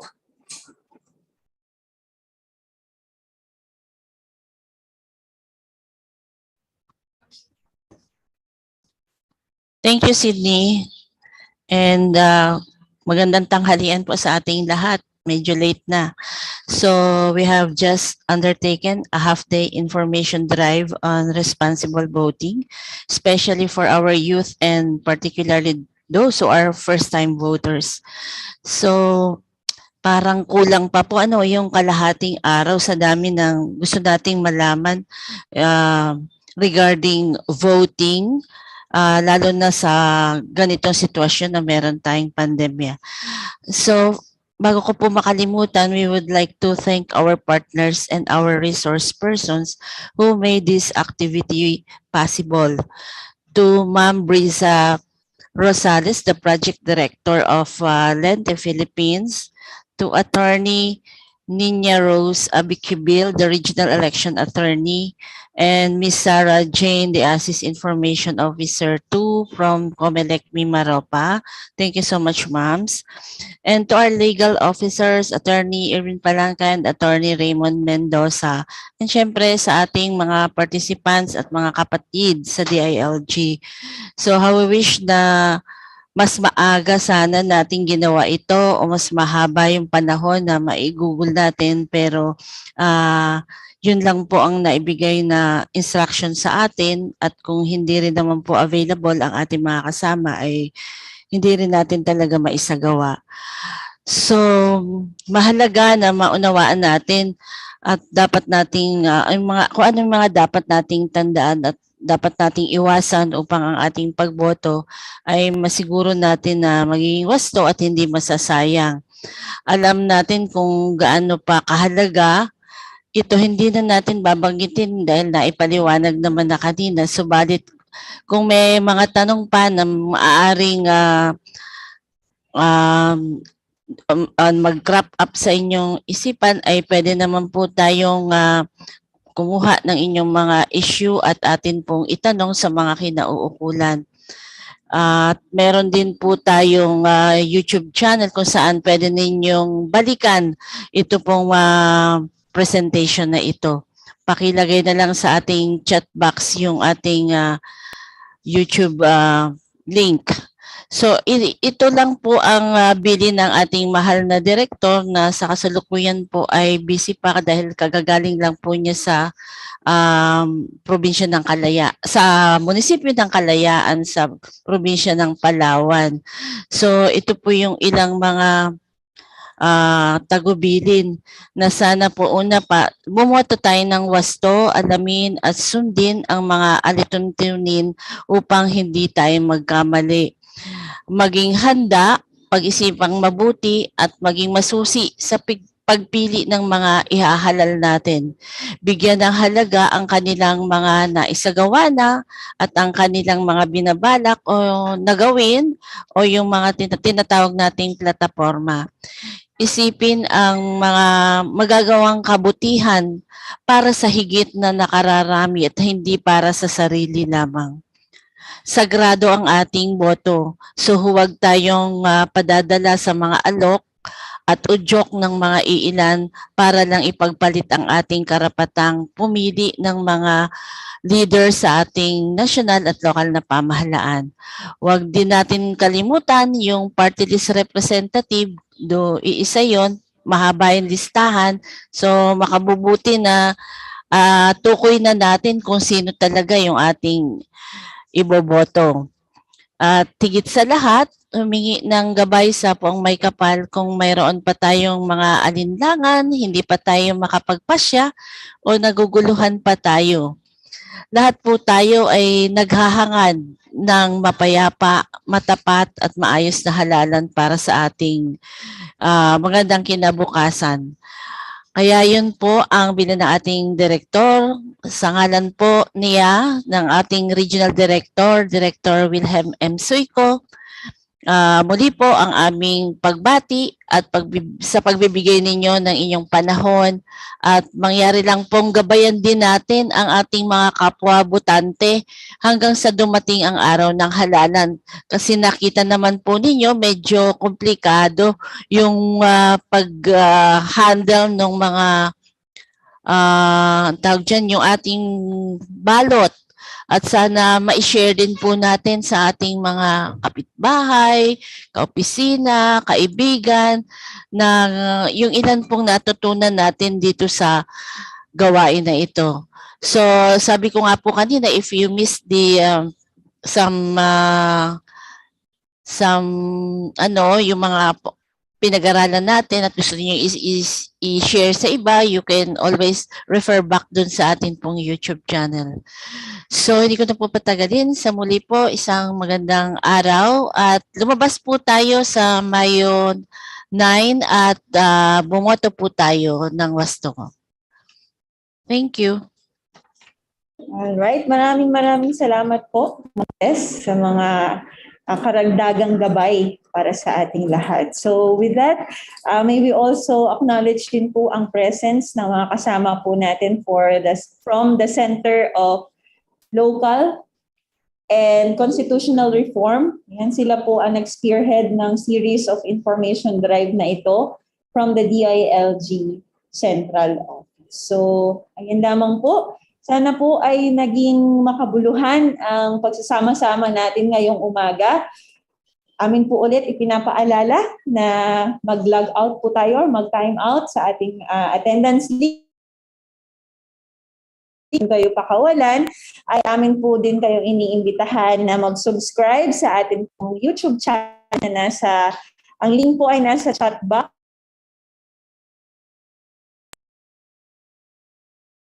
Para po karoon pa rin po tayo ng communication even after this activity. So, yun lamang po. Maraming salamat po.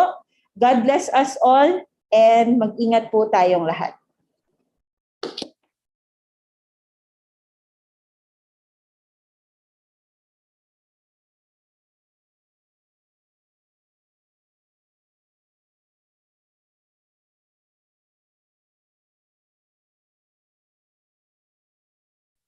Thank you, Attorney Nina. Thank you po.